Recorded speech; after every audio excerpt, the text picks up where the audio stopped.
दक्षिण में भैरव जी महाराज को प्रणाम करेंगे। एक बार वंदना, हजार बार वंदना, श्री भैरव के चरणों में बार बार वंदना। अपनी मंगल कामना भगवान के चरणों में निवेदन करेंगे।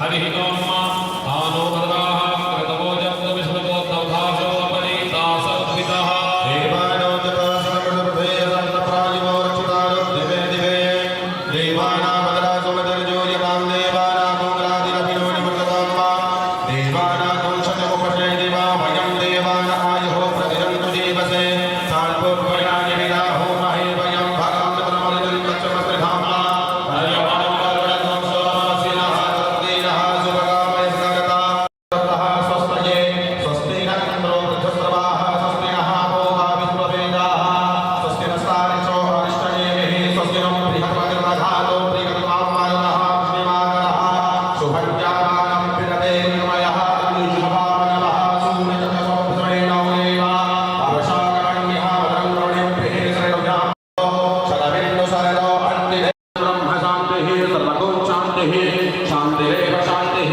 श्यामा शान्तिरेधिजगोज्जलः समीहसेतगौरो अभयं कुरु शन्नः दुर्प्रजाभ्यो भयन्नः अशुभ्यः विश्वानिदेव कवितत्तुलितानि पराशुभ जनपदनान् तन्न आशुभानि ओं शान्तिः शान्तिः सुशान्तिर्भवतु। सामने पाठ उल्टे हाथ में अक्षर लेंगे, सीधे हाथ से जिन देवताओं का नाम उच्चारण होगा अपने सामने उनको विराजमान कराएंगे। नमस्कार करते हुए अक्षर चढ़ाएंगे। ओम रिद्धि सिद्धि सुबलाभ से श्रीमन महागणाधिपतये नमः। अब देखिए प्रधान देवता भगवते श्री शिव महापुराणाय श्री महामृत्युंजयाय श्री भगवते श्याम सदा शिवाय नमः। पुनः हाथ में पुष्प लेंगे, अक्षर लेंगे और आपके पास अगर दूरबा की व्यवस्था थोड़ा थोड़ा दूरबा ले लेंगे। साथ में भगवान गणपति जी गौरी मैया का ध्यान करेंगे, मंगल मंत्रों का श्रवण करेंगे। ओम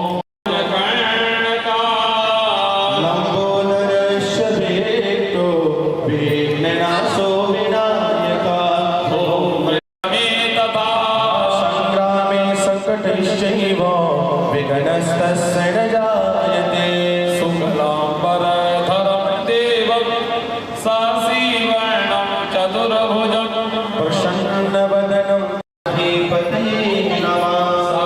सर्वमङ्गलमाङ्गल्ये शिवे सर्वार्थसाधिके शरण्ये त्र्यम्बके गौरी नारायणी नमोऽस्तुते।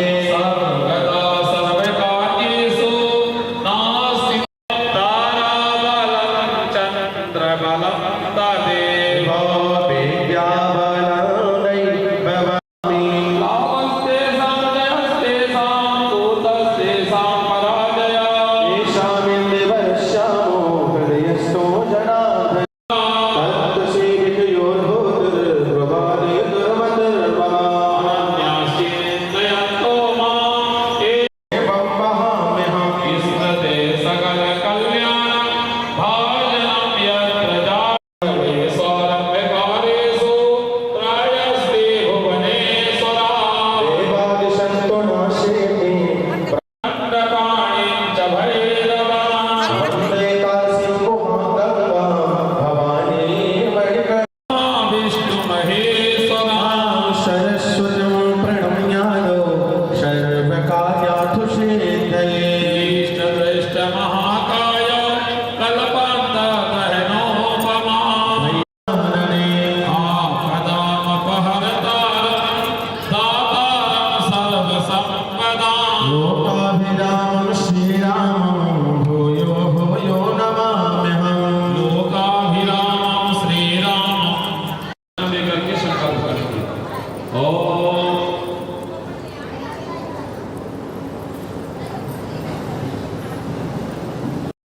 वाल्मीकि सविष्णु सुरसेवितपात्रमीठं वामेन विग्रहमणेन कलात्रवन्तं वाराणसीपुरपते भजनेश्वरात्।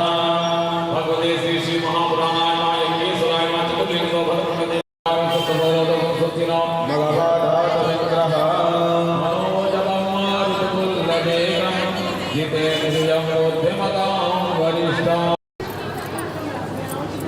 अपने माता जी दादी जी परदादी जी पिताजी बाबा जी पर बाबा जी नाना नानी पिताजी के नाना नानी बाबा जी के नाना नानी क्रम से 3 पीढ़ियों नीचे की तरफ को नमस्कार करें। ओम पृथिव्यः स्वधायभ्यः स्वधा नमः पितामहेभ्यः देवताभ्यां विशेषैव महायोगिभ्येवच स्वामिसुधायै पंचमेव नमो नमः। बोले पिता धर्म पिता स्वर्ग पिता हि परमं तपः पितरे प्रीति आपन्ने प्रियन्ते सर्व। तीसरी बार जो जल छोड़ते एक बार सुनने फिर छोड़ेंगे। तीसरी बार जो जल छोड़ते भगवान को पीने में जल दे देंगे। चौथी बार जो जल भगवान को समर्पण करते स्नान कराते भगवान को स्नान कराते। इस भाव से 4 बार जल छोड़ेंगे। ओम एतावान समयिमा दोजायाश्च पौरुगः आदोस्य स्वाभवदानि त्रिपादश्यामृतनन्दिभि त्रिपादोर्धौरैर्मरुगः पादो स्नानम। देखिए पंचामृत भैया पंचामृत पीजिए। चलिए सब जगह पंचामृत पहुंचा दीजिए।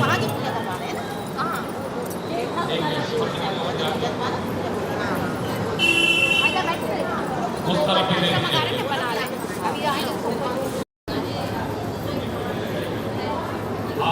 बना है शंकर जी बनाते हुए। चले पंचामृत से स्नान कराएंगे। और ऊर्जमे सुनीताश्चमे पयश्चमे रसश्चमे घृतञ्चमे मधुरमे श्रेष्ठमे तपीतिश्चमे वृषिश्चमे वृष्टिश्चमे हस्तानि गङ्गिणः देवागो सहस्रयोजने बदन्वानि तन्वशे गंगाजलस्नानं समर्पयामि। वस्त्र चढ़ाएंगे। ओम दिवा सुवासः पदवीतयाकाशौ श्रेयान् भवति जायमानः तन्धेरासा कवमुनियन्ति शाख्यो मनसा देवयन्तः पवित्रं प्रजापतिर्यस्सहजं पुरस्तायुष्यं प्रतिमुच्च शुभ्रं यज्ञोपवेदं बलमस्तु तेजा। यज्ञोपवीतं ने आचमनीयं जलम एक बार जल आचमनीयं जलम समर्पयामि।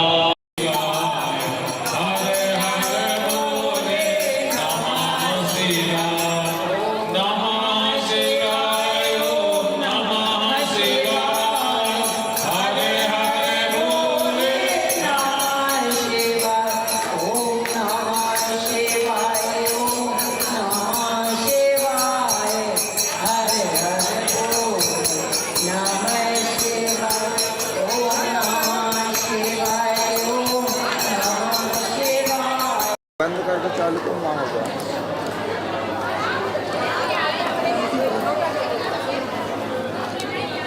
नहीं आ रहा बे। बंद करके चालू बंद पे क्यों कर दिया ना?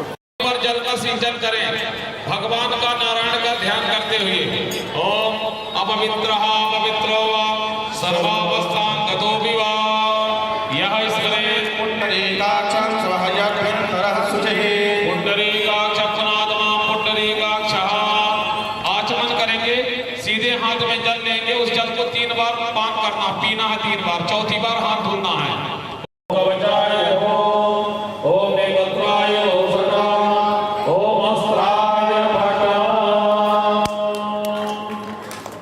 हाथ में अक्षत पुष्प लेकर के भगवान गणपति जी गौरी मैया को भगवान यज्ञ नित्यं महेशं रजन गिरिनिभं चारुचन्द्रावतंसं रत्नाकरो विपुलांगं परस्मृतिवरा दीर्घहस्तं प्रसन्नं पद्मासीनं समन्तात्स्तुतममरगणे याज्ञवल्क्ये वसानं विश्वाद्यं विश्वबन्धं निखिलभयहरं पंचवक्त्रं त्रिनेत्रं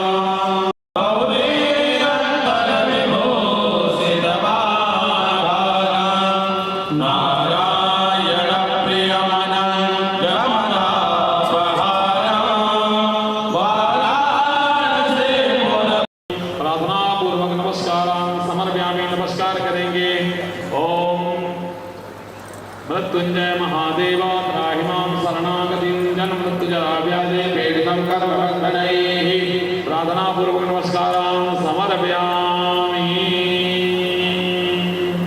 न्यासः, अब न्यास करेंगे। हरि ओम मनो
सर्वदक्षिणोग्रामः सर्ववाजभोनाथ प्रिया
सावधानी पूर्वक वाक्यों का उच्चारण करना चाहिए।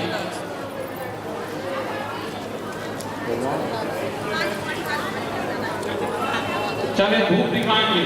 ओम धोर से धोर धोर वंदन धोर वंदन जलस्मान धोर वंदन धोर भयं भयं धोर महादेवाय वज्रवै नमो नमः विरमं चरवं देवहूतमं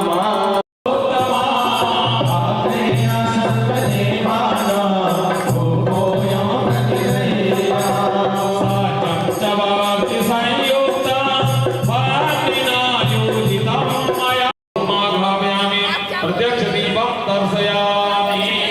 हस्त प्रक्षाल्य हाथ धुलेंगे। अब हाथ साफ कर लेंगे क्योंकि भोजन कराना भगवान को। जब हम भोजन करने जाते हैं तो पहले क्या करते हैं? हाथ साफ करते हैं। उसी तरह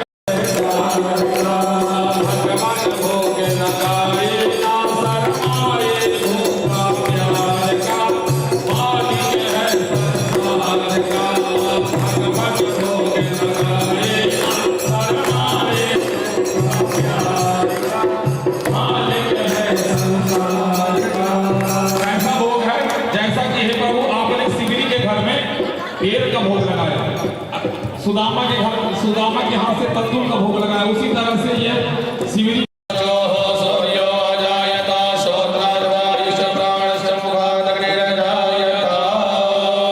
जय महाकाल राजा बोले जय गौरीनाथ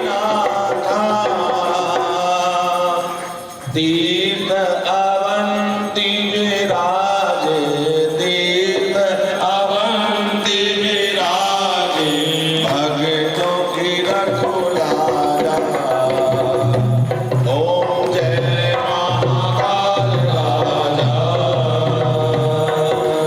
ज्योतिर्लिंग स्वरूपा कालों के महाकाल बोले कालों के महाकाल।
सभी लोग आरती के ऊपर से जल घुमाएंगे और भगवान जी को आरती समर्पण करेंगे। दोनों हाथ से आरती ले लेंगे और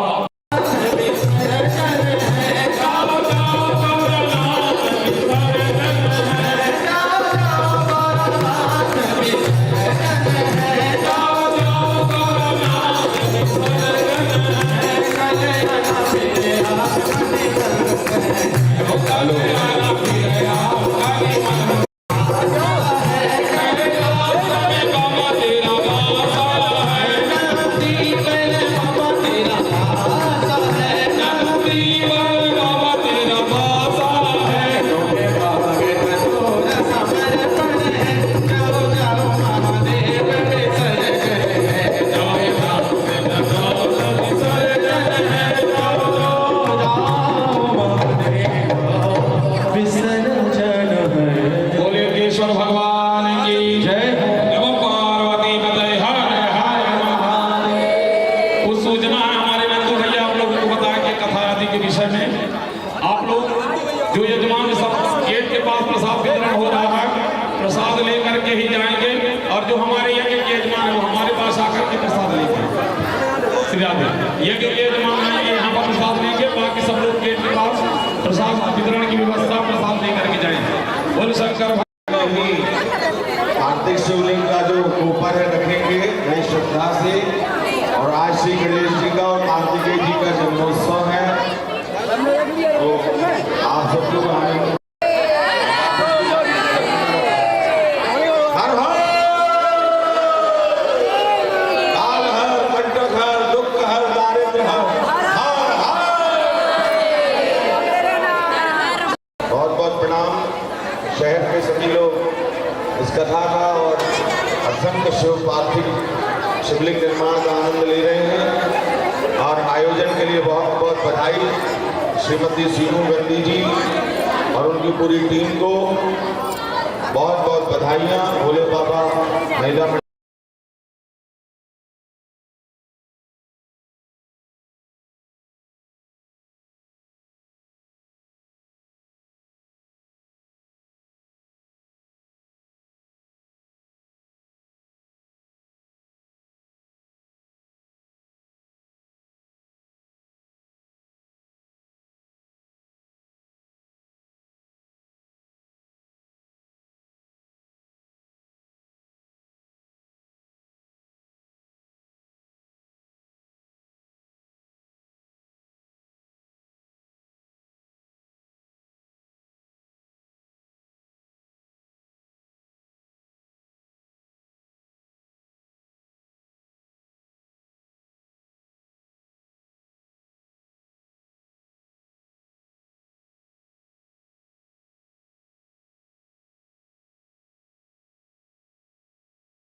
hello hello hello hello hello Hari Om Hari Om Hari Om Hari Om Hari Om Hari Om Hari Om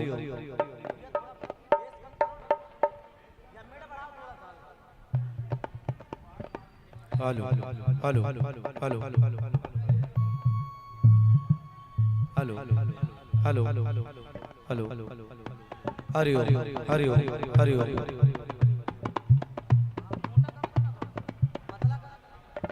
Hari Om Hari Om Hari Om Hari Om Hari Om Hari Om जय श्री राम जय श्री राम जय श्री राम जय श्री राम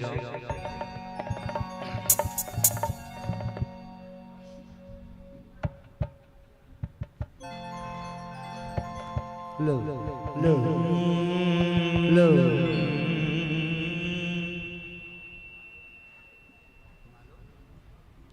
लो बोलिए बांके बिहारी लाल की जय बोलिए श्रीमद् भागवत महापुराण की जय बोलिए शंकर भगवान की जय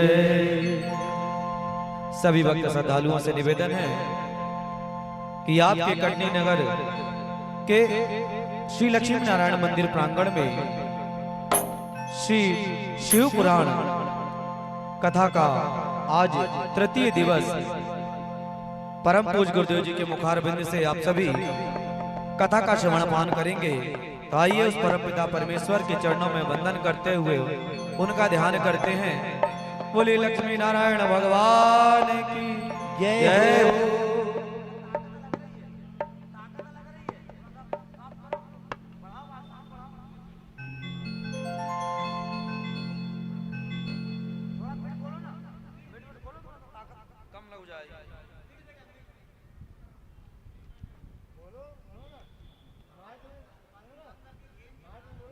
हेलो हेलो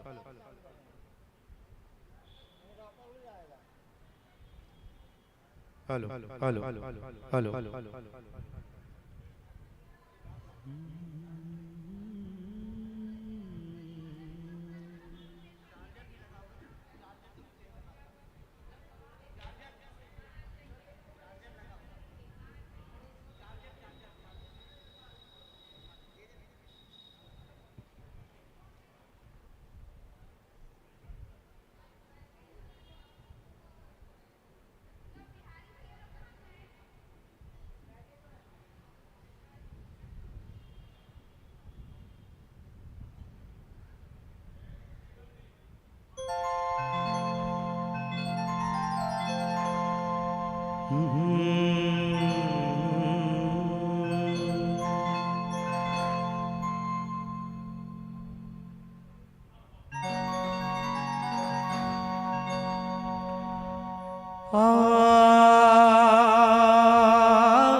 के धन धन भोलानाथ तेरी कौड़ी नहीं खजाने में, के धन धन भोलानाथ तेरी कौड़ी नहीं खजाने में, और इनको धन दान दिए और आप बसे वीराने में।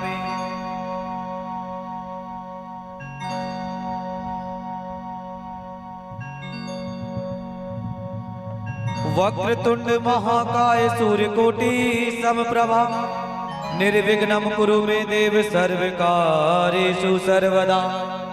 सर्वे मंगल मांगल्ये शिवे सर्वार्थ साधिके शरण्ये त्र्यंबके गौरी नारायणी नमोस्तुते।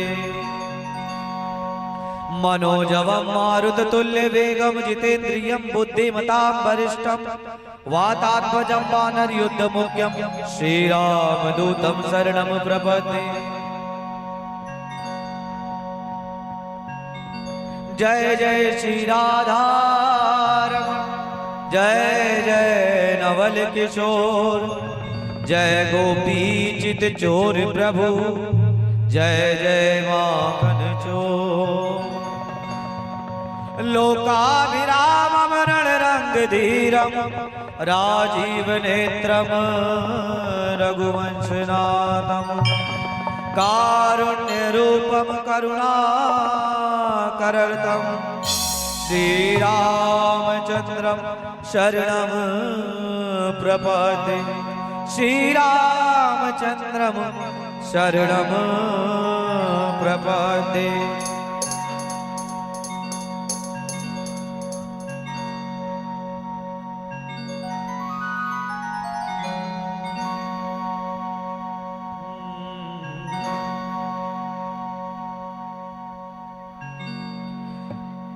सदा भवानी दायिनी और सन्मुख रहे गणेश, पांच देव रक्षा करे तेरे ब्रह्मा विष्णु महेश।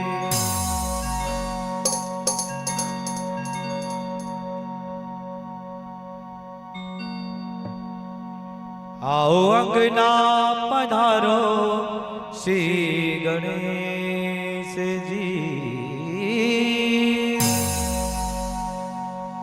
मोरे अंगना पधारो गणेश जी, गणेश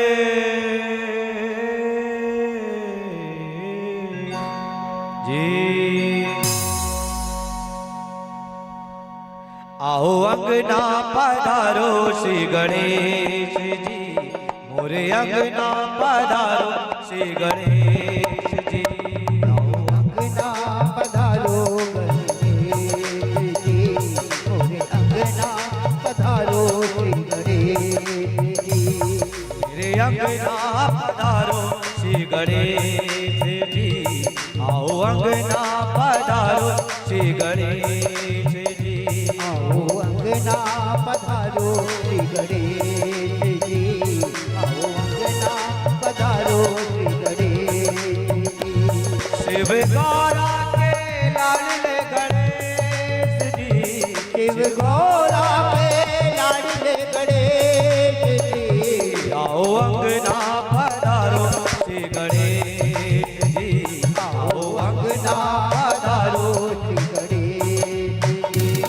मोरे अंगना पधारो श्री गणेश जी, मोरे अंगना पधारो श्री गणेश जी।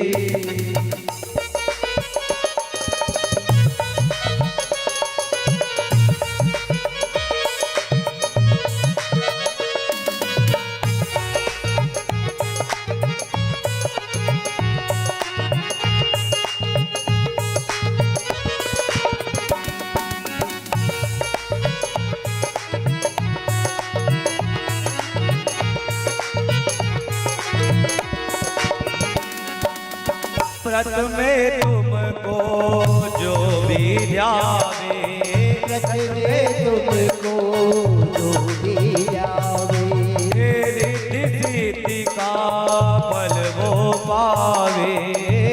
रिद्धि का फल वो पावे।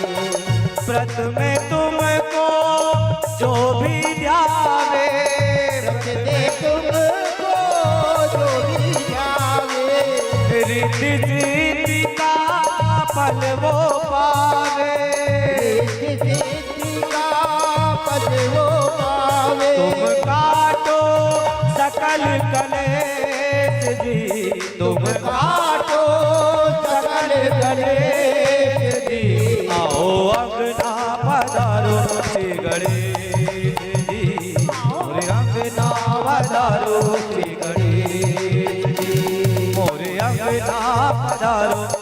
गणेश जी मोरे अंगना पधारो Shri Ganesh ji.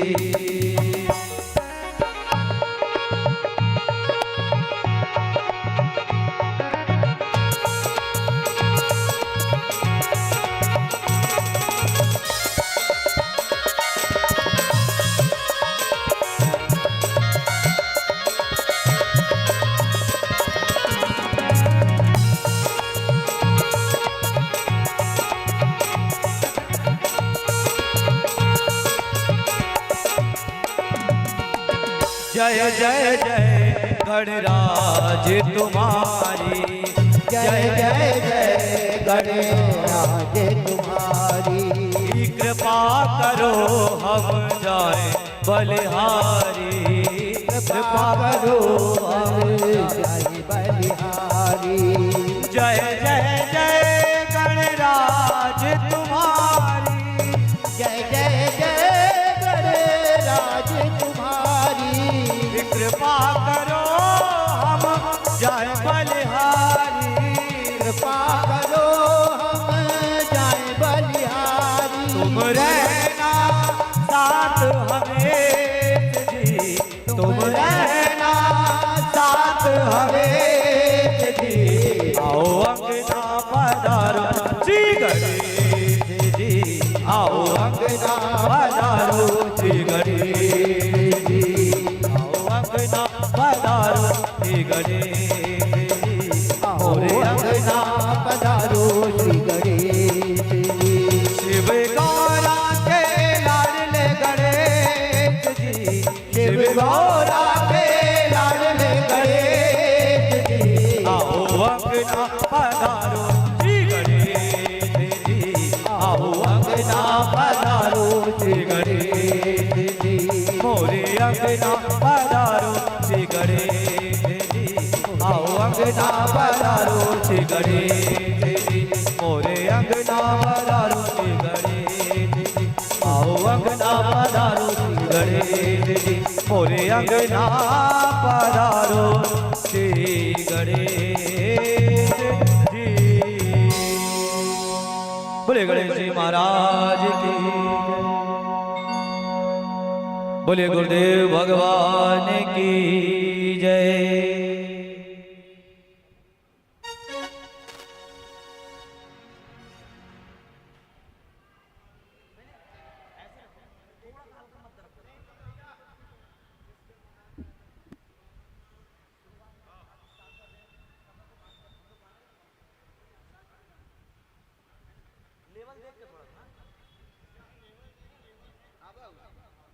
Hello hello hello hello. बोलिए गुरुदेव भगवान की जय।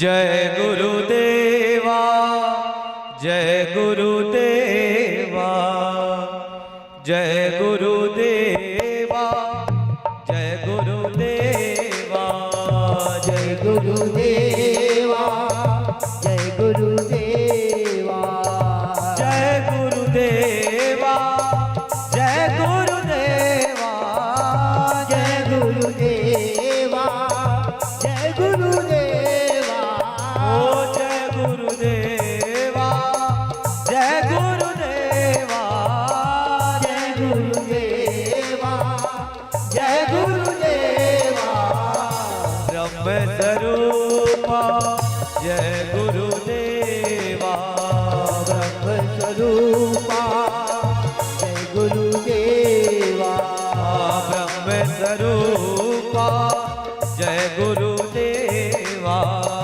ब्रह्म स्वरूपा जय गुरुदेवा। करता करे ना कर सके,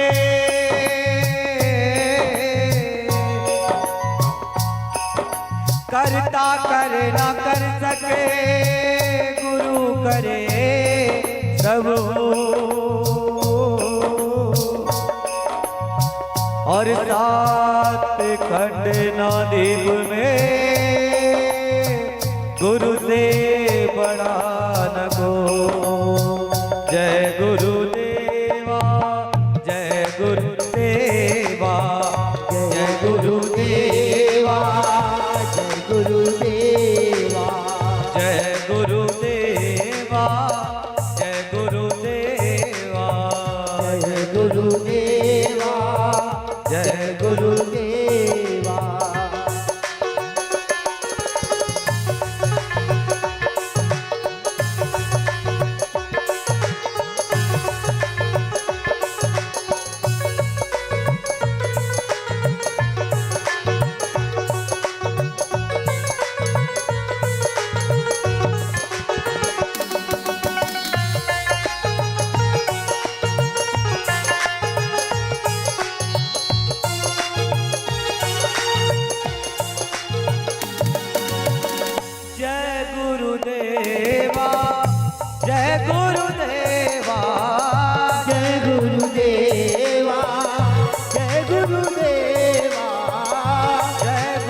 सत्य स्वरूपा जय गुरुदेवा सत्य स्वरूपा जय गुरुदेवा सत्य स्वरूपा जय गुरुदेवा सत्य स्वरूपा जय गुरुदेवा जय गुरुदेवा जय गुरुदेवा जय गुरुदेवा जय गुरुदेवा जय गुरुदेवा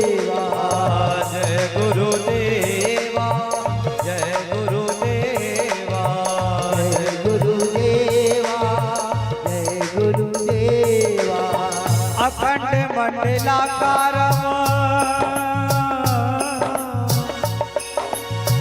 अखंड मंडलाकारम व्याप्तन येन चराचरम तत्पदम दर्शितम येन तस्मै श्री गुरुवे नमः जय गुरुदेवा जय गुरुदेवा जय गुरुदेवा जय गुरुदेवा जय गुरुदेवा जय गुरुदेवा जय गुरुदेवा जय गुरुदेवा जय गुरुदेवा जय गुरुदेवा जय गुरुदेवा जय गुरुदेवा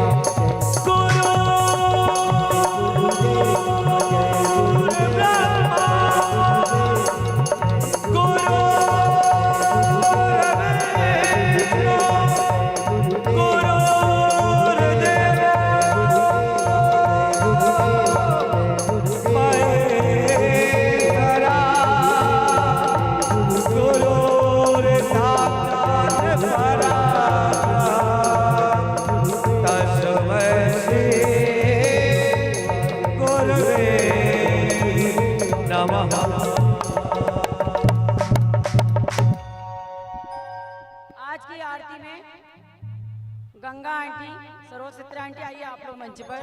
कल जो नहीं पहुंचे थे आज अभी वो मंच में जाएंगे। रामकली आंटी आइए आप, संध्या आंटी, राकेश भैया, और कौन नहीं गए थे कल? अशोक जार चाचा जी, आइए चाचा। ओम जाइए जाइए राकेश भैया ऊपर। अपवित्र भैया माइक बढ़ाओ से अधिक। आधे लोग अभी, आधे लोग शाम को के। ओम अपवित्रः पवित्रो वा सर्वावस्थांगतो विवा यह स्मरे पुंडरीकाक्षो शवायभ्यन्तरः शुचि पुंडरीकाक्ष पुनादमां पुंडरीकाक्षः आचम्य केशवाय नमः माधवाय नमः नारायणाय नमः गोविंदाय नमो नमः। ओम हस्ते अक्षत पुष्पाणि गृहीत्वा ध्यानम् व्यासाय विष्णुरूपाय व्यासरूपाय विष्णवे नमो वै ब्रह्मविदये वासिष्ठाय नमो नमः। भगवते श्री व्यासाय नमः। ध्याये ध्यानं समर्पयामि। पुनः शिवस्य ध्यानम्। ओम ध्याये नित्यं महेशं रजतगिरिनिभं चारुचन्द्रावतंसं रत्नाकल्पोज्ज्वलाङ्गं परशुमृगवराभीतिहस्तं प्रसन्नं पद्मासीनं समन्तातिस्तुतममरगणैर्व्याकृतिं वशानं विश्वाद्यं विश्वबन्धं निखिलभयहरं पञ्चभक्तं त्रिनेत्रं भगवते महामृत्युञ्जयाय नमः। ध्याये ध्यानं समर्पयामि। ध्यानार्थे यक्षतां समर्पयामि बालकृष्ण ध्यानम्।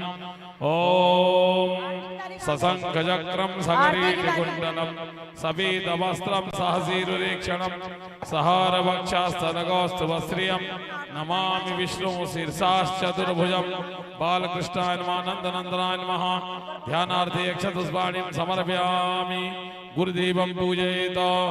ओम आनंदमानंदकर प्रसन्नं ज्ञानस्वरूपं निजभावयुक्तं योगेन्द्र वैद्यं भवरोग वैद्यं श्रीमद्गुरुं नित्यमहं नमामि। गुरुदेवाय नमः। पूज्य व्यासाय नमः। सकलोपचारार्थे नमस्कारान् समर्पयामि। पुष्पहारं शीतल जी माला है क्या?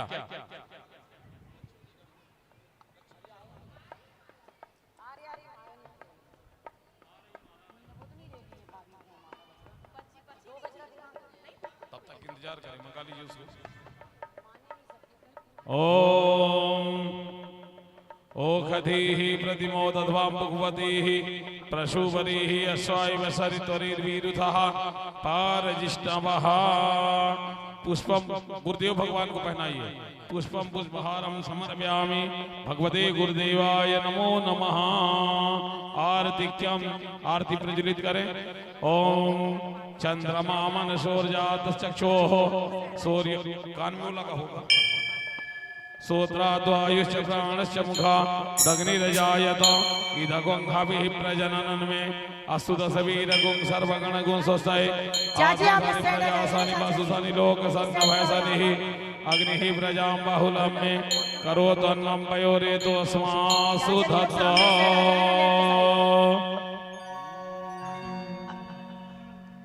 बोले शंकर भगवान की जय हो। श्री शिव शंकर भगवान की है आरती। जय हो। पापियों को पाप से है तारती। श्री शिव शंकर भगवान की है आरती। पापियों को पाप से है तारती। बोले शिव शंकर भगवान की है आरती। पापियों को पाप से है तारती। बोले शिव शंकर भगवान की है आरती। पापियों को पाप से है तारती। श्री शिव शंकर भगवान की है आरती। पापियों को पाप से है तारती। बोले शिव शंकर भगवान की है आरती। पापियों को पाप से है तारती।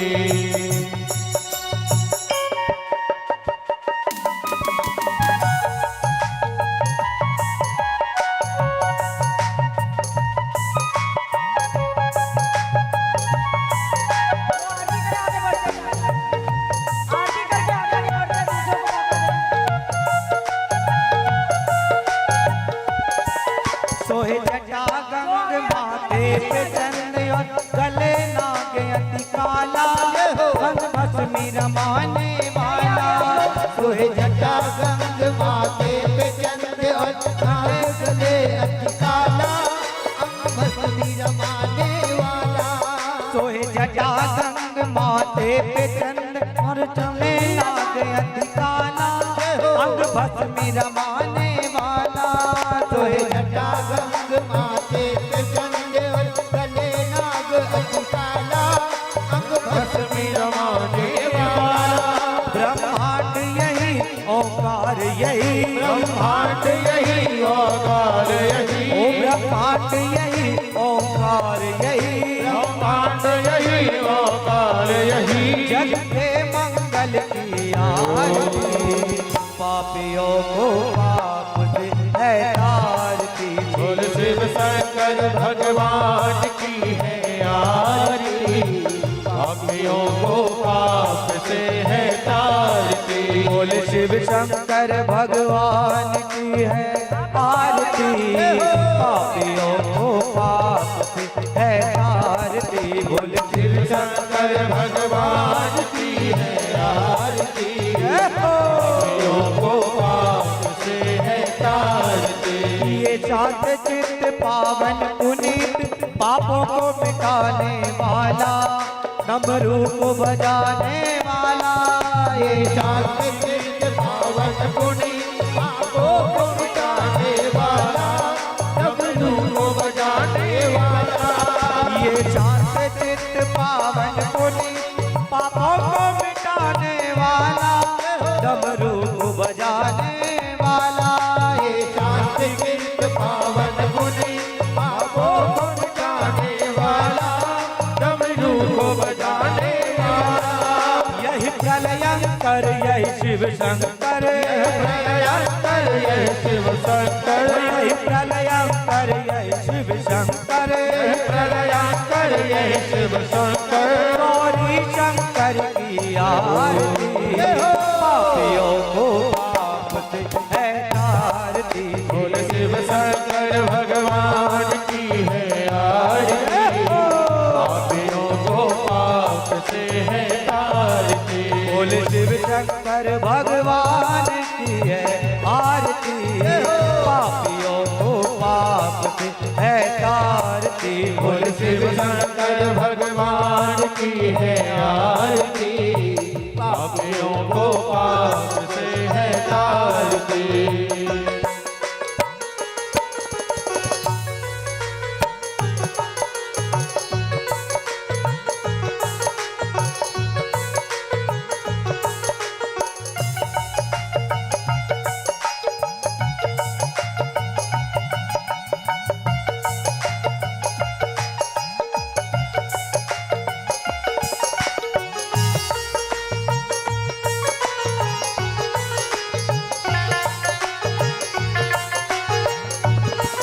गौरी गणेश हरते कलेश प्यारा महेश मतवाला देवों में देव निराला।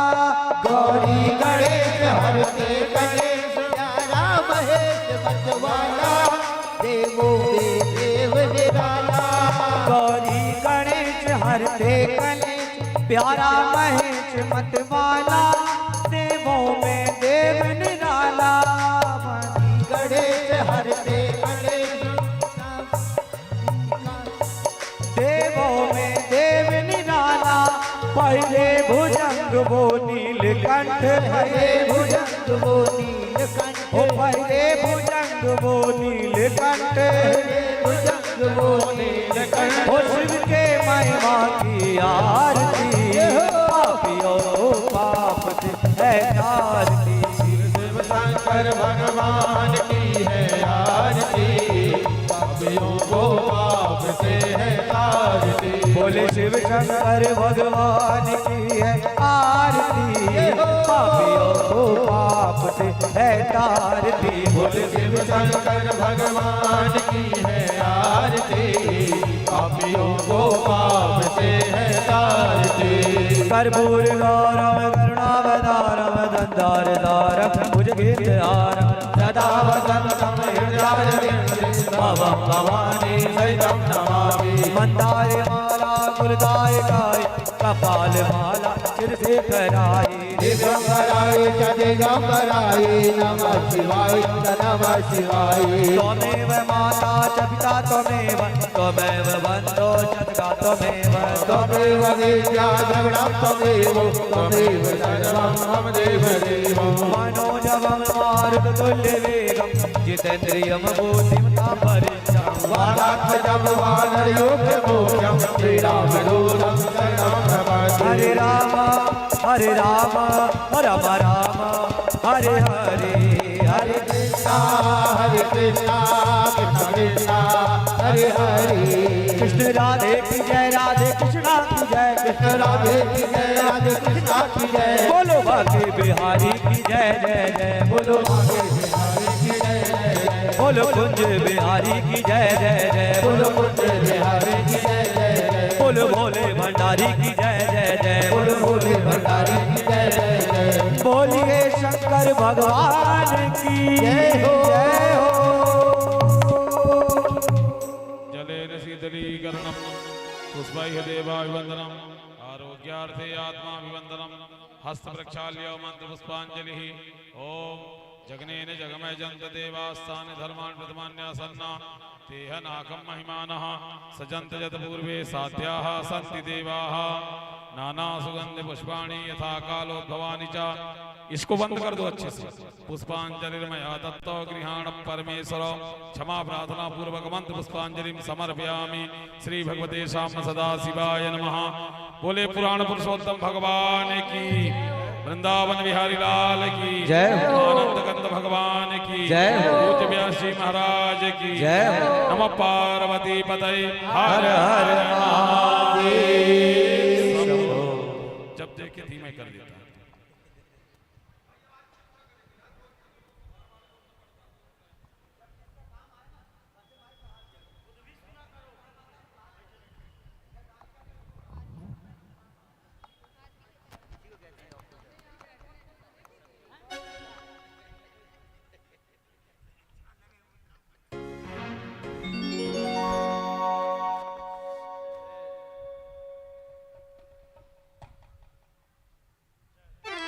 श्री राधे।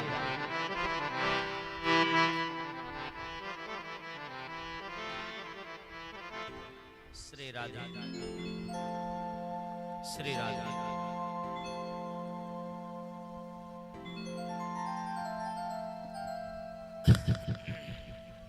श्री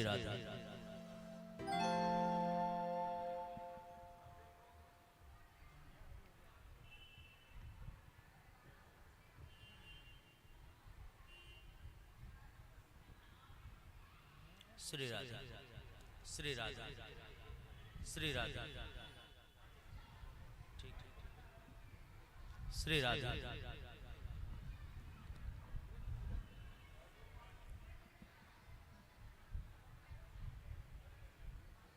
इतने ही दूर रहे थे, ठीक,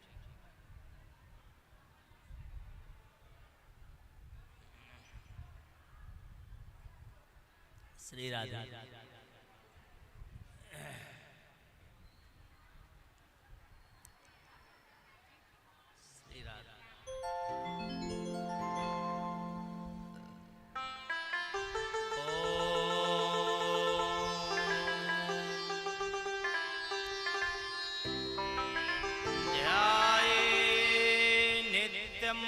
महेशं रजतगिरिनिभं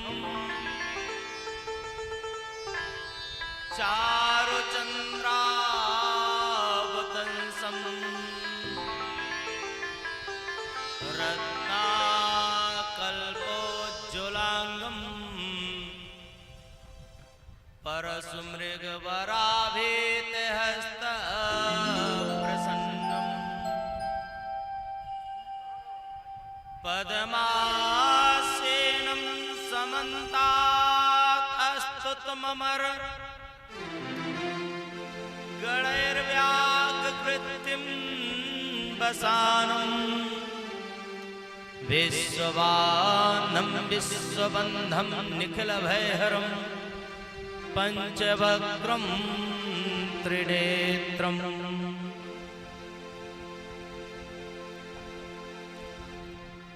वंदे महेशं सुरसिद्धसेवितं भक्तैः सदा पूजितपादपद्मम् ब्रह्मेन्द्रविष्णुप्रमुखैश्च वन्दितं ध्याये सदा कामदुघं प्रसन्नम्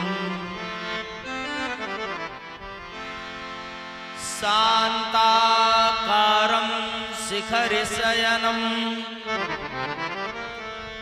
नीलकण्ठं सुरेशं विश्वाधारं स्फटिकसदृशं शुभ्रवर्णं शुभांगम् गौरीकान्तं त्रितयनयनं योगभिर्ध्यानगम्यं वन्दे शम्भुं भवभयहरं सर्वलोकैकनाथम् धनबल बुद्धिबल ज्ञानबल शरयन एको काम, एक बार सब मिलकर कहो जय जय राधे श्याम।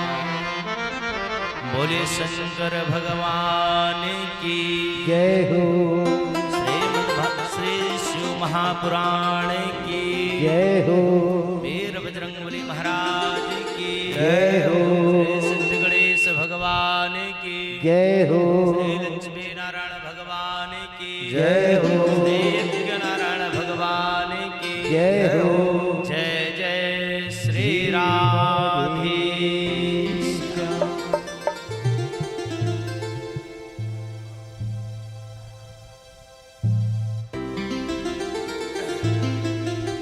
परम मंगलमय परात्पर परम ब्रह्म परमात्मा भूतनाथ दीनानाथ उमानाथ सत्यनाथ भूत भावन भोलेनाथ जी के चरणों में कोटि कोटि नमन।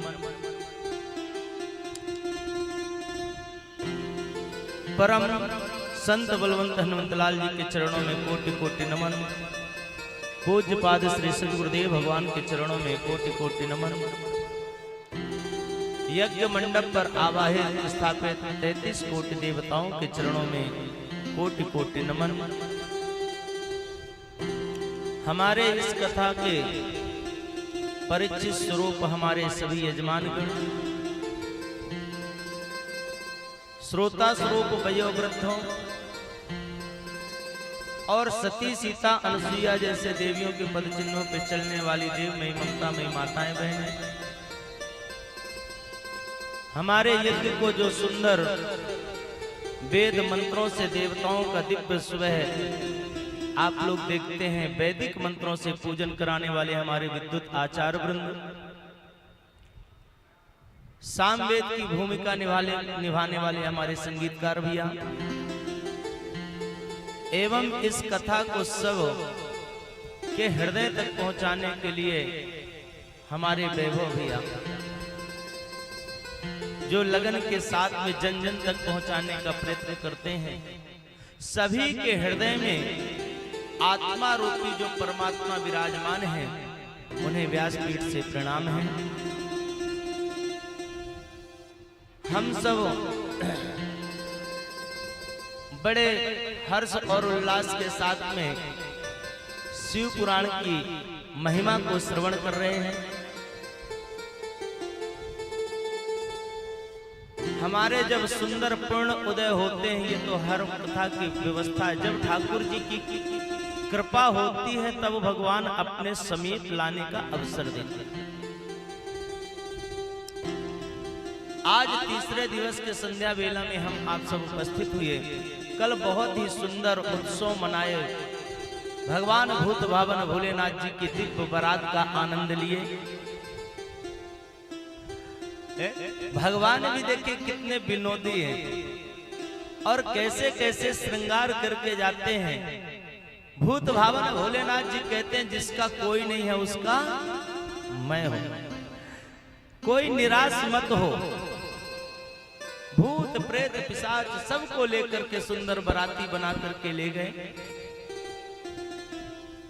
और इतनी सुंदर बारात गई, आप लोगों ने कल दर्शन किया।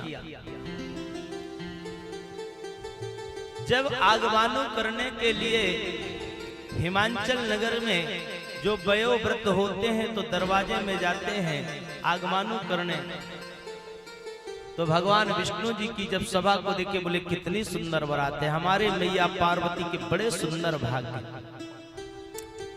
बच्चे और आगे दौड़ करके जाते हैं।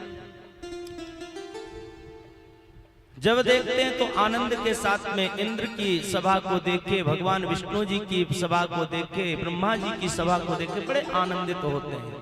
लेकिन जब भूत भावन भोलेनाथ जी के सभा को देखे, बारातियों को देखे, तो बच्चे भाग करके गए और दरवाजा बंद करके कहते हैं मैया आज तक हमने कभी ऐसी बारात नहीं देखी।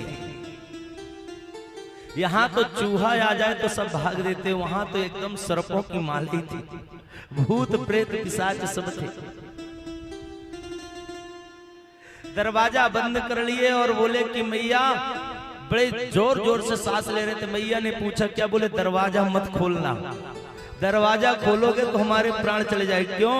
बोले ऐसा दूल्हा आया है कि नगर में पहली बार देखा। भगवान भी बड़े विनोदी थे, सबको अलग अलग व्यवस्था थी। देखे कुछ समझाए, समझाने के बाद जब जाते हैं तो भगवान तो पहले विनोद करते हुए पीछे को मुख करे थे, सब कोई आगे करे थे, वो पीछे कर रहे थे। मैना मैया आई तो बोले हमें आरती उतारना है। दूल्हे का दरवाजे में द्वारचार होता है, दूल्हे को लाना पड़ता है। अब आरती उतारना है तो जब दूल्हे का चेहरा सामने होता उतारे। बोले कि ये उल्टा करके क्यों बैठे? बोले ये भूत प्रेत बहुत दिनों बाद मिले हैं, और जब बहुत दिन बाद कोई अपने मिलते हैं तो वार्तालाप करते करते जो है समय कब निकल जाता है पता ही नहीं चलता। तो बोले जब तक बारात में तब तक तो देख लें, मिल लें। बोले ऐसे में आगवानो नहीं होगी, घूम जाओ। और जब घूमने की बात आई तो बोले हम नहीं घूमेंगे, नंदी को घुमाओ। नंदी को जब घुमाते हैं तो घुमाने के बाद में जैसे मैना मैया ने देखा तो वो भी घबरा गई, थाल छूट गई। हे महाराज, ऐसी बारात, ऐसा दूल्हा। नारद जी को इतना भला बुरा कहती हैं कि हमने तुम्हारा क्या बिगाड़ा था जो ऐसा दूल्हा बताए हो। कोई लड़का बताओ तो सुंदर से बताओ, ऐसे हमारे बिटिया के तो कर्म फूट गए। सप्तऋषि आदि आते हैं, नारद आते हैं, समझाते हैं कि ये प्रभु की लीला है। और मैया ने समझाया, तब मैया के मन में संतुष्टि हुई और दिव्य मंगलमय कल विवाह के हम आप सब दर्शन किए। और उस दर्शन में सबसे अच्छी भूमिका हमारे नंदू भैया ने बनाई और सबको इतना सुंदर नचाया, उन्हें तो कोटि कोटि धन्यवाद है।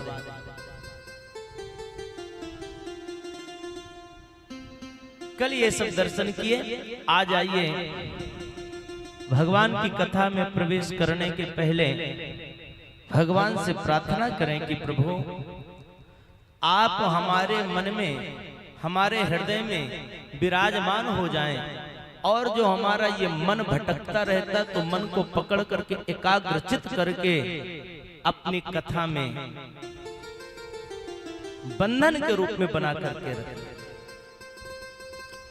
वैसे जब भगवान की कथा होती तो भगवान अवरुद्ध हो जाते हैं। इसका मतलब है कि वो परवश हो जाते, बैठ जाते अंदर आकर के। एक अपने मन के होते हैं और एक होते हैं कि व्यवस्था के अनुसार बंधन में बन जाते। जितने अंदर आ गए और अभी हमारे समिति की व्यवस्था बने, बाहर ताला बंद कर दें तो आप अपने मन से जा नहीं सकते। जब ताला खुलेगा तब जाएंगे। इसी प्रकार ठाकुर जी आकर के जब उनकी कथा होती तो हृदय में अवरुद्ध हो जाते हैं, बैठ जाते हैं। और भक्त जब तक चाहता है तब तक बैठे रहते। भगवान चाह करके भी बाहर नहीं जाते। जैसे हम भगवान की कथा सुनते हैं ऐसे ही भगवान भक्त की कथा सुनते हैं। कोई भक्त की जब कथा आती है तो भक्त की कथा सुनने के लिए भगवान दौड़े आते हैं। और भक्त हैं कौन? पुत्र हैं। कोई अच्छा कार्य जब पुत्र करता है तो पिता का मन गदगद हो जाता है तो दौड़ करके आते हैं।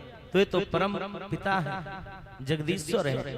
आइए उनके नाम का स्मरण करके अपने मनवाणी को पवित्र करें। हरे हरे महादेव शंभो, काशी विश्वनाथ गंगे। हर हरे हरे महादेव शंभो, काशी विश्वनाथ गंगे। हर हर महादेव शंभो, काशी विश्वनाथ गंगे। हर हर महादेव शंभो, काशी विश्वनाथ गंगे। हर हर महादेव शंभो, काशी विश्वनाथ गंगे। हर हर महादेव शंभो, काशी विश्वनाथ गंगे। हर हर महादेव शंभो, काशी विश्वनाथ गंगे। हर हर महादेव शंभो, काशी विश्वनाथ गंगे। हर हर महादेव शंभो, काशी विश्वनाथ गंगे। हर हर महादेव शंभो, काशी विश्वनाथ गंगे। हर हर महादेव शंभो, काशी विश्वनाथ गंगे। हर हर महादेव शंभो, काशी विश्वनाथ शंभो। हर हर महादेव शंभो, काशी विश्वनाथ शंभो।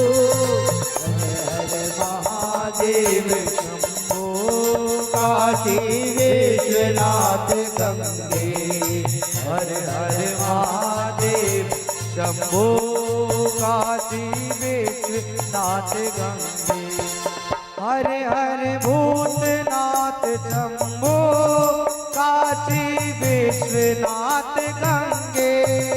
हर हर भूतनाथ शंभो काशी विश्वनाथ गंगे। हर हर भूतनाथ शंभो काशी विश्वनाथ गंगे। हर हर भूतनाथ शंभो काशी विश्वनाथ गंगे। हर हर महादेव शंभो काशी विश्वनाथ गंगे। हर हर महादेव काशी विश्वनाथ गंगे। ओ हर हर महादेव शंभो काशी विश्वनाथ गंगे। हर हर महादेव दोनों हाथ उठा के ताली बजाते हुए विश्वनाथ गंगे।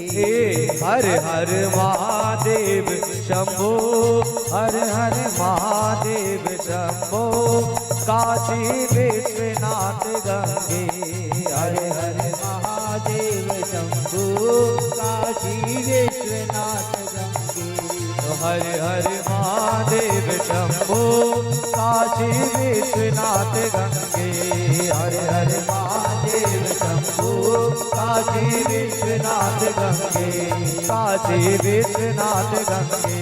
काशी विश्वनाथ गंगे। काशी विश्वनाथ गंगे। काशी विश्वनाथ गंगे। बोले शंकर भगवान की जय हो। बोलिए गुरुदेव भगवान की जय हो। अब सुंदर भगवान का मंगलमय विवाह हो गया। नहीं, अब जब विवाह हो गया तो विवाह के बाद कुछ नेंग भी होते हैं, तो नेंग करा लें तो नेंग शायद हमें भी कुछ मिल जाए कि नहीं। ऐसे नेंग तो मिला। ये कौन भगवान भोलेनाथ जी विचार कर रहे हैं। अच्छा, अब विवाह की एक परिभाषा होती है। विवाह में 3 शब्द आते हैं। एक विवाह है, एक ब्याह है और एक शादी है। 3 शब्द अलग अलग होते हैं। विवाह का अर्थ होता है कि जिस कार्यक्रम में दोनों पक्ष के बिटिया पक्ष और बालक पक्ष में बाह बाह हो, वो विवाह होता है।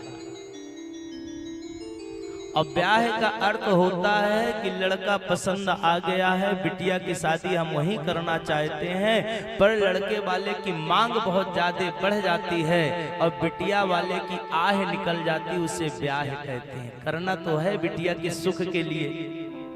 अब बेचारे वो बड़े कष्ट में रहते हैं, करना है।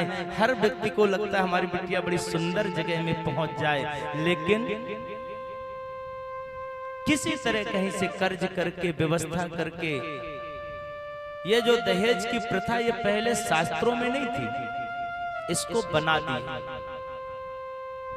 शादी का मतलब होता है जो साधारण दोनों पक्ष मिलकर के ना लड़ाई हो, ना झगड़ा हो, ना आह निकले और सुंदर जो विवाह कर ले, वो शादी होती है। महाराज, जब विवाह होता है तो विवाह के बाद पहला नेम कौन सा होता है?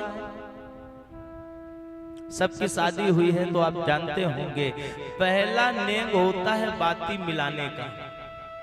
होता है ना?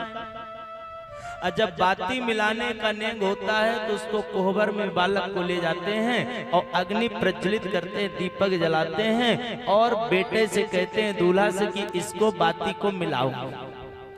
इसका अर्थ होता है कि बाती मिलाने का मतलब है कि आज तक हम दो अलग अलग थे, दो बत्तियों के भांति थे, लेकिन आज से अग्नि को साक्षी मान करके शरीर दो होंगे, लेकिन लक्ष्य एक होगा।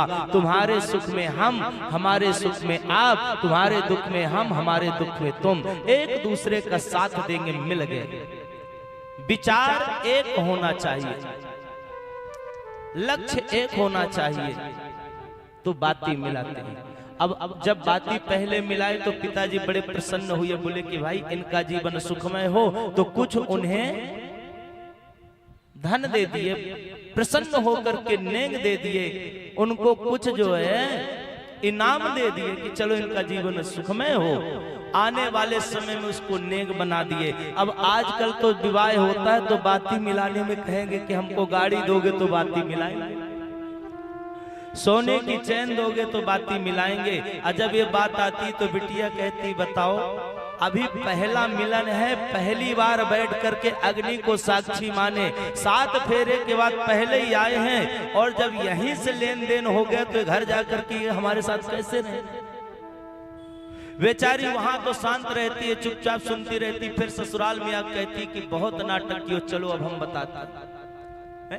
अब बिटिया का दोस्त दो तो कहां से दोस्त, आपने शुरुआत किया है।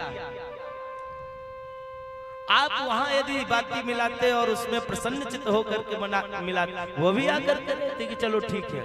जब आप वहां मांगे तो आते ही वो भी कहती हमको भी चाहिए। पहले इनाम दिया गया।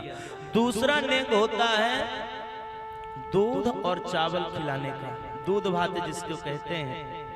सब संप्रदाय में होता है कि नहीं, लेकिन बहुत प्राय होता है कि दूल्हे को ससुर जी दूध और भात खिलाते हैं। इसका मतलब होता है कि पहले ये वरदान और आशीर्वाद दिया जाता था। जो वयोवृद्ध रहते थे तो बच्चों को कहते जाओ सदा दूध भात खाते रहना, ऐसा आशीर्वाद देते। मानो पिता आशीर्वाद दे रहे हैं कि जैसे आज यहाँ आप सुंदर मीठा दूध भात खाओ तो आपके जीवन में सदा सुखमय रहे, सदा दूध भात खाओ। और वहां भी आजकल कहने लगे कि घड़ी दोगे तो दूध भात खाएंगे नहीं, खावे नहीं, उतने समय तो भूख लगवा ही न करेगी। भोलेनाथ जी का सुंदर नेक चालू हो गए। कलेवा कराते हैं तो कलेवा का तात्पर्य रहता था शास्त्र में कि जिस प्रकार हम आपको सुबह कलेवा करा रहे हैं, कुंवर कलेव करा रहे हैं, इसी प्रकार आप जीवन में कहीं भी रहें पर भूखे मत रहना। सबसे अधिक कोई कष्ट होता है तो भूखा रहना होता है, सबसे अधिक कोई दुख होता है तो भूखा रहना रहता है, और सबसे बड़ा सुख होता है तो सम्मान होता है। जिसको सम्मान मिलता है वो सबसे बड़ा सुखी है, और जो भूखा है वो सबसे अधिक दुखी है।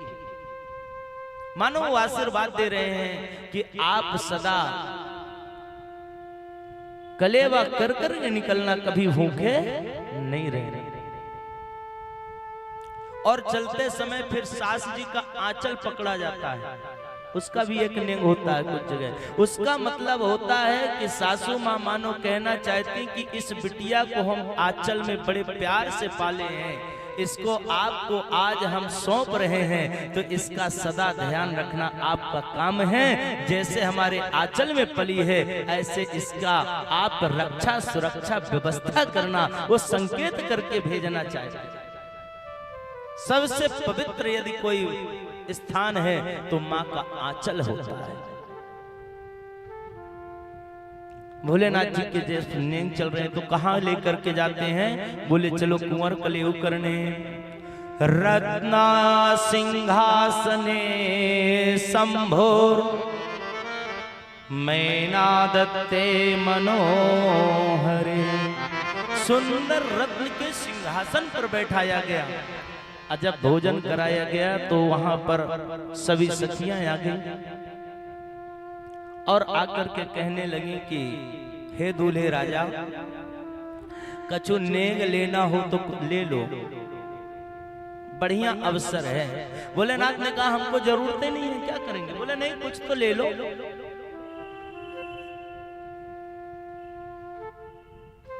और हास्य विनोद करते हुए कहती हैं कि दूल्हे राजा क्या लोगे, हाथी लोगे कि घोड़ा लोगे? हे दूल्हे राजा तुम्हें नेक ना शर्माना, हाथी लोगे कि घोड़े लोगे?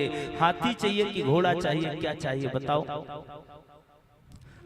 भूत भावन भोलेनाथ जी ने कहा जैसे आप कह रहे हो तो हम भी कह रहे हैं। तो भूत भावन ने क्या कहा?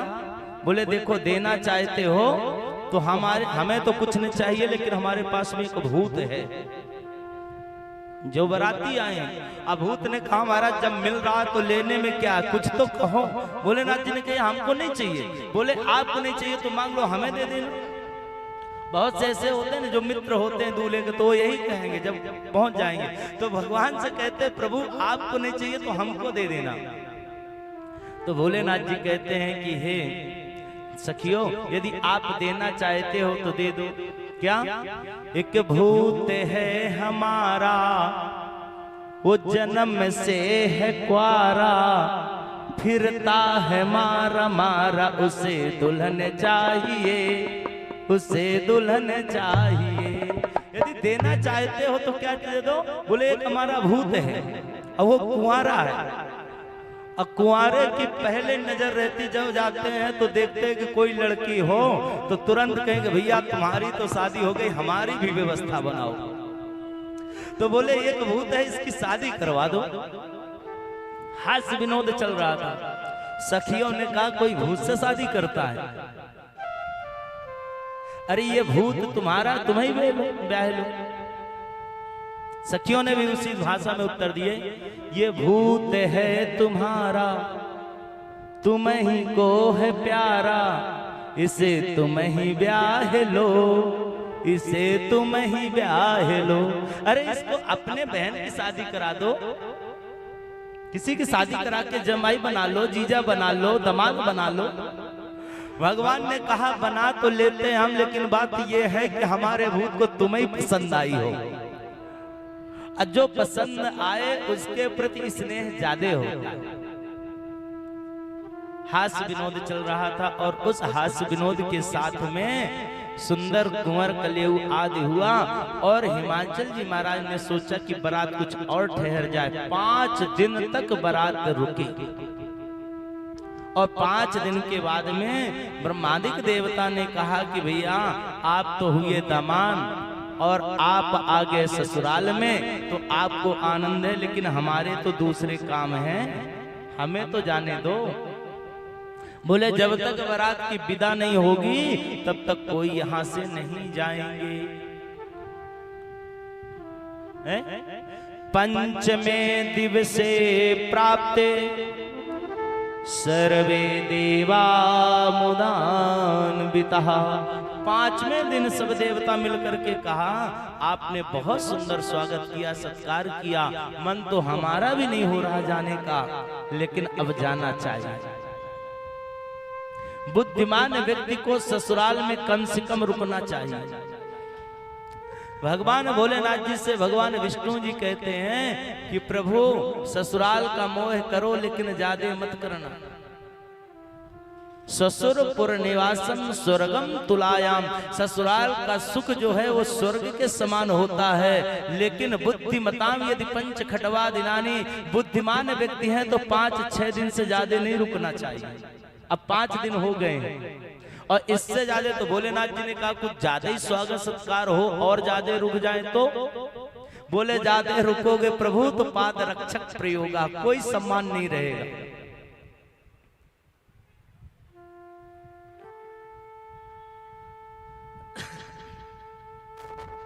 बोले कि ज्यादा दिन रुकने से सम्मान घट जाएगा।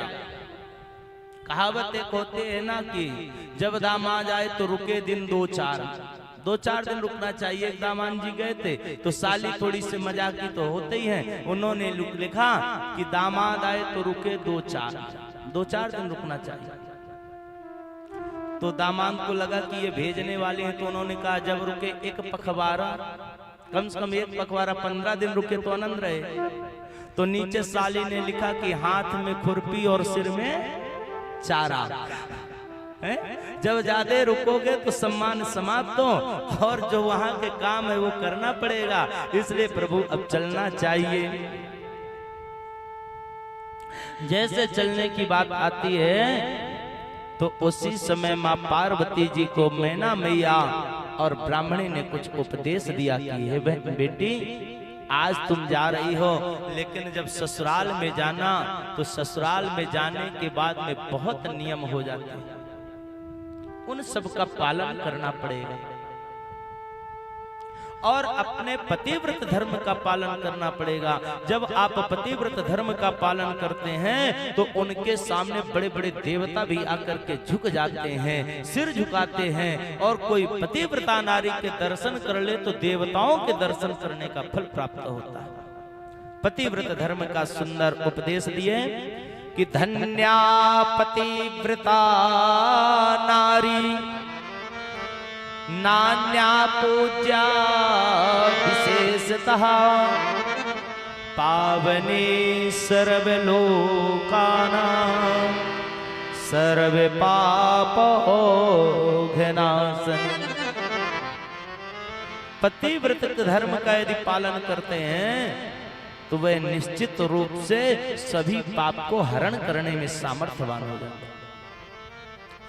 मैया पार्वती ने कहा, बोले माँ जा रहे हैं तो क्या क्या नियम का पालन करना पड़ेगा? तो इसमें बहुत सारे नियम बताए और सबसे प्रथम नियम जो है वो बताया है कि पत्योर नाम ना गृहीया तो कदाचन पतिव्रता। पतिव्रता नारी को अपने पति का नाम भी नहीं लेना चाहिए और इसके साथ में उनके किसी भी वचन का उल्लंघन नहीं करना चाहिए। ये व्यवस्था बताई गई है। और महाराज जब ऐसे रहेंगे तो निश्चित रूप से आपका कल्याण होगा और आपके साथ साथ में 3 पीढ़ियों का कल्याण हो जाता है। जिस प्रकार एक कुल में कोई अच्छा बालक निकल जाता है तो 21 पीढ़ी को पवित्र करता है, उसी प्रकार यदि बालिका अपने धर्म का पालन करती है तो 3 पीढ़ी को पवित्र कर देती है। और क्या करना चाहिए? बोले कि आज के बाद में जहां भी आप जाओगी तो मितम ददाति जन को मितिम भ्राता मितम सुतः मेतस्य ही दातारम भर्तारम पूजयेत सदा। कोई भी मित्र हो, कितना भी अपना सगा संबंधी हो, उससे जनक माने होता है पिता, ददात जनको, उसको या तो पिता मानना, अन्यथा भ्राता मितम सुता, या तो भाई मानना या कि पुत्र मानना, उससे मित्र नहीं मानना। क्यों? क्योंकि जो देवियां होती हैं ये 3 के संरक्षण में होती हैं और वही सुरक्षित होती है। इसमें बोले जब बाल अवस्था होती है तो पिता के संरक्षण में रहे, युवावस्था में जब आए तो पति के संरक्षण में रहें, और जब वृद्धावस्था आवे तो पुत्र के सानिध्यता में रहें। तभी उस माँ का भी कल्याण है और उस परिवार का भी कल्याण है। स्वतंत्र हो जाएंगे, मनमानी करने लगेंगे तो आचरण विहीन हो सकते। क्यों? क्योंकि इनका जो हृदय होता है ना ये बहुत कोमल होता है, मन बहुत कोमल होता है, ये आगे विचार नहीं करते। आज हमारे समाज में, हमारे देश में अनेक प्रकार की ये परंपरा चल गई है कि जो छोटी लड़की रहती, भोली रहती, उन विवेक नहीं कर पाती हैं, उनको अपने मोह जाल में ऐसे बड़ी बड़ी बातें करते हैं और उसमें बेचारी वो आकर्षित हो जाती, बाद में परिणाम बड़ा बुरा निकलता है। इसलिए माता आपको पिता मान करके रहना है, भाई मान के रहना है, या तो पुत्र की संज्ञा देना है। आप लक्ष्मी हो और लक्ष्मी को बहुत सुरक्षित रखना पड़ता है, इसलिए मर्यादा बताई गई। शेल भंगेन दुर्वृत्त्यः पातयन्ति कुलत्रयम् पितुर्मातुस्तथा पत्युरिहा पुत्रापि दुःखितः। क्योंकि एक बार यदि आपके पास में कोई बात आ गई तो उसका जो कलंक होता है जीवन तक धुलता नहीं। और यहाँ पर जो है पतिव्रत के 4 लक्षण बताएं धर्म पत्नियों के। बोले महाराज पहला जो है वह होती है उत्तम नारी, दूसरी मध्यम है, तीसरी निकृष्ट है, चौथी अति निकृष्ट है। कैसे कैसे? बोले महाराज, बोले उत्तम नारी होती जो स्वप्न में भी दूसरे पति को स्मरण ना करे, यह उत्तम है। दूसरे कौन से हैं? बोले नायम परपति भद्रे उत्तमा चा प्रकीर्ता। कभी भी दूसरे पुरुष के प्रति भाव में कुभाव न आए, ये मध्यम होते हैं। और तीसरी जो है या पितृ भात्रो सुतवतम परम पश्यति सिद्धया। महाराज जो तीसरी प्रकार की नारियां हैं ये अपने व्यवस्था के अनुसार बातचीत तो करें लेकिन मर्यादा का उल्लंघन न करें, अपने मर्यादा में रहें। इस प्रकार से जो है। और चौथी प्रकार की जो अति निकृष्ट, जो अपने मर्यादा से बाहर हो जाती है, किसको क्या कहना क्या नहीं कहना इसका विचार करना बंद कर देते हैं। आप यदि जितना सम्मान करके चलेंगे, ये हम फर्स्ट दिन की भी कथा में बताए थे कि आप जितना अगले का सम्मान करेंगे उतना ही आपका सम्मान करेंगे। सब कोई बहू का दोष देते हैं, आजकल की बहू वैसी हैं, बहू वैसी हैं। अरे आप जो है कौशल्या बन जाओ तो बहू भी तो सीता जी बन जाएंगे। आप चाहते हैं कि हम बिल्कुल शासन करके रखें और बहू को सोचते हैं कि ये सीता जी जैसे हो तो कब तक रहेंगे।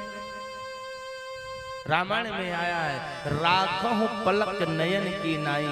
बहू की व्यवस्था सास को कैसे करना चाहिए, जैसे नेत्र की व्यवस्था पलक करती है, ऐसे सास को बहू की सुरक्षा व्यवस्था क्या आवश्यकता है, क्या जरूरत है, उसकी व्यवस्था करनी पड़ेगी, देख रेख करनी पड़ेगी। ये नहीं कि सुबह हुई शाम हुई तो ताना मारना चालू कर दिया। जब ताना मारोगे तो उसका उत्तर भी मिलेगा, कब तक से।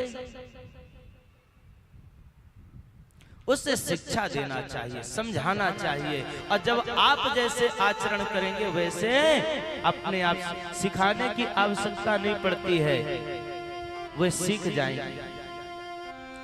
सुंदर दिव्य उपदेश दिए और कहने लगे कि देखो हे पार्वती मैया, एवं ज्ञात्वा शिवे नित्यं कर्तव्यं पति सेवनम त्वया शैलात्मजे प्रीत्या सर्व काम प्रदभव।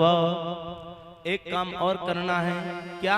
बोले कि पति देव के उठने से पहले आपको उठना है। ये पहले की परंपरा में इनके तो बहुत सारे नियम बताए। उनके अनुसार अपने सास ससुर को माता पिता जैसे सम्मान करना है, प्रणाम करना है और इसके बाद में पूजन करना है, धर्म से जुड़ना है। पहले की जो पढ़ाई चलती थी 4 प्रकार की थी। हमारे बहुत ही अच्छे शिक्षक महोदय भी इस कथा के यजमान है, ये बड़ी प्रसन्नता है। शिक्षक का स्तर संसार में सबसे ऊंचा होता है। वो मिट्टी के कच्ची मिट्टी को पका करके घड़ा बनाता है। यदि एक शिक्षक बिगड़ जाए तो पता नहीं हजारों विद्यार्थी बिगड़ जाएंगे, और एक शिक्षक यदि समर्पित हो जाए तो हजारों विद्यार्थियों को सुधार करके सद्मार्ग में लगा देता है। इसलिए उसे महेश्वर की तुलना दी गई है।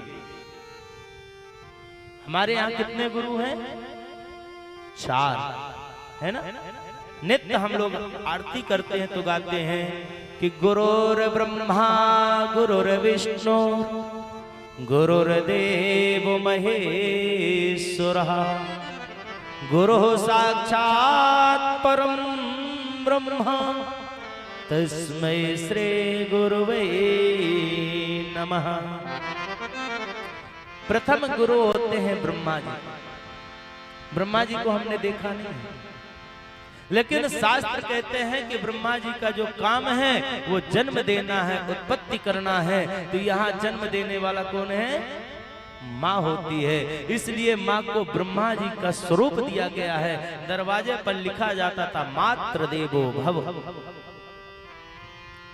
दूसरे गुरु होते हैं विष्णु भगवान। हमने देखा नहीं, लेकिन कार्य क्या है?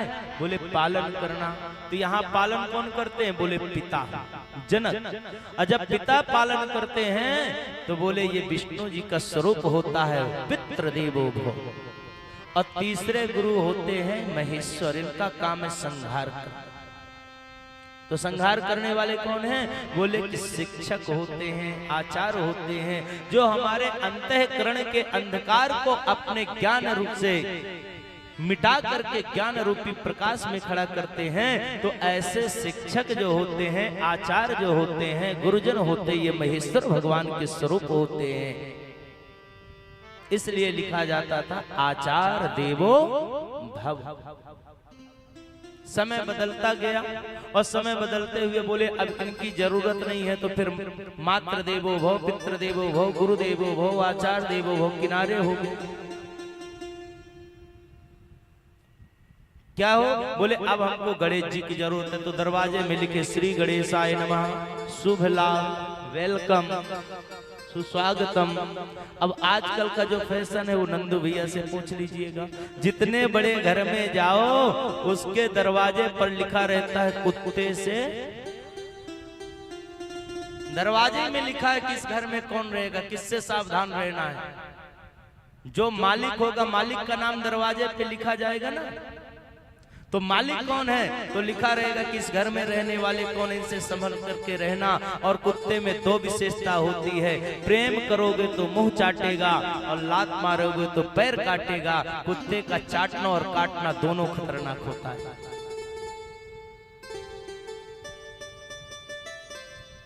शिक्षा दी जाती है और शिक्षा दे करके दिव्य बोले कि हे देवी, हे पार्वती मैया, अब आप जाओ और जा करके सुंदर अपने गृहस्थ जीवन को सुखमय बनाओ। जैसे जाने का नंबर होता है तुरंत दौड़ करके मैना मैया आई और पार्वती को हृदय से लगा ली। बेटी, आज विदाई करने का समय है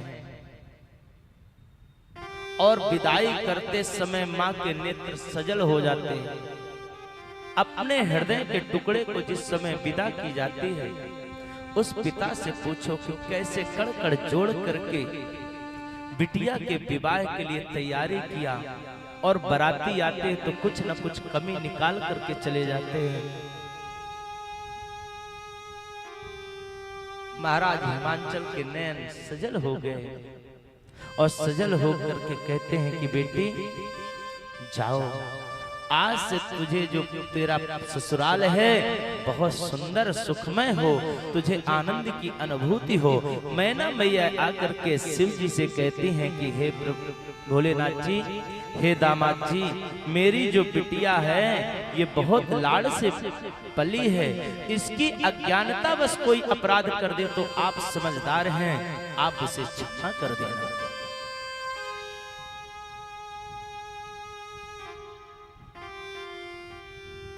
माँ पार्वती की विदा होती है और पार्वती कहती है कि हे माँ, आप भी चिंता मत करो। क्यों? क्योंकि ये भोलेनाथ जी में जन्म जन्म के इन्हीं को पति के रूप में वर्ण की हूं, मुझे पता है।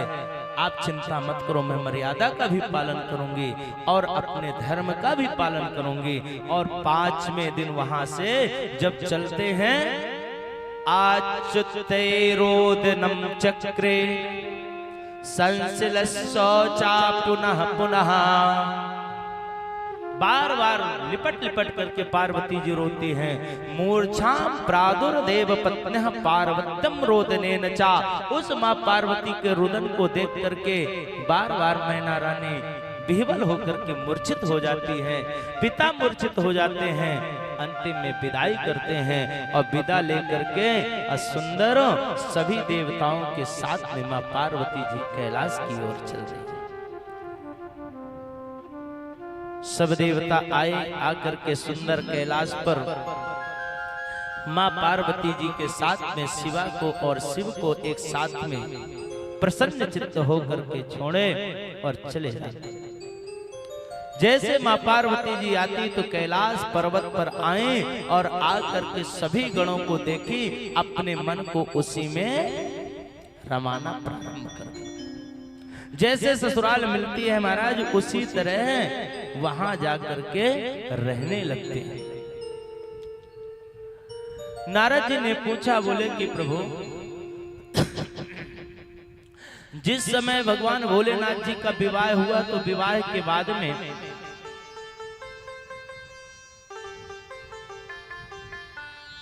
भगवान की संतति कैसी हुई, परिवार कैसे रहा। तो ये प्रश्न 3 जगह चल रहा है। कहाँ? ये प्रश्न सबसे पहले नारद जी ने ब्रह्मा जी से किया, शौनकादिक ऋषियों ने श्री सूत जी से किया, और नंदिकेश्वर महाराज सनकादिक ऋषियों से बता रहे हैं। बोले कि जिस समय विवाह हुआ तो विवाह होने के बाद में भगवान भोलेनाथ जी और मां पार्वती जी एकाग्र चित्त होकर के जंगल में विहार करने के लिए चले गए और 1000 वर्ष तक सुंदर विहार करते रहे, भ्रमण करते रहे।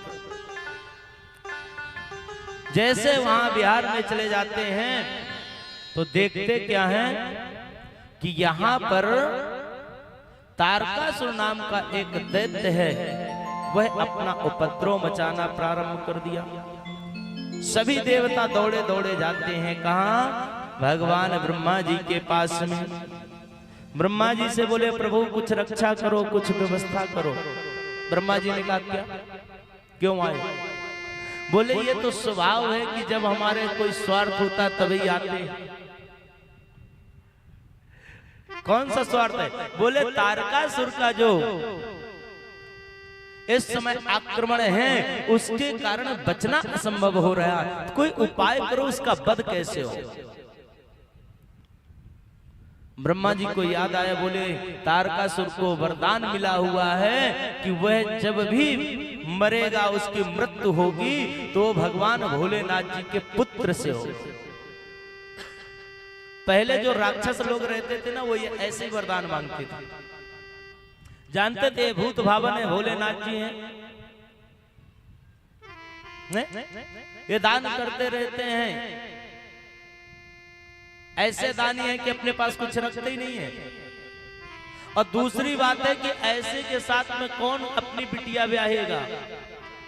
किसी व्यक्ति से कह दिया जब ये बड़ा शराबी है, जुआड़ी है, भगेड़ी है, पागल है, उसके साथ में कौन विवाह करेगा। तो तारकासुर को लगा कि हम वरदान ऐसा मांग लें कि भोलेनाथ जी के पुत्र से हमारी मृत्यु हो और भोलेनाथ जी को कोई बिटिया देगा नहीं, इनका विवाह होगा नहीं, न संतान होगी, न हमारी मृत्यु होगी।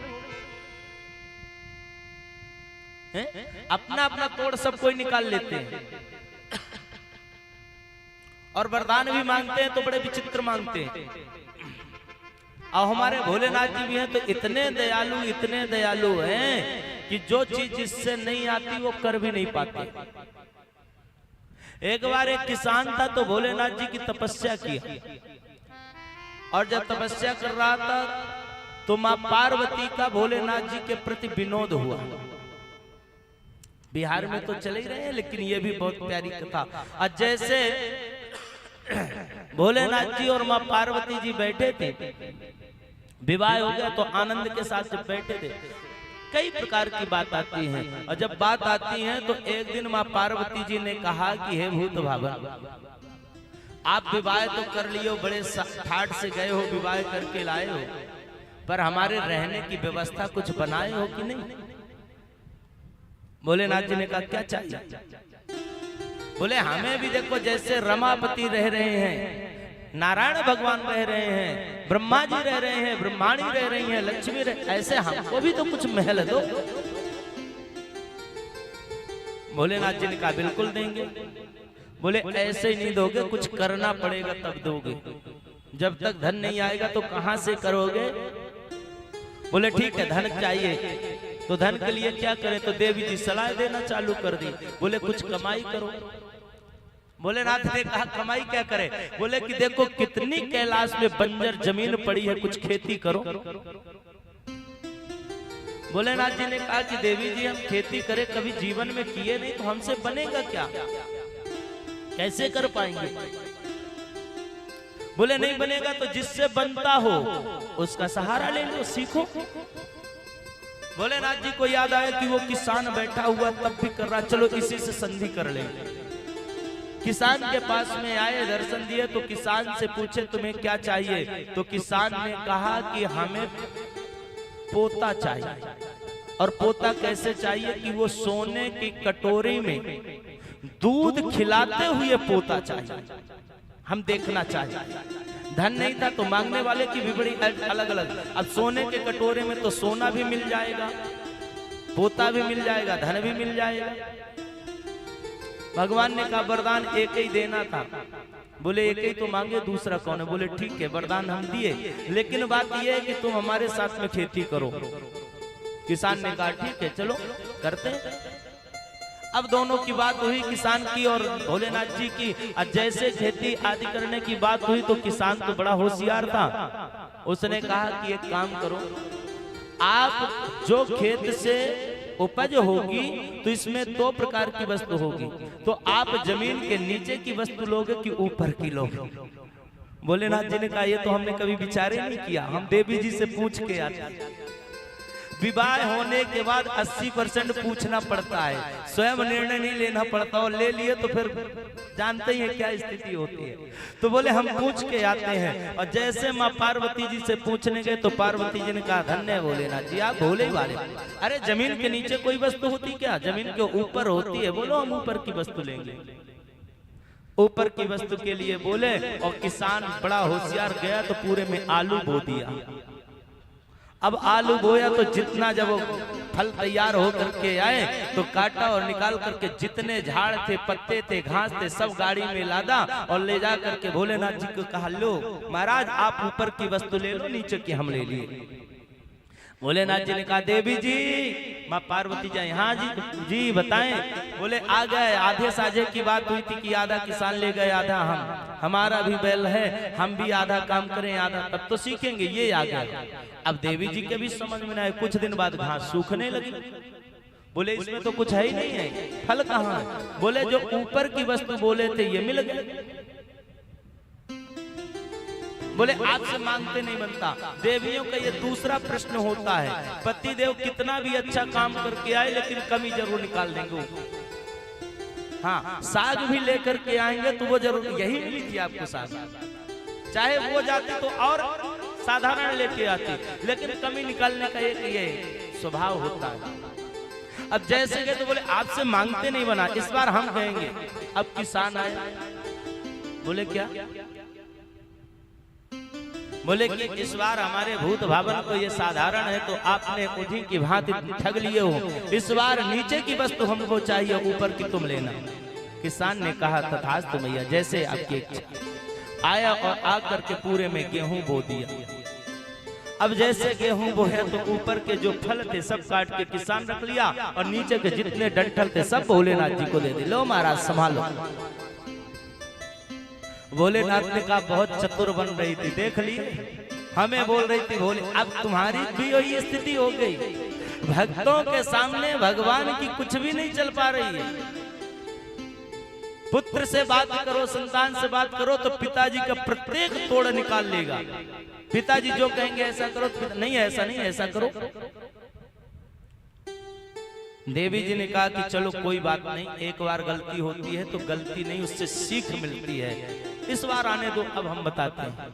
तीसरे बार किसान गया तो माँ पार्वती जी ने कहा क्यों तुम हमें ठग रहे हो?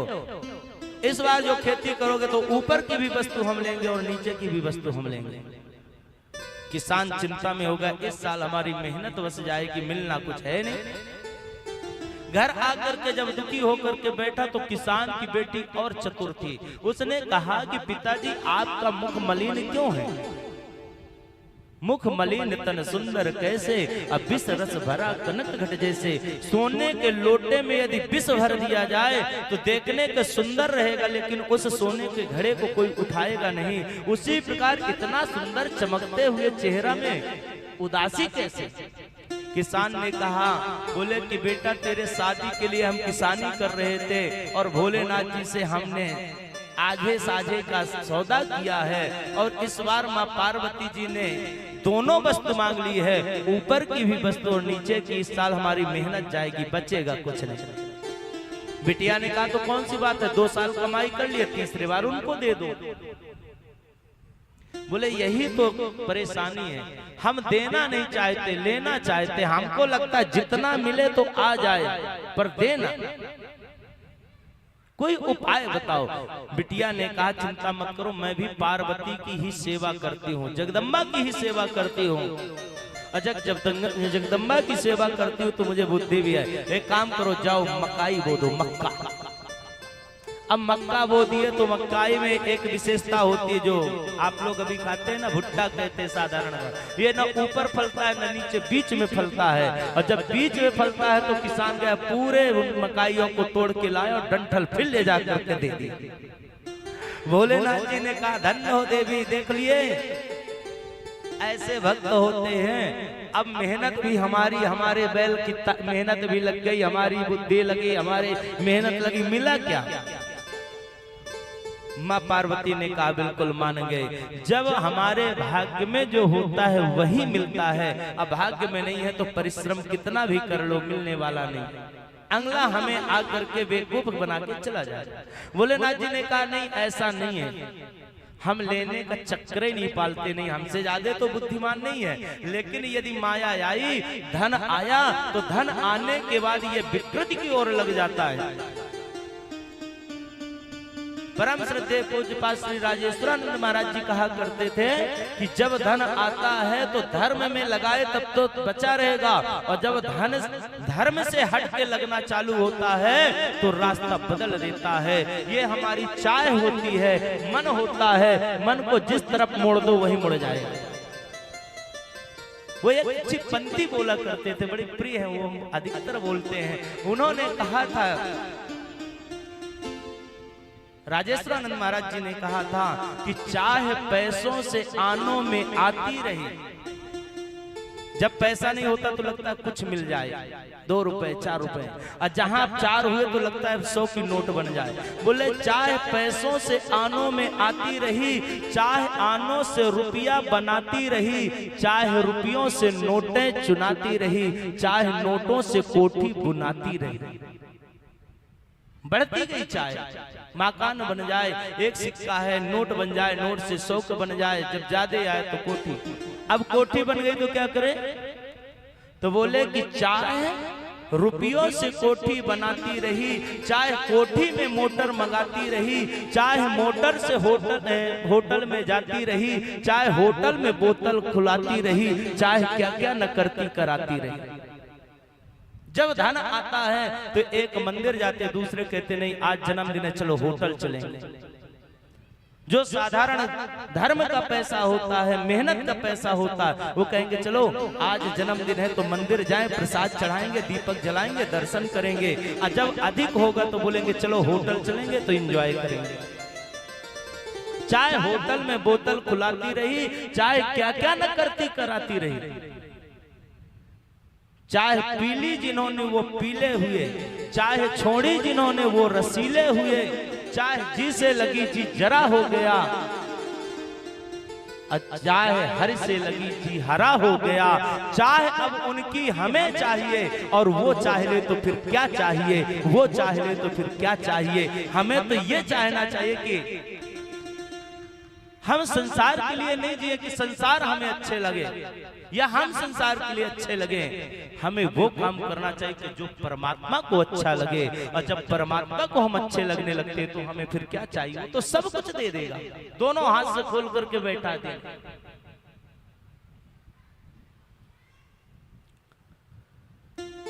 जैसे देवता लोग जाते हैं, जाकर के प्रार्थना किए, ब्रह्मा जी ने कहा मेरे पास भी व्यवस्था नहीं है, चलो विष्णु भगवान के पास जाते हैं। विष्णु भगवान के पास जाते हैं और कहते हैं प्रभु देव देव रमानाथ सर्वावन कर प्रभो रक्षणः शरणापन्ना भवस्याकुलमानसा। देव देव रमानाथ सर्ववन कर प्रभो, हे प्रभु, हे रमानाथ, हे दीनानाथ, हे भक्त वत्सल, आप रक्षा करो। जैसे ये बात आती है तो भगवान शिव जी ने कहा कि क्या करें रक्षा। बोले कि तारकासुर का जो अन्याय है तो हे भगवान, आपका जन्म तो इसी के लिए होता है, आप अवतार इसलिए धारण करते हैं कि भक्त की रक्षा हो, असुरों का विनाश हो। भगवान ने कहा ये तो आपका विचार है, भगवान कभी राक्षसों को मारने के लिए नहीं आते। सूत जी ने कहा कि हे सोनकादिक ऋषियों, सब कोई कहता है कि भगवान रावण को मारने आए, कंस को मारने आए, कंस को मारने नहीं आए, न रावण को मारने आए। भगवान तो वही चाहते तो मार देते, भगवान आए हैं धर्म की रक्षा करने के लिए। भगवान आते हैं गौ माता की रक्षा करने के लिए, भगवान आते हैं संतों की रक्षा करने के लिए। और जब आते हैं तो आने के बाद बोले कि चलो जब आए हैं तो ये काम तो करे रहे हैं, लेकिन इसकी सफाई भी करते चले जाए, दोबारा क्यों आना पड़े। एक बहुत सुंदर सा उदाहरण था। दो मित्र थे, एक मित्र बाहर चला गया, एक वही शहर में रहता था। और जब शहर में रहे तो एक मित्र के 3 बेटियां थी, जो बाहर गया था उनके भी संतान थे। तो जब बाहर चले गए तो जो मित्र गांव में था उसने लिखा और लिख करके पत्र दिया कि मेरे बड़ी बेटी का विवाह है, तुम आ जाना। कार्ड दिया, किसी कारण से नहीं आए। दूसरे बिटिया का विवाह हुआ तो दूसरे बिटिया में भी नहीं आए। तीसरे में उसने बड़े कड़े शब्दों में लिखा कि भाई अब तो बड़े धनवान हो गए हो, पैसा वाले हो गए हो, शहर में रहने लगे हो, हम गरीबों को क्यों ध्यान रखोगे, 2-2 बार बुलाए नहीं आए हो। तो तीसरे बार जब वो कड़े शब्दों में लिखा तो मित्र ने विचार किया कि भाई ये बचपन का मित्र है, चलो चल करके इनसे मिल लें और हमारा जो पुराना मकान है उसको भी दिखाएंगे। तो आए और आए करके बिटिया के विवाह में सम्मिलित हुए। बिटिया के विवाह में जब सम्मिलित हुए, विदा हो गई, बारात हो गई, चली गई। तब मन में भाव आया कि जब यहाँ तक आए हैं तो बार बार आना होता नहीं, एक काम करो घर की सफाई भी करते चले, दीपक जला देंगे, व्यवस्था देख लेंगे। बोले कि हम जो है तो इसकी व्यवस्था भी देख लेंगे, दीपक भी जला देंगे और सफाई भी कर देंगे। और गए तो घर की सफाई किए और सफाई करके दीपक जलाए, घर को सुरक्षित किए, फिर चले गए। उसी प्रकार परमात्मा जब आते हैं तो आए किस लिए कि विप्रधेन सुर संत हित लेन मनुज अवतार, निज इच्छा निर्मित तनु। किस लिए आए? अपने इच्छा के अनुसार शरीर को धारण किए, निज इच्छा, अपने इच्छा के अनुसार आते हैं और आ करके विचार करते हैं कि अब आए हैं तो भक्तों का कल्याण तो कर ही रहे हैं, अब ये जो राक्षस बीच में पड़े इनको भी सफाई करते जाएं, बार बार क्यों आना। भोलेनाथ जी के पास में जाने की बात आई। विष्णु भगवान ने कहा देखो भगवान जो है, आप लोग जो हमारे पास आए हो तो हमारे पास भी इसका तोड़ नहीं है। क्यों? बोले कि हम भी तारकासुर को नहीं मार सकते, उसने वरदान ऐसा मांग करके रखा है ऐसा, तो अब क्या करें? बोले कि एक काम करो, सब लोग चलो भोलेनाथ जी के शरण में, और जब भोलेनाथ जी के पास जाओगे तो कोई न कोई व्यवस्था अवश्य बन जाएगी। पहुंच गए और जैसे भोलेनाथ जी के पास में जाते हैं तो जाने के बाद में वहां प्रणाम कर दिए और प्रणाम करके कहते हैं कि प्रभु त्राहि माम, आप हमें दर्शन दीजिए। हे भोलेदानी, हे भंडारी, हम आपकी शरण में आए हैं और हम झोली फैलाए हुए हैं, आप हमारे झोली को भर दो। हे भगवान, हम आए हैं किस लिए? बोले कि हमारी आज ऐसे लग रहा है कि हमारा परिवार सब कष्ट में है, हमारे सभी देवता कष्ट में हैं, हमारी झोली को भरो और मनोरथ को पूर्ण करो। और वहां शिव और पार्वती बिहार में आनंद के साथ में आनंदित हो रहे थे। जैसे देवताओं ने स्तुति करी और स्तुति को सुन करके भोलेनाथ जी से रहा नहीं गया, तुरंत बाहर आ गए। और जैसे बाहर आते हैं तो देवताओं को देखा और देवताओं को देखने के बाद में बोले बताओ किस लिए आए हो। और उसी समय शिव जी का जो तेज है वो पतित हो जाता है और देवता लोग स्तुति किए कि प्रभु हम आए हैं तारकासुर का जो वध है कैसे हो। ठीक उसी समय माँ पार्वती जी बाहर आई और जैसे आई तो आकर के देखती हैं कि इन्होंने हमारे बिहार में व्यवधान डाला है, हमारे पति को बुला लिए हैं, इन्हें पता नहीं है। तो क्रोध में आकर के श्राप देती हैं और श्राप देकर के कहती हैं कि हे देवताओं तुम अपने कार बनाने के लिए हमारे कार का ध्यान नहीं रखे हो, आज मैं पुत्र विहीन हो जाऊंगी और जब मेरे संतान नहीं होगी तो जाओ, मेरा श्राप है कि तुम जितनी देवियां हो सब बंध्या हो जाओ। ये मां पार्वती का श्राप था, इसीलिए देवता जो है संतान जादे वृक्ष।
श्री राधे।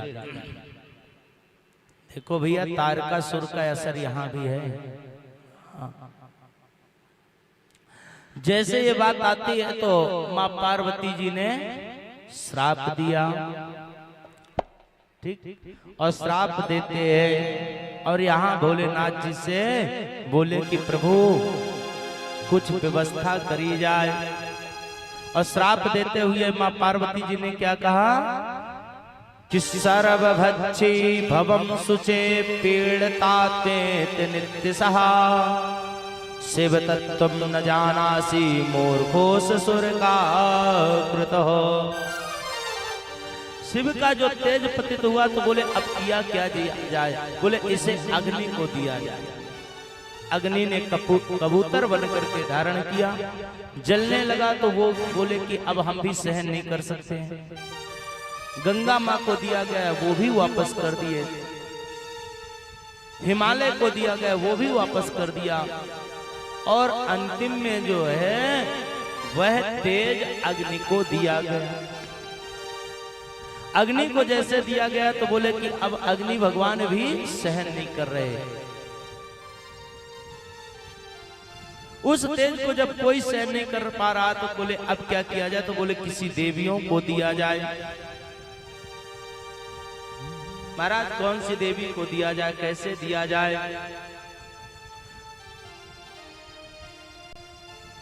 बोले कि महाराज हमारे दुख को दूर करो। अब दुख को दूर करने का उपाय भी आपके पास है कि इदम दुखम हरम हर भवावो ही मृता ध्रुवा। महाराज हमारे दुख को दूर करने में आपके सिवा किसी में सामर्थ्यता नहीं है। भगवान ने कहा कि तुम एक काम करो कि देवियों को दो। और देवी कौन है? बोले सप्त ऋषियों की जो देवियां हैं वो सप्त ऋषियों की पत्नियां हैं, इन्हें जो है आप प्रदान कर दो। महाराज ये कैसे दें? बोले कि ये माघ का महीना सबसे ठंडा महीना होता है। माघ के महीना में गंगा जी में स्नान करेंगे और जब अग्नि तापने आएंगी तो जो रोमा होते हैं रोमों के माध्यम से इनके गर्भ में धारण कर देंगे। सप्त ऋषियों की पत्नियों में से अरुंधति माता छोड़ करके अन्य पत्नी आती हैं और जैसे 6 आई और शीत से कांप रही थी और जैसे अग्नि के पास गई, अग्नि के पास में हाथ को सेके, उसी समय वह गर्भवती हो जाती है। महाराज अब क्या करें? यहाँ आकर के अग्नि ने भगवान से प्रार्थना करी कि हे प्रभु मुझे क्षमा कीजिए। क्यों? क्योंकि मैंने अपराध किया, मेरे पास में सहन करने की सामर्थ्यता नहीं थी। तमोमास स्नान करता स्त्रियो यास्यो प्रगे सुचे तद्देहेस्तु स्थापयत्वं शिवरेता सुतम। आप चिंता मत करो, ये जो 6 देवियां हैं ना, ताम खट मुनि स्त्रियों, ये जो 6 मुनियों की स्त्रियां हैं इनके गर्भ में चले गए हैं। उनका तो थोड़ी से आराम मिला अग्निदेव को, लेकिन आगे चल करके और स्त्रियां जब अपने पति के पास जाती हैं तो पतियों ने भी उनका त्याग कर दिया। और जैसे त्याग करते हैं तो बोले तत्याजम शिवरे तस्तो गर्भ रूपम मुनि स्त्रिया, तुम कहां से गर्भ को धारण करके आई? वह भी छोड़ दी और छोड़ करके तो ये गंगा जी के पास जाता है वह तेज, और गंगा जी भी तरंगों के माध्यम से पहुंचा और वो भी अंतिम में जाकर के कहां गया? पर्वतों के बीच। हरि ओम तत्सतो श्री परमात्मने नमः। महाराज ये मार्गशीर्ष महीने की शुक्ल पक्ष की षष्ठी के दिन और वह तेज जो है एक बालक के रूप में प्रकट हो गया। जैसे बालक के रूप में प्रकट होता है तो उसी समय यह 6 देवियां पहुंचती हैं और उन्होंने देखा और देखने के बाद मन में विचार करती, इतना सुंदर बालक है, इसे हम स्तनपान कराएं। स्तनपान कराने के मन में भाव आए। अब आपस में लड़ने लगी। एक देवी कहती है मैं स्तनपान कराऊंगी, दूसरी कहती है मैं कराऊंगी। छोटा सा जब बालक होता है तो उसका मोह सबको प्रकट हो जाता है। यही जो स्थिति थी भागवत जी में राजा बलि की थी, और वही बलि की जो बेटी थी बाद में कौन बनी थी? बकासुर की बहन पूतना बन करके आई थी। उस समय उसके मन में 2 भाव आए थे। जब वामन रूप में भगवान आए थे तो उससे लगा इतना सुंदर बालक मिल जाता और मुझे मिलता तो मैं अपने स्तनपान करा करके अपने आप को धन्य मान लेती। और जब भगवान वामन ने विराट रूप धारण किया तो वही बिटिया कहती है कि इतना दुष्ट मिल जाता तो मैं इसे विष दे करके मार देती। तो भगवान ने दोनों काम किया था, स्तनपान भी किया और उसे विष भी पान किए। बोले जाओ हम दोनों मनोरथ पूर्ण करते हैं। भगवान कभी किसी के मनोरथ को छोड़ते नहीं है। इसी प्रकार यह जब देखते कि 6 माताएं एक साथ में स्तनपान कराने को दौड़ रही हैं तो भगवान ने कार्तिकेय जो हैं वो 6 मुख धारण किए और 6 मुख से माताओं का स्तनपान किए। नाम पड़ा खड़ानन। बोले महाराज ये तो 6 आने के हुए दुग्ध पान स्तन पान करने का, लेकिन वास्तविक नाम कैसे हो? तो उसी समय एक बार की बात है कि श्री विश्वामित्र जी घूमते घूमते पहुंच गए और जैसे कार्तिकेय जी के पास में पहुंचते हैं तो उस बालक को देख करके तस्सु तेज कहा, उस तेज को देख करके रुक गए और रुकने के बाद में पास में गए और जैसे पास में गए तो वह बालक तुरंत प्रणाम किया और प्रणाम किया तो बड़ों का तो आप सम्मान कर दो, इतने में बड़े गदगद हो जाते हैं। खूब धन के प्यासे नहीं होते, माता पिता पुत्र से धन नहीं चाहते लेकिन सम्मान चाहते हैं। माता पिता पुत्र से कोई धन की इच्छा नहीं चाहते, सेवा की इच्छा भी नहीं चाहते हैं, लेकिन एक इच्छा रहती कि हमारे पास बैठ करके अपना सुख दुख बता सके। संतान की आवश्यकता यही होती है।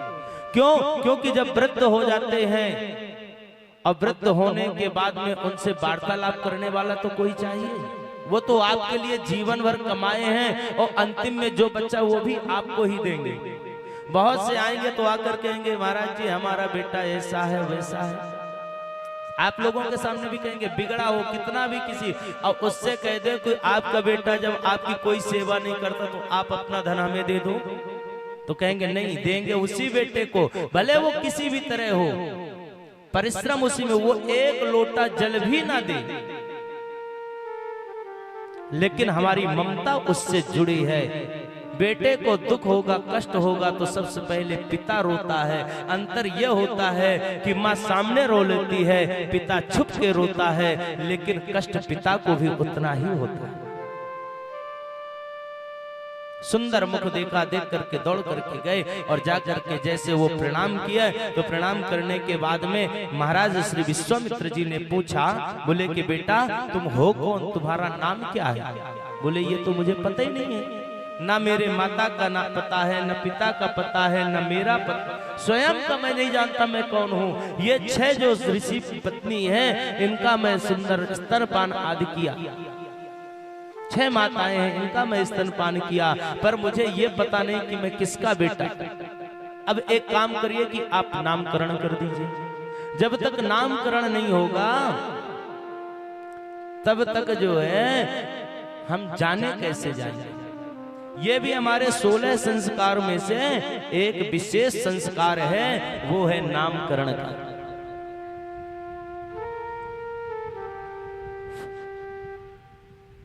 श्री राजा आजकल तो नामकरण अपने अनुसार कर लेते हैं और इसीलिए उन बच्चों को पता नहीं रहता। नामकरण में अच्छा मुहूर्त देखना चाहिए, अच्छा दिन देखना चाहिए और इसके बाद अपने कुल देवताओं के अनुसार बैठा करके, और कभी कभी परंपरा अनुसार या तो आचार्य जी नामकरण करते हैं या उनके परिवार की कोई बुआ मुखिया जो होती वो करती हैं, तो उसके कान में सब बोला जाता है। तुम्हारे पिताजी का नाम 3 पीढ़ियां बताई जाती है, आपके परदादा कौन है, दादा कौन है, पिताजी कौन है, आपका नाम क्या है, आप किस गोत्र में आए हो, आपका गोत्र है, आपका कुल देवी है, कुल देवता है, आपकी ये संप्रदाय है, ये सब उसके कान में 12वें दिन बरहों जब होता है तो बताया जाता है, अथवा जब नामकरण की क्रिया होती तब बताया जाता है। आज ये स्थिति हो गई है कि लोगों को अपने कुल देवी देवता पता नहीं है और वो ये कहते हैं कि महाराज हमारे पास पता नहीं, हमारे पूर्वज आ गए हैं तो कुल देवी कहाँ है, कुल देवता कहाँ है। जिनकी कुल देवी जब इष्ट नाराज होती हैं तो कोई देवी देवता उनके काम नहीं आते। घर का मुखिया यदि बिगड़ जाए तो आप बाहर वालों को कितना भी मना लो, घर में शांति नहीं होने वाली। इसलिए कुल देवी का पूजन अवश्य करना चाहिए। शास्त्रों में है कि जिनका विवाह हुआ है, चाहे माँ जानकी जी को ले लें, चाहे माँ गौरी जी को ले लें, चाहे माँ रुक्मणी जी को ले लें, विवाह के पूर्व सब जाकर के कुल देवी का पूजा करिए। और जिसके ऊपर कुल देवी का पूजन होता है उसके यहाँ कभी कोई विघ्न नहीं आता है। आजकल तो हमें पता ही नहीं होता है कि कुल देवी कौन है। किसी से पूछ लो भैया आपके इष्ट देवता कौन है, इष्ट भी नहीं पता होता। गुरु जी मंत्र दे रहे हैं, राम जी का शिष्य मंत्र जप कर रहे हैं, कृष्ण जी का, दुर्गा जी का मंत्र लिए हैं, काली जी का भजन कर रहे हैं, श्याम जी का। हमारे इष्ट वो होते, शायद अभी चर्चा परसों ही हुई है या कल हुई है कि जब गुरु मंत्र देकर के गुरु जी जिस दिन बता दें कि आपके इष्ट ये हैं, उनके ऊपर आप विश्वास करके उनका भजन करो तो सिद्धि प्राप्ति होगी। महाराज नामकरण कर दो। विश्वामित्र जी ने कहा कि नामकरण तो कर दें, लेकिन एक बात है कि मैं जो है ब्राह्मण नहीं हूं, मैं क्षत्रिय हूं और ये कार्य ब्राह्मण का है। जो वेद पाठी हो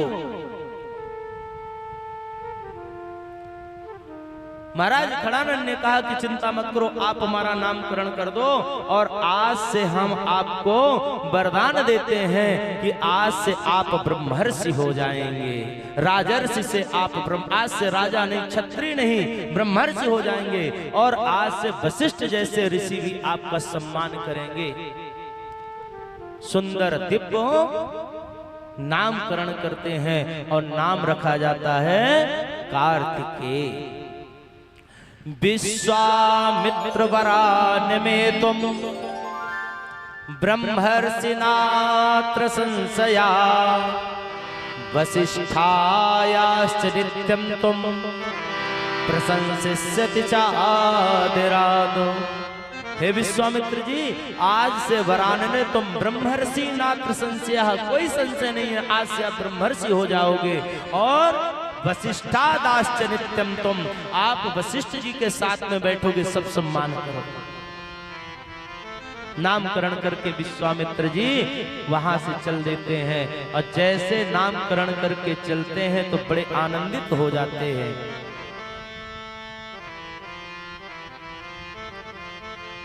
यहां पर एक दिन मैया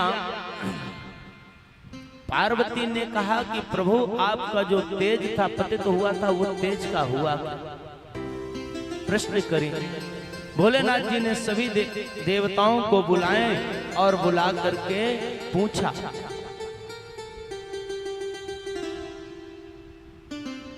और जैसे पूछते हैं तो बोले कि महाराज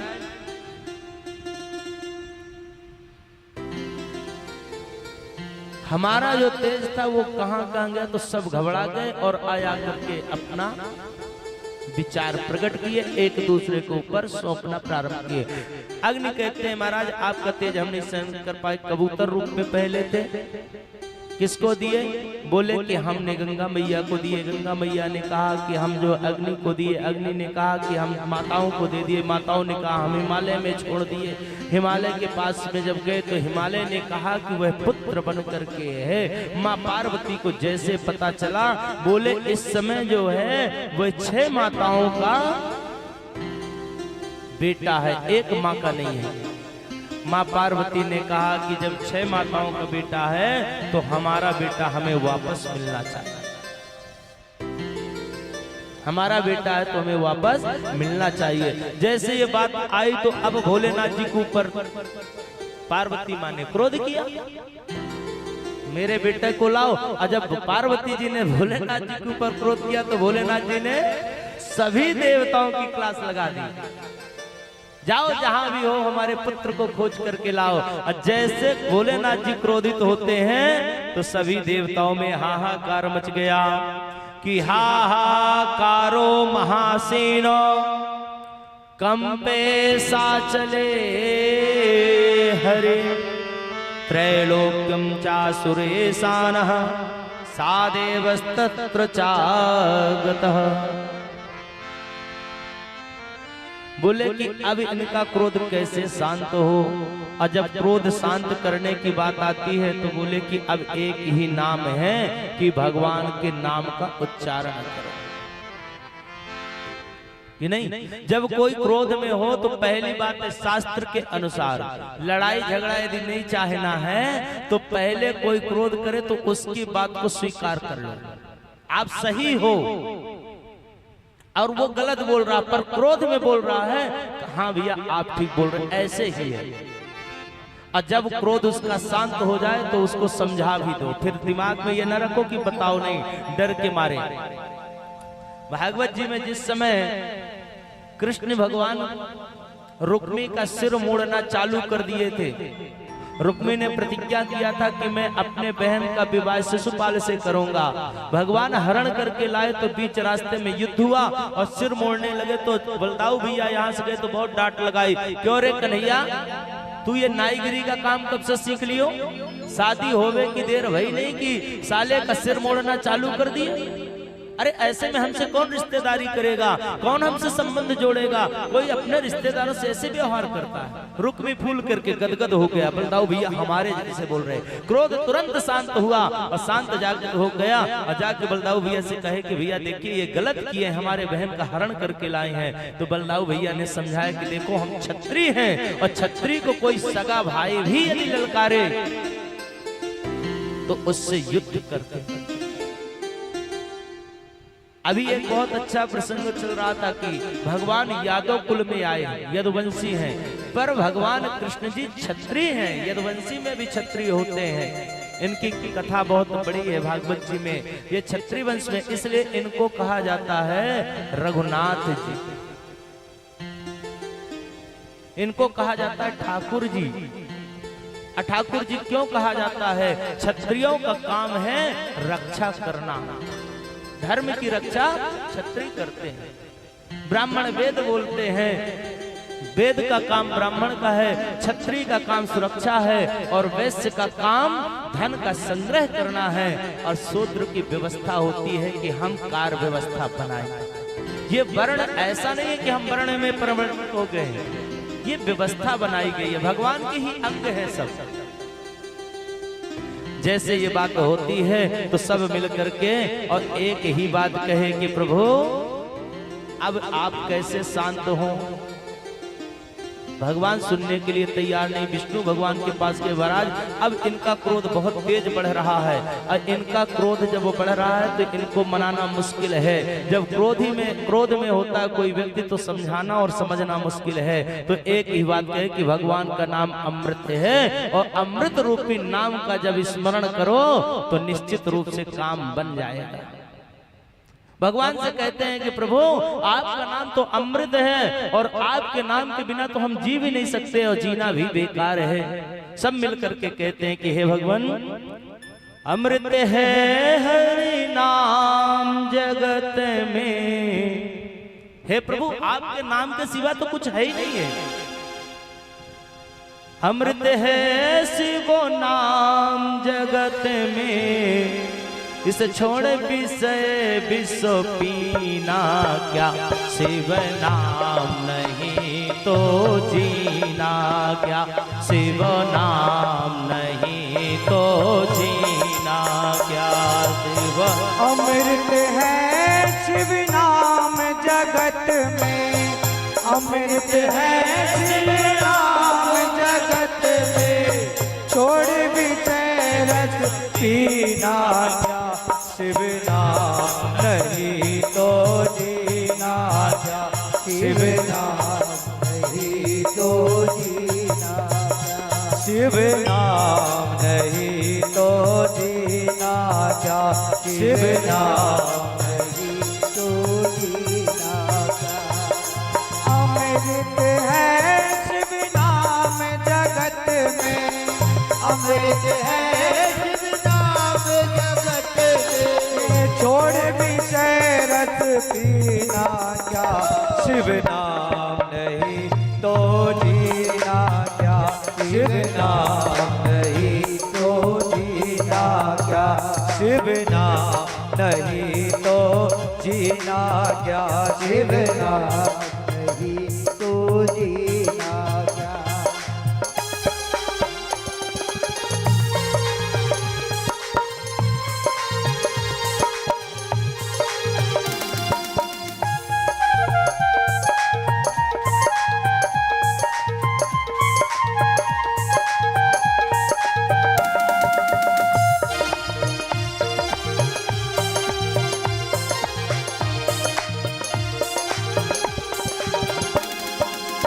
काल सदा अपने रथ गोले, ना जाने कब सिर चढ़ बोले, ना जाने कब सिर चढ़ बोले, ना जाने कब सिर चढ़ बोले। काल सदा अपने रथ गोले, ना जाने कब सिर चढ़ बोले, ना जाने कब सिर चढ़ बोले, ना जाने कब सिर चढ़ बोले। शिव का नाम छोड़ निस्वासर, शिव का नाम जपो निस्वासर, इसमें परस महीना, शिव नाम नहीं तो जीना क्या, शिव नाम नहीं तो जीना क्या, ओ शिव नाम नहीं तो जीना क्या, शिव नाम नहीं तो जीना क्या।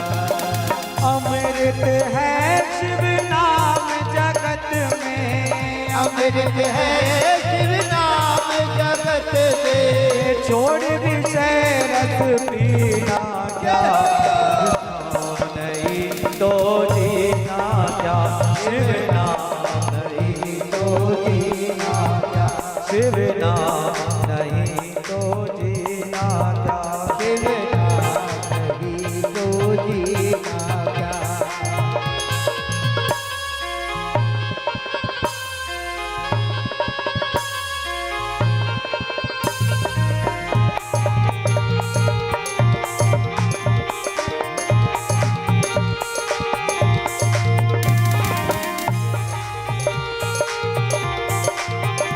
बोलिए शंकर भगवान की जय हो।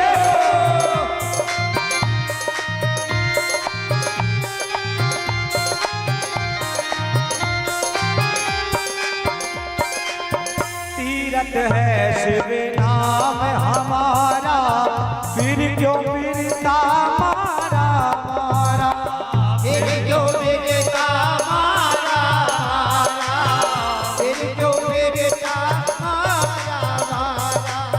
तीरथ है शिव नाम हमारा, फिर क्यों फिरता मारा मारा, फिर क्यों फिरता मारा मारा, फिर क्यों फिरता मारा मारा।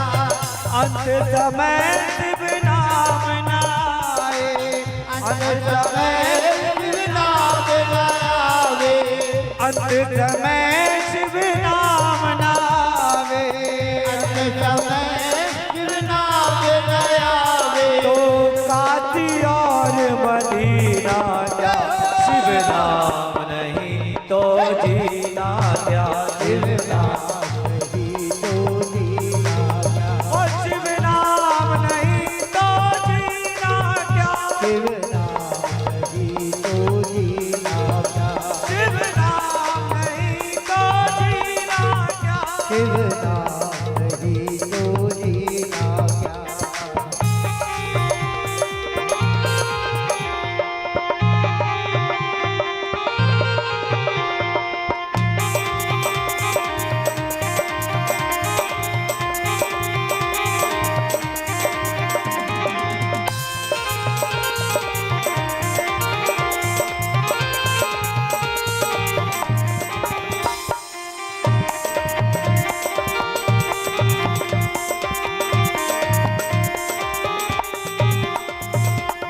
भूषण से सब अंग सजावे, रचना पर शिव नाम नावे, रचना पर शिव नाम नावे, रचना पर शिव नाम नावे। और भूषण से सब अंग सजावे, रचना पर शिव नाम न आवे, रचना पर शिव नाम न आवे, रचना पर शिव नाम न आवे।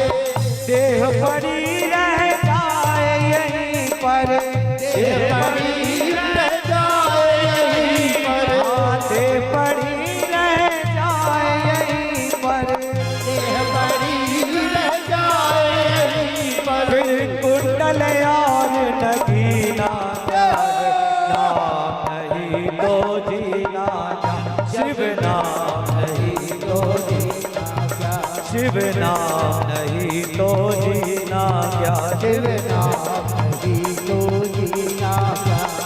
अमृत है शिव नाम जगत में, अमृत है शिव नाम जगत में, अमृत है शिव नाम जगत में, अमृत है शिव नाम जगत में। छोड़ विषय रस पीना क्या, शिव नाम नहीं तो जीना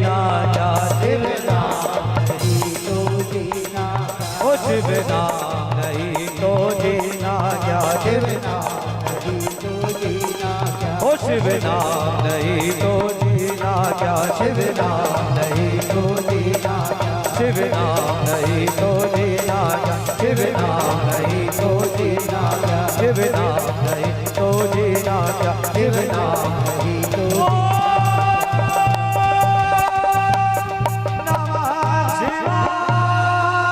बोले शंकर भगवान की जय हो।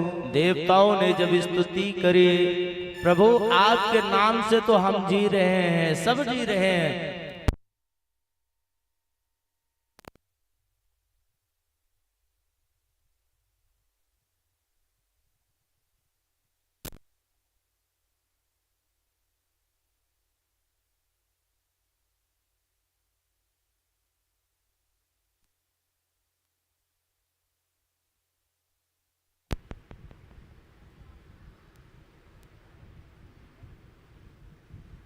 श्री राम।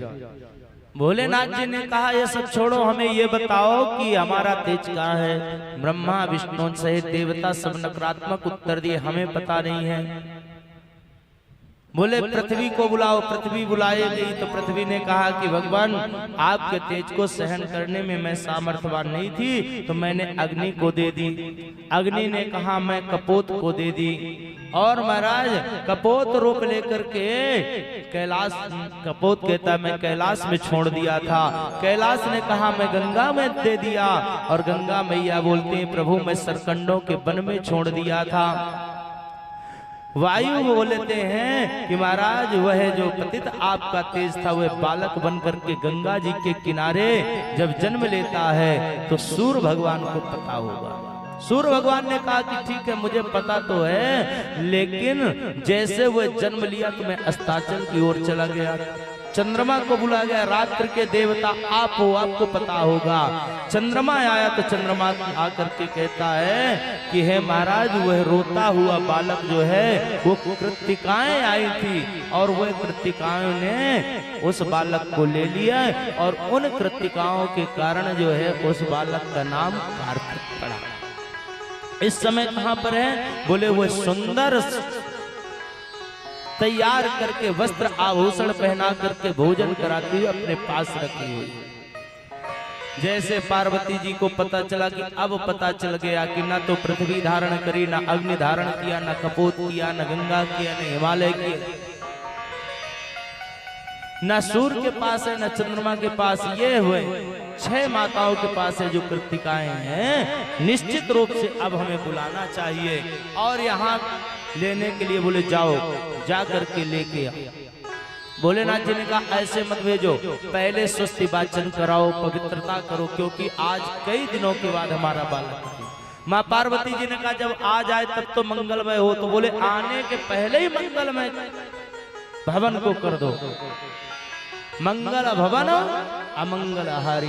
पहले जब विवाह होते थे ना तो विवाह होने के कुछ दिन पूर्व लग्न चढ़ जाती थी और घर में जितनी माताएं आती थी सब 8 दिन पहले से मंगल गीत गाना प्रारंभ कर देती थी। और उस मंगल गीत गाना क्यों गाती थी?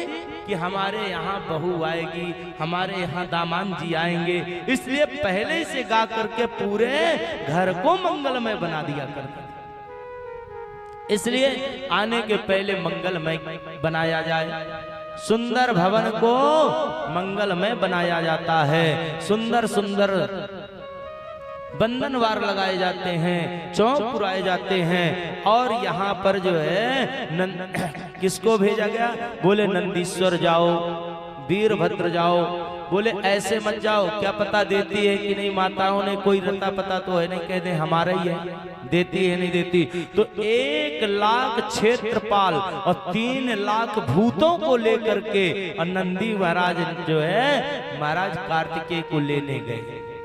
1 लाख क्षेत्रपाल और 3 लाख भूत प्रेत, बोले इनको लेकर के गए। और जैसे पहुंचते हैं तो इतने वीरों को देख करके चारों तरफ से जब वो घेर लिए, कृत्तिकाएं कांपने लगी। और जैसे कांपने लगे तो कार्तिकेय जी के पास गए, बोले बेटा अब रक्षा करो, बचाओ, तुम ही बचा सकते हो।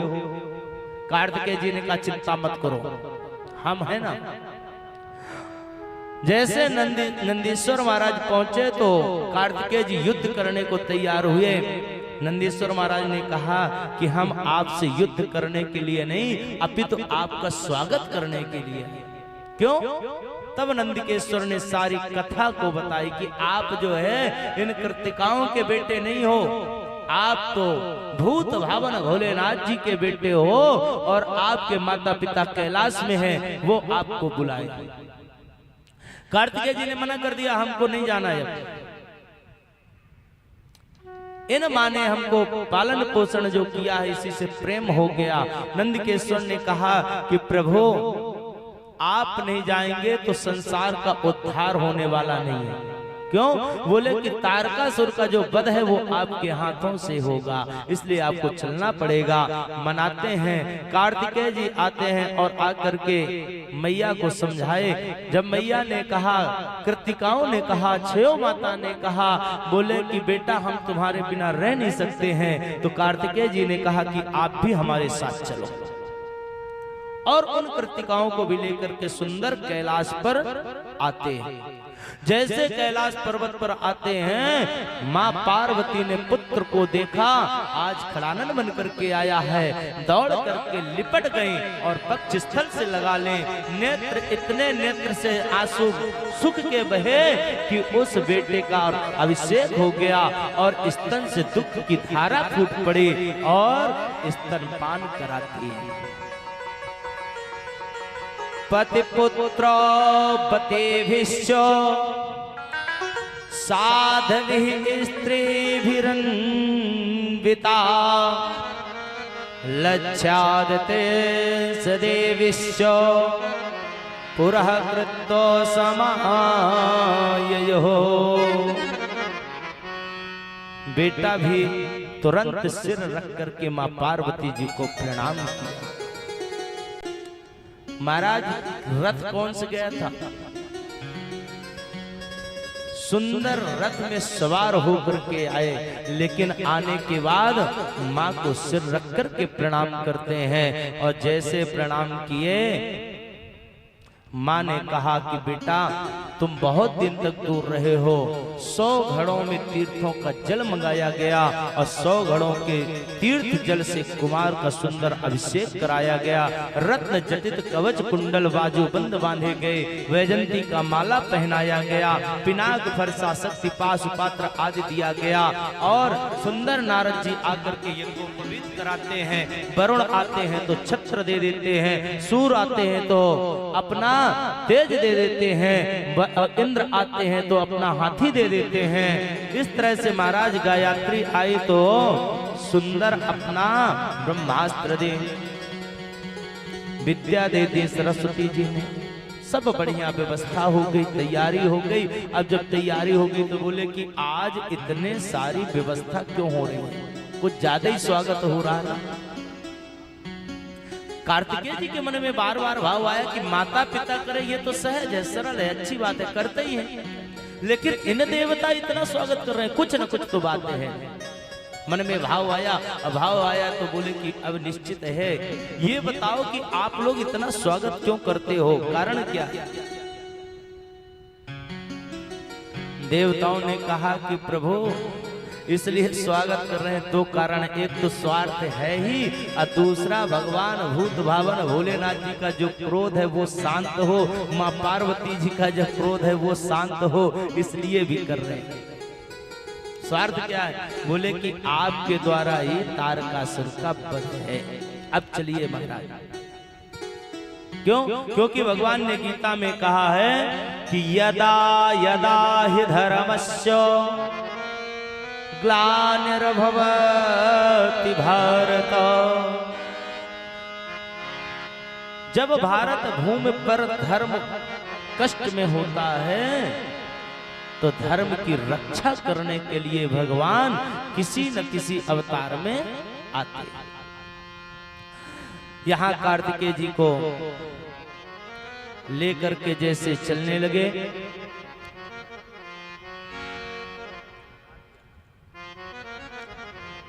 हे महाराज आप चलिए, और चल करके युद्ध करिए। उसी समय एक नारद नाम का कोई ब्राह्मण था, वो आया, आकर के कार्तिकेय जी से प्रार्थना किया, प्रभु मेरा पशु जो है वह किसी ने चुरा लिया है, गुम गया है, मुझे यज्ञ करना है, जब तक पशु नहीं मिलेगा तब तक मैं यज्ञ नहीं कर सकता।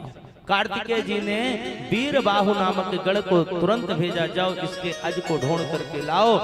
अज को जा करके वह ढूंढ करके लाया और ला करके दिया, वैकुंठ आदि से जैसे पकड़ करके ला करके दिया। तो कार्तिकेय जी ने कहा इसका वध नहीं करना, हमारे आशीर्वाद से ही तुम्हारा यज्ञ पूर्ण हो। यहाँ कुमार को आगे करके देवता लोग चल दिए। जैसे महाराज जाते हैं तो जाकर के युद्ध भूमि में पहुंचे, तारकासुर को ललकारते हैं। भगवान विष्णु जी युद्ध करते हैं, ब्रह्मा जी करते हैं सब, लेकिन जब कार्तिकेय जी आ जाते हैं तो कार्तिकेय जी को आगे किए, और जब आगे करते तो तारकासुर का कहने लगा, अरे आपको लज्जा से डूब करके मर जाना चाहिए, इतने छोटे से बालक को युद्ध में आगे भेज रहे हो। युद्ध करना है तो बराबरी का युद्ध होना चाहिए, आओ हम और तुम युद्ध करें। लेकिन बोले कि पहले तुम हमसे तो निपट लो, बाद में देखो। पहले कार्तिकेय जी से निपटो, ये भले छोटे हैं देखने में। तारकासुर कहने लगा, अब समझ में, अरे तुम छलिया हो, इसमें निश्चित रूप से विष्णु की कोई चाल होगी।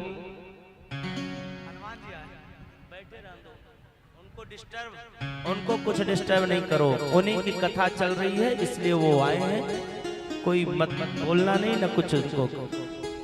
यही तो कुछ प्रमाण मिलते हैं जब अच्छे काम करो। अभी कुछ दिन पूर्व राम कथा हो रही थी, भैया थे शायद, 3 बंदरों ने बहुत यहाँ भ्रमण किए, सब लोगों ने बहुत प्रयत्न किया कि चले जाए, लेकिन नहीं गए। फिर बाद में हम उठे और आप थे शायद, केले उठा करके दिए, और जैसे दिए वो लिए तुरंत चले गए, तो दोबारा आए भी नहीं, कोई भी विघ्न नहीं। हम उन्हीं की तो कथा कर रहे हैं, तो आएंगे। बोले शंकर भगवान की जय, वीर बजरंगबली महाराज की जय, श्री सद्गुरुदेव भगवान की जय हो। हर हर महादेव। तारकासुर कहता है कि महाराज हम समझ गए आप छलिया हो, इसलिए इनको आगे कर रहे हो। क्यों? क्योंकि आप अपना काम और अपने देवताओं के काम बनाने के लिए कोई विचार नहीं करते हो। स्वाजरन्यासरचन्यमकारे रसाखयते गुरुपुत्रापमानश्च कृतो नेन दुरात्मनः कृष्णो भूत्वा नननाश्च दूषितः कुलधर्मतः श्रुति मार्ग परित्यज स्वाव्याकृतस्तथा।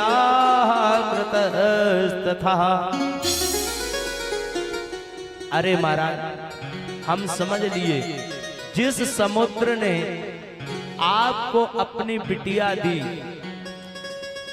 उसी समुद्र का मंथन आपने कराया। ससुर जी का सम्मान नहीं रखे हो, आपने देखा है महाराज कि समुद्र मंथन के समय अमृत निकाला, और अमृत निकला तो इतने स्वार्थी सब देवताओं को पिला दिए, पर हमें छल करके हमें अमृत नहीं पिलाए। सदा देवताओं के तुम स्वार्थी रहे हो। और महाराज इतना ही नहीं, आपने ताड़कासुर के देवियों का भी वध कर दिए। रामावतार में ताड़कासुर को मारे हो, कृष्णावतार में पूतना का वध कर दिए हो। और इतना नहीं, आप तो गुरु पुत्रापमानश्चो, गुरु पुत्र का भी अपमान करवाए हो। कृष्णा अवतार में महाराज अर्जुन के गुरु पुत्र अश्वत्थामा का अर्जुन के द्वारा मणि निकलवा ली गई है, तो बोले आप उनका भी अपमान करवाए हो। और छठे अवतार में तो महाराज आपने परशुराम के अवतार में अपने माता का सिर ही अलग कर दिए हो। आप बड़े छलिया हो, इसलिए हे महाराज हमने देख लिया आप मर्यादा का भी पालन नहीं करते हो, हे विष्णु तुम छलिया हो, तुम्हारी कोई न कोई चाल होगी। तुमने कृष्ण अवतार में 16,000 देवियों से विवाह भी किए हो, मर्यादा का भी पालन नहीं किए हो। भगवान कहते हैं कि जो कहना सब कह दो। बोले इसको तो छोड़ो, विश्व रूप थे, गुरु बन करके आए थे तो उनका भी वध करवा दिए, सब उदाहरण दे दिए। भगवान कहते हैं कि आप चिंता मत करो, आप तो केवल युद्ध करो। क्यों? क्योंकि आपको हम नहीं मारते हैं, आपको कोई देवता नहीं मारता है, आपको आपके पाप ही मारते हैं, आपके कर्म ही आपको मारते हैं। इसलिए कृत्वा बहून पापानि हरे सक्रः पुनः पुनः तेजो भे विहितावेव नष्ट वीर्यो विशेषतः। ऐसी बात करते करते और फिर युद्ध करना प्रारंभ कर दिए। महाराज जब युद्ध करना प्रारंभ कर देते हैं तो उस युद्ध में भगवान विष्णु जी का युद्ध हुआ, पर विष्णु जी पीछे हो जाते हैं, अपने अपने शस्त्र चलाए और महाराज श्री कार्तिकेय जी का और तारकासुर का घमासान युद्ध होता है। पहले तो शस्त्रों से होता है और शस्त्रों से होने के बाद में तारकासुर जब भारी पड़ने लगा, देवता घबराने लगे तो आकाशवाणी होती, चिंता मत करो विजय कार्तिकेय की ही होगी। जैसे विजय कार्तिकेय की होगी इस प्रकार आकाशवाणी हुई, सबका मनोबल बढ़ गया और कार्तिकेय को आगे करते हैं और भयानक युद्ध होता है। बाद में द्वंद्व युद्ध होता है, अमोघ शक्ति का प्रहार होता है और इसके बाद सब देवता मिलकर के कार्तिकेय जी से प्रार्थना किए कि महाराज अब खूब खिलवाड़ मत करो, समय ज्यादा हो रहा है, इसको जब तक आप जीवित रखेंगे तब तक सबकी धड़कन बढ़ती रहेगी, इसलिए इन्हें अब उद्धार कीजिए। और कार्तिकेय जी ने अमोघ शस्त्र चलाया और जैसे अमोघ शस्त्र चलाते हैं उसी समय उस तारकासुर के प्राणांत हो गए, दिव्य ज्योति निकली और भगवान भूत बावन भोलेनाथ जी के हृदय में समावेशित हो जाती है।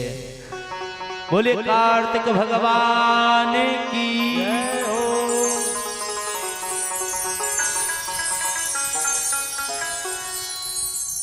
महाराज जैसे कार्तिक जी ने वध किया तारकासुर का, अब आकर के आनंद के साथ में रहने लगे।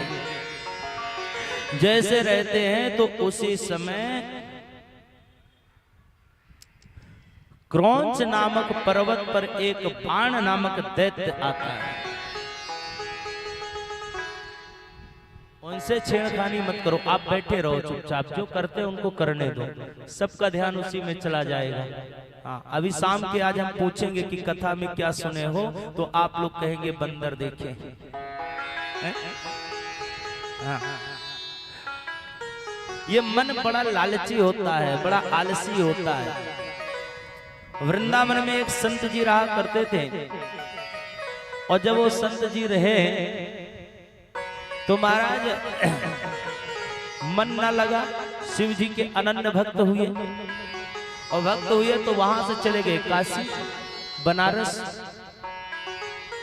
और जब काशी जाते हैं तो काशी में भजन करते हैं भूत भावन भोलेनाथ जी का। और भजन करते करते गंगा जी के तट पर एक भाव आया कि हम भोलेनाथ जी का भोग लगा। अब डेली भोग जब नहीं मिलता था तो एक दिन मन में भाव आया कि मानसिक भोग लगाएं। किसका? मानसिक। कभी कभी मानसिक पूजा भी बड़ी श्रेष्ठ होती है। कुछ भक्त लोग चाहते हैं कि सामग्री कुछ ना लगे, खर्च कुछ ना हो, पूजा बढ़िया हो जाए। पंडित जी पूजा बढ़िया कराएं। और जब दक्षिणा का नंबर 1604 में दक्षिणा भी चढ़ती है तो दक्षिणा में जरूर मुस्कुरा देंगे और कहेंगे महाराज इकट्ठा हो जाएगी। 15 सामग्री तो बड़े आनंद के साथ चढ़ाएंगे, लेकिन जैसे जबकि यज्ञ पत्नी साथ दक्षिणा, जब तक यज्ञ की पूर्ण फल की प्राप्ति दक्षिणा नहीं होगी तब तक पूर्ण नहीं हो सकता।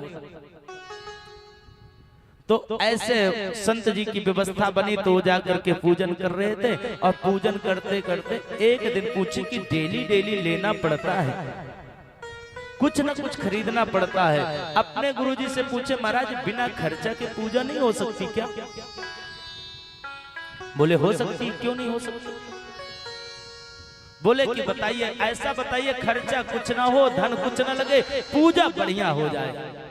तो गुरुजी ने कहा मानसिक पूजा करो, मन से नेत्र बंद कर लो, नेत्र बंद करके भगवान का स्मरण करो, फिर उनका जो है तो चरण धुलाओ, स्नान कराओ, तिलक लगाओ, जनेऊ पहनाओ, वस्त्र पहनाओ, तिलक करो और माला पहना करके दिव्य आरती करो, फिर भोग लगाओ। बोले ठीक है। धीरे धीरे अब नेत्र बंद हो गया, घड़ी जब दिखाई नहीं रही थी तो समय का पता ही नहीं था। अब वो धीरे धीरे 2 घंटे 3 घंटे पूजा करना चालू कर दिए। चालू किए जब पूजा करते करते करते एक दिन ठाकुर जी का भोग लगाए भोलेनाथ जी का, तो मन में भाव आया कि गर्मा गर्म दूध का भोग लगाए। अब दूध का भोग लगाए तो बोले कि सादा दूध चढ़ाएंगे तो गड़बड़ रहेगा, तो थोड़ी चीनी डाल दें, और शक्कर डालने तो गलती क्या हो गई कि शक्कर ज्यादा चली गई। अब उनके मन में बड़ा भाव विकट हो गया कि शक्कर ज्यादा चली गई, इतने शक्कर में 3 दिन का भोग लग जाता, एक ही दिन में चली गई है। और 3 दिन का अब हाथ डाल करके निकालते हैं तो दूध गर्म है, हाथ जल जाएगा, नहीं निकालते तो 3 दिन का हमारा धन चला गया। अब असमंजस में पड़ गए, करे क्या? बाद में मन में भाव आया जो होगा देखा जाएगा, हाथ जलेगा तो ठीक हो जाएगा, पर 3 दिन की व्यवस्था होगी। उबलते हुए दूध में जैसे हाथ डाल करके शक्कर निकालना चाहा, उसी समय भूत भावन भोलेनाथ जी प्रकट होकर के खड़े हो गए और खड़े होकर के बोले भक्तराज जी मानसिक पूजा मन से गया, तुम्हारे घर का नहीं गया है, मन का तो जाने दो। भक्त ने कहा हमें क्या पता कि शक्कर से आप जल्दी प्रसन्न होते, नहीं हम पहले ही दिन डाल देते, क्यों इतने दिन इंतजार? इतने दिन हमें इंतजार ही नहीं करना पड़ता। पता नहीं किस बात पर दीनानाथ रिझ जाए, भगवान की तो पता नहीं किस बात पर कब कृपा हो जाए। बात बात पर बहुत सी बात हो जाती है। भोलेनाथ जी का ऐसा भूत भावन भगवान का चरित्र है कि ये आपके फूल पत्तों से प्रसन्न हो जाए, किस बात पर प्रसन्न होकर के आनंदित हो जाए। जैसे ये बात होते हैं तो अब सुंदर बाण नामक दैत्य आता है। उस दैत्य का भी कार्तिकेय भगवान ने श्रृंगार किया और श्रृंगार करने के बाद में वो जो क्रौंच नामक पर्वत था बड़ा प्रसन्न हो जाता है और भगवान की स्तुति किया। और वहां पर भगवान भूत भावन के 3 लिंगेश्वर प्रकट होते हैं। एक होते हैं प्रतिज्ञेश्वर भगवान, दूसरे होते हैं कपालेश्वर लिंग भगवान, तीसरे होते हैं कुमारेश्वर लिंग भगवान। ये तीनों जो है सभी प्रकार की सिद्धियां प्रदान करने में सामर्थ्यवान हैं। प्रतिज्ञे कपाले कुमारेश्वर लिंगों की प्राण प्रतिष्ठा की, अभक्ति सिद्धि दाता है ये तीनों में ऐसी निष्ठा की। तीनों बड़े प्रतिष्ठित हुए, सभी प्रकार की सिद्धियों को प्रदान करते हैं। आगे चलकर के शेष का पुत्र एक कुमुद था। कुमुद आता है और आकर के कुमार से प्रार्थना किया कि महाराज तारकासुर तो चला गया, पर तारकासुर का अनुगामी जो था प्रलंबासुर, अब ये बड़ा खतरनाक हो गया, इसके लिए भी कुछ करें। भगवान ने कहा चिंता मत करो, आप चिंता करने की बात नहीं, इसकी भी व्यवस्था हो जाएगी, पर कब होगी? जब समय आएगा तब।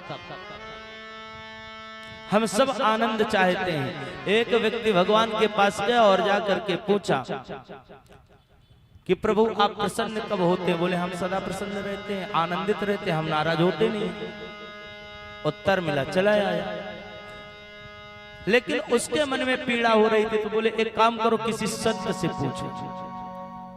संत के पास गए तो संत जी से पूछे महाराज उत्तम गति जो होती वो हमें बताओ। संत जी ने कहा उत्तम गति का नंबर आपका खत्म हो गया, दूसरे नंबर मिलेगा। क्यों? बोले कि प्रथम नंबर की जो गति है वो है कि तुम जन्म ही न लिए होते, और दूसरे नंबर का है कि जितनी जल्दी हो मर जाओ। क्योंकि संसार में जब तक रहोगे कुछ न कुछ करना पड़ेगा। मस्त राम मुर्दों से पूछे हमको भी कुछ बतलाओगे। मुर्दों में से एक मुर्दा बोला मर जाओ तो सुख पाओ। मनी राम कहते हैं कि क्या करना चाहिए? बोले सबसे अच्छा है मर जाओ। पर मरे कहाँ? मरना इतना सहज थोड़ी है, अपने मन की अपने बस की बात थोड़ी है। बोले कि उसके लिए आपको भक्ति करना पड़ता है, और भक्ति के साथ में जिसका भगवान के चरणों में मन लगा हो उसकी मृत्यु हो तब जाकर के कल्याण होता है। नहीं 28 प्रकार के जो नरक हैं उनकी यातना भोगनी पड़ती है। अदानांच भवेद दरिद्री दरिद्र प्रभाव करोति पापम पाप प्रभावम नरकम प्रयाति पुनर्दरिद्री पुनरेव पापी। कोई जब अच्छे काम नहीं करता है, पाप कर्म करता है, तो पाप के प्रभाव से वो नरक में जाता है, और जब नरक में जाता है तो पाप प्रभावम नरकम प्रयाति, पाप के प्रभाव से नरक में जाता है, दरिद्रता को प्राप्त होता है। और जब वहां से आता है तो पुनः पाप करता है, फिर नरक में जाता है, कुचक्र में फंस जाता है। जब सद्गुरुदेव मिलते हैं तब जाकर के रास्ता बताते हैं, उसका कल्याण होता है। कार्तिकेय भगवान ने प्रलंबासुर का भी उद्धार किया। सब देवता मिलकर के स्तुति करते हैं। नमः कल्याण रूपाय नमस्ते विश्वमंगल विश्वबंधो नमस्तेस्तु नमस्ते विश्वभावनः। हे प्रभु, आपने हमें सबको सुंदर अभयदान प्रदान किया। अब हम बड़े प्रसन्न हैं। भोलेनाथ जी के मन में आज बालक को देख करके बड़ी प्रसन्नता होती है, और जब प्रसन्नता होती है तो कुमार को लेकर के गोदी में बैठाया और बैठा करके मुख को चूम करके प्रेम कर रहे थे। जैसे मुख को चूम करके प्रेम कर रहे थे, आनंद के साथ में सभी देव हर्षित होकर के और सुंदर दिव्य भोलेनाथ जी की स्तुति करते हैं। हे भगवान, आपका जो ये दिव्य स्वरूप दिख रहा ना, ये कितना प्यारा है, ऐसा हमें सदा दिखता रहे। ऐसी सुबह कभी आए नहीं जिस दिन आपका नाम हमारे मुखमंडल पर ना हो। हे महाराज, आपका इतना सुंदर प्रसन्न चित्त, और जब बेटा गोद में होता है, बच्चे जब होते हैं, उसका अलग आनंद की अनुभूति होती है।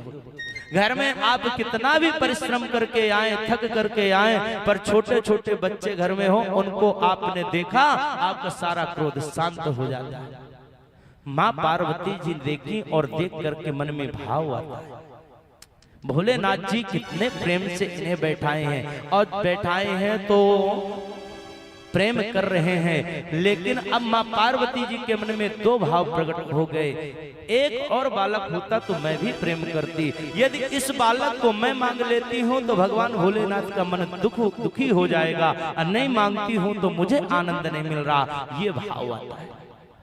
और यहाँ सब देवता मिल करके कहते, हे प्रभु, आपका कितना प्यारा स्वरूप है। ऐसा प्रत्येक दिन होवे जिस दिन हमारा आपका नाम नित्य हमारे मुख से निकलता रहे। कोई ऐसी सुबह, कोई ऐसी शाम ना हो जिस समय आपका नाम का उच्चारण ना हो। नहीं, आइए हम आप भी भगवान से प्रार्थना करें कि प्रभु हमें इतनी सामर्थ्यता देना, इतनी शक्ति देना कि हम नित्य आपके नाम का उच्चारण करते रहें। ऐसी सुबह न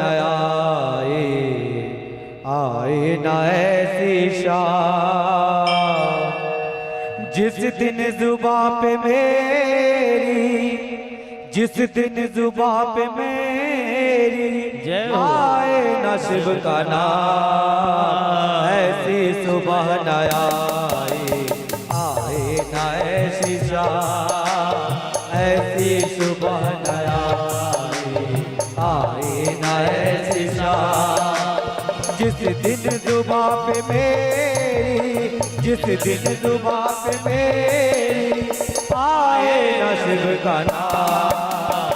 ऐसी सुबह न आए न ऐसी शाम। ओ शिवाय भज ओम नमः शिवाय ओम नमः शिवाय हरि ओम नमः शिवाय ओम नमः शिवाय हरि ओम नमः शिवाय ओम नमः शिवाय हरि ओम नमः शिवाय।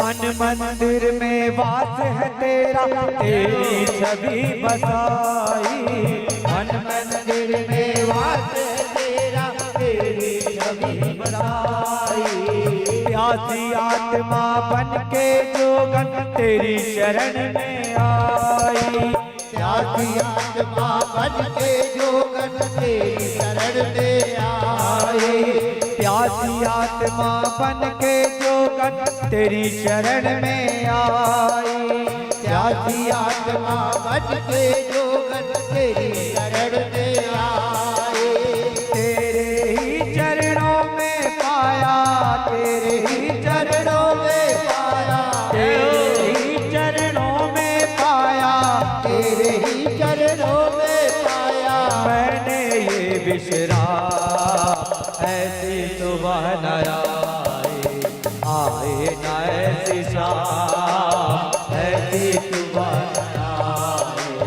आए न ऐसी शाम जिस दिन सुबह से तेरी जिस दिन जुबान मेरी आए न शिव का नाम ऐसी सुबह न आए न ऐसी शाम ओम नमः शिवाय हरि ओम नमः शिवाय ओम नमः शिवाय हरि ओम नमः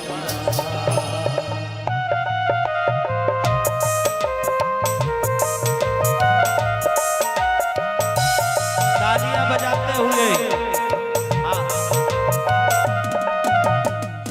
तालियों की आवाज देखो कितनी तेज है, थोड़ी धीमी करो। हाँ तालियां देखो कितना। शिव नाम सुंदर करतारी असंशय विहग उड़ावनहारी। जिसके मन में संशय कोई होता है, भगवान का कीर्तन हो, नाम उच्चारण हो और ताली बजाओ तो आपके शरीर के दोष पाप रोग आदि जो है असंशय है तो जो नहीं बजाते उसके पास बैठ जाते हैं, मालूम है ना। तो जो न बजाओ धक्का मार के बोले तुम भी बजाओ और यहाँ से सब भाग जाएं और ये परिसर में सब बढ़िया अभी रिद्धि सिद्धि शुभ लाभ अष्ट महालक्ष्मी आएंगे ना। शिव जी का विवाह हुआ, अब अभी गणेश जी का विवाह करेंगे, जन्मोत्सव करेंगे। तो जरा हाथ उठा करके ताली बजाते हुए मन में भाव आए कि कैसा रहे। ओम नमः शिवाय ओम नमः शिवाय हरि ओम नमः शिवाय हरि ओम नमः शिवाय सर्वकला संपन्न तुम्ही हो हे मेरे परमेश्वर सर्वकला संपन्न तुम्ही हो हे मेरे परमेश्वर सर्वकला संपन्न तुम्ही हो हे मेरे परमेश्वर सर्वकला संपन्न तुम्ही हो हे मेरे परमेश्वर दर्शन देकर धन्य करो भोले डमरू वाले दर्शन देकर धन्य करो भोले डमरू वाले भोले डमरू वाले भव सागर से तर जाऊंगा भव सागर से तर जाऊंगा लेकर तेरा नाम जिस दिन जुबां पे मेरी जिस दिन जुबां पे मेरी आए न शिव का नाम ऐसी सुबह न आए न ऐसी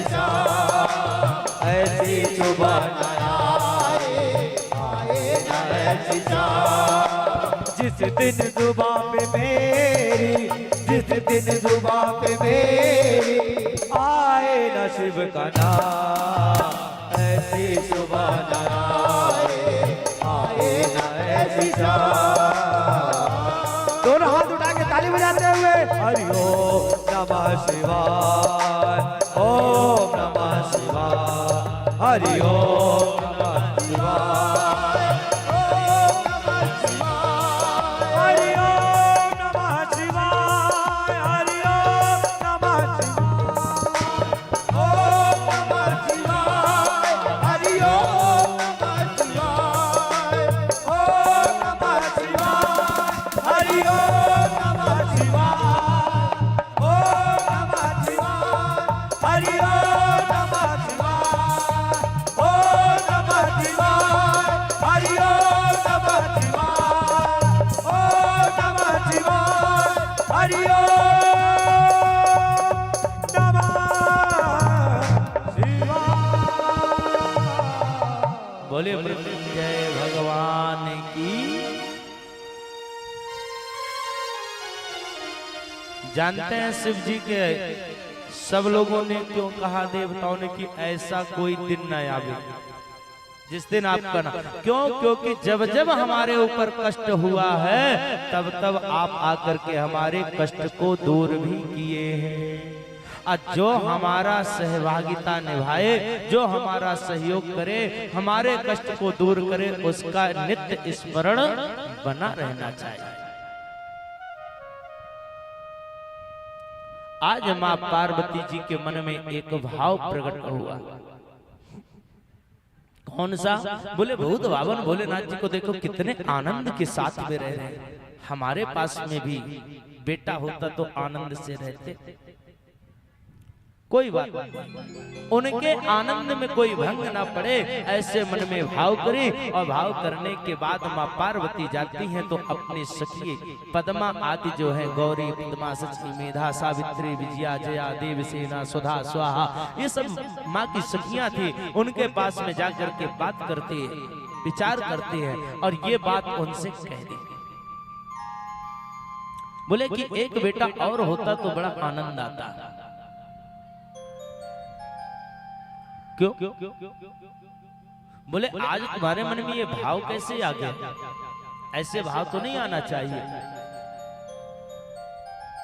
मां पार्वती ने कहा कि इसका कारण है कि एक महिक एक धेनु का, एक पुत्र एक नैन, इनके 24 घड़ियों में पड़त नहीं है चैन। महाराज एक ही है, एक और हो जाता तो ठीक रहता, हम भी आनंदित रहते। बोले ठीक है, समय होगा तो आएंगे। कह करके बात चली गई। और जाने के बाद में अब भगवान शिव जी का और पार्वती जी का और कार्तिकेय जी का जो व्यवहार है वो थोड़ी सी बदलाव किया। अब पिता के अधिकार जो है वो पुत्र पर ज्यादा होने लगा। मां पार्वती जी कुछ बोले और शिव जी बोले तो कार्तिकेय जी पहले शिव जी की बात माने। जब स्नान करने गए तो नंदीश्वर को बोली कि तुम पहरे पर रहना, हम स्नान करने जा रहे हैं। और भगवान भोलेनाथ जी ने कहा जाओ नंदी को बुलाओ। अब भोलेनाथ जी ने आदेश दिया तो नंदी दौड़ करके चले गए। मां पार्वती जी ने कहा हमारे बात का कोई महत्व नहीं, वो बुलाए चले गए। अरे हमको बता के तो जाना चाहिए। आज मन दुखी हुआ और सखियों से वार्तालाप करते हैं। और जब वार्तालाप करते हैं तो सखियों ने कहा कि एक काम करो, एक पुत्र तुम भी तैयार कर लो। जो तुम्हारा पुत्र होगा तो तुम्हारी बात मानेगा। क्यों? क्योंकि अभी जो जितने गण हैं ये सब भोलेनाथ जी की बात को मानते हैं। मां पार्वती ने मन में विचार किया कि बात तो ठीक कह रही है। फिर दूसरा भाव आता नहीं, ऐसा नहीं, दूसरा हो जाएगा तो इसके प्रति जो हमारा प्रेम है ना वो कम हो जाएगा। फिर मन में भाव आता नहीं, एक बेटा भी होना चाहिए। पति बिन सोनी मांग है, पुत्र बिन है घर सोना। दो मुक्ति के मार्ग हैं, दो बिन है दुख दूंगा। यदि पति बात न माने तो भी कष्ट हो जाएगा, और यह पुत्र बात न माने तो भी कष्ट हो जाएगा। यदि पति अनुकूल नहीं है तो भी कष्ट है, और पुत्र अनुकूल नहीं है तो भी कष्ट है। तो इसलिए अब एक पुत्र होना चाहिए। यदि एक पुत्र होगा तो हम उससे लाड़ प्यार कह सकते हैं, अपना सुख दुख कह सकते हैं। कभी कुछ ऐसी बात आती है जो कि दूसरे से नहीं कहा जा सकती है, बेटा से बोली जा सकती है। मन में दो भाव आए, अंतिम निर्णय हुआ। सखियों ने कहा कि एक काम करो, एक पुत्र को तुम तैयार करो, व्यवस्था करो। बोले भोलेनाथ जी का एक बेटा तो है, अब हमें भी कुछ तैयारी करना चाहिए, विचार करना चाहिए। और ये जाकर के स्नान करते हैं। आज स्नान करने में कई घंटे लग गए। मन जो है विचलित है, क्या करें, कैसे करें, क्या ना करें। और उस विचार करते करते, स्नान करते करते माँ के जितने शरीर का मल था, मैल था, उसको निकाले, साफ करके इकट्ठा रखी और देख करके विचार करते हैं, अरे ये है तो मेरे ही शरीर का था।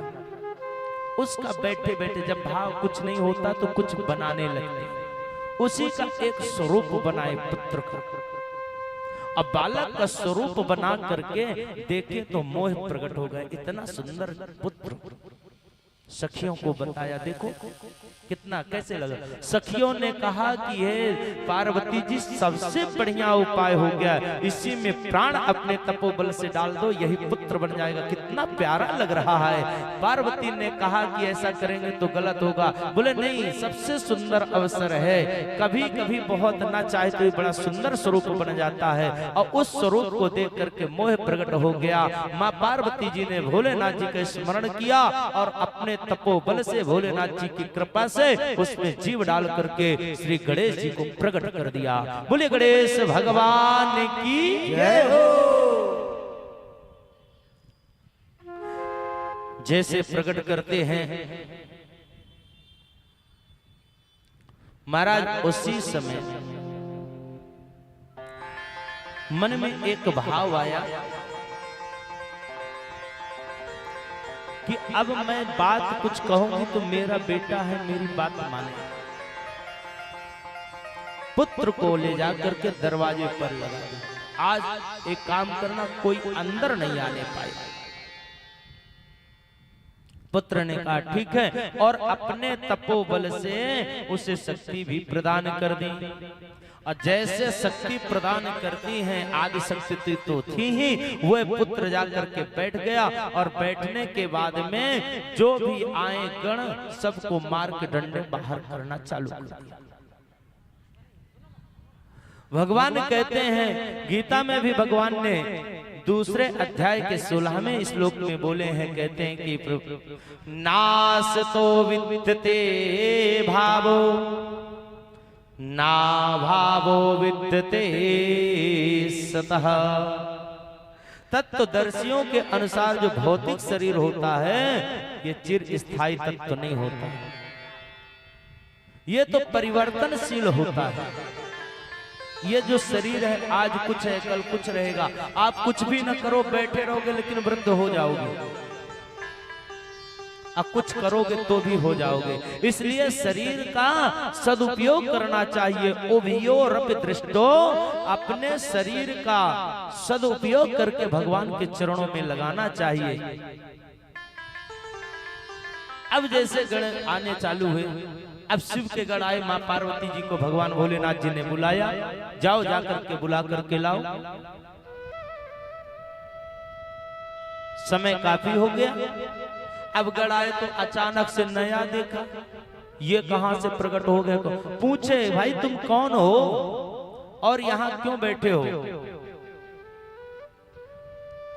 गणेश जी ने कहा, मेरा परिचय क्या पूछ रहे हो, ये तो शरीर है, शरीर के तो पता नहीं कितने जन्म है। इस जन्म में मानव बने, अगले बार हो सकता है कुकर सुकर क्या बन जाए, ये नाशवान शरीर है। बोले कि तुम यहां से हट जाओ, नहीं मार देंगे। तो बोले किसको मारोगे, शरीर को मारोगे कि आत्मा को मारोगे? बोले कि हम तुम्हें मारेंगे। तो बोले अभी तो तुम यही निर्णय नहीं कर पा रहे हो कि शरीर को मारोगे कि हमको मारोगे। बोले कि चाहे जो भी हो हम शरीर को भी मारेंगे, तुम्हें भी मारेंगे।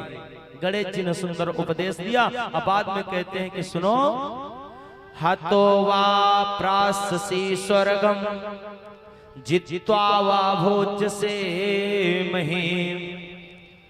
अरे ये जो शरीर है तो ये शरीर का क्रिया है, ये तो पंच तत्व में लीन होने ही है, इसे कोई बचा नहीं सकता। और जो आत्मा है, आत्मा को कोई मार नहीं सकता। यही अर्जुन को भगवान कृष्ण ने कहा था, जिस समय अर्जुन घबरा करके पीछे रथ के बैठ गए थे, धनुष बाण छोड़ दिए। ये मेरे पितामह हैं, ये मेरे भ्राता हैं, मैं अपनों को मार करके किसके ऊपर राज्य करूंगा। भगवान ने कहा तुम मारोगे किसको? शरीर को। अरे जीवात्मा तो अमर है, जीवात्मा को मार नहीं सकते हो। और ये जो शरीर है, ये तो कर्म के अनुसार इनकी मृत्यु होती है। इन्हें न तुम मार सकते हो, न काट सकते हो, न गला सकते हो। लेकिन संसार में आए हैं तो संसार के स्वभाव के अनुसार इनकी मृत्यु भी पहले से सुनिश्चित है। तुम नहीं मारोगे, मैं मारूंगा। अब विराट रूप दिखा करके बताए कि हे कौन्ते, तस्मादुत्तिष्ठ कौन्तेय युद्धाय कृत निश्चयः। तुम तो एक निमित्त हो, मारने वाला तो कोई दूसरा है। तुम कुछ नहीं कर सकते हो।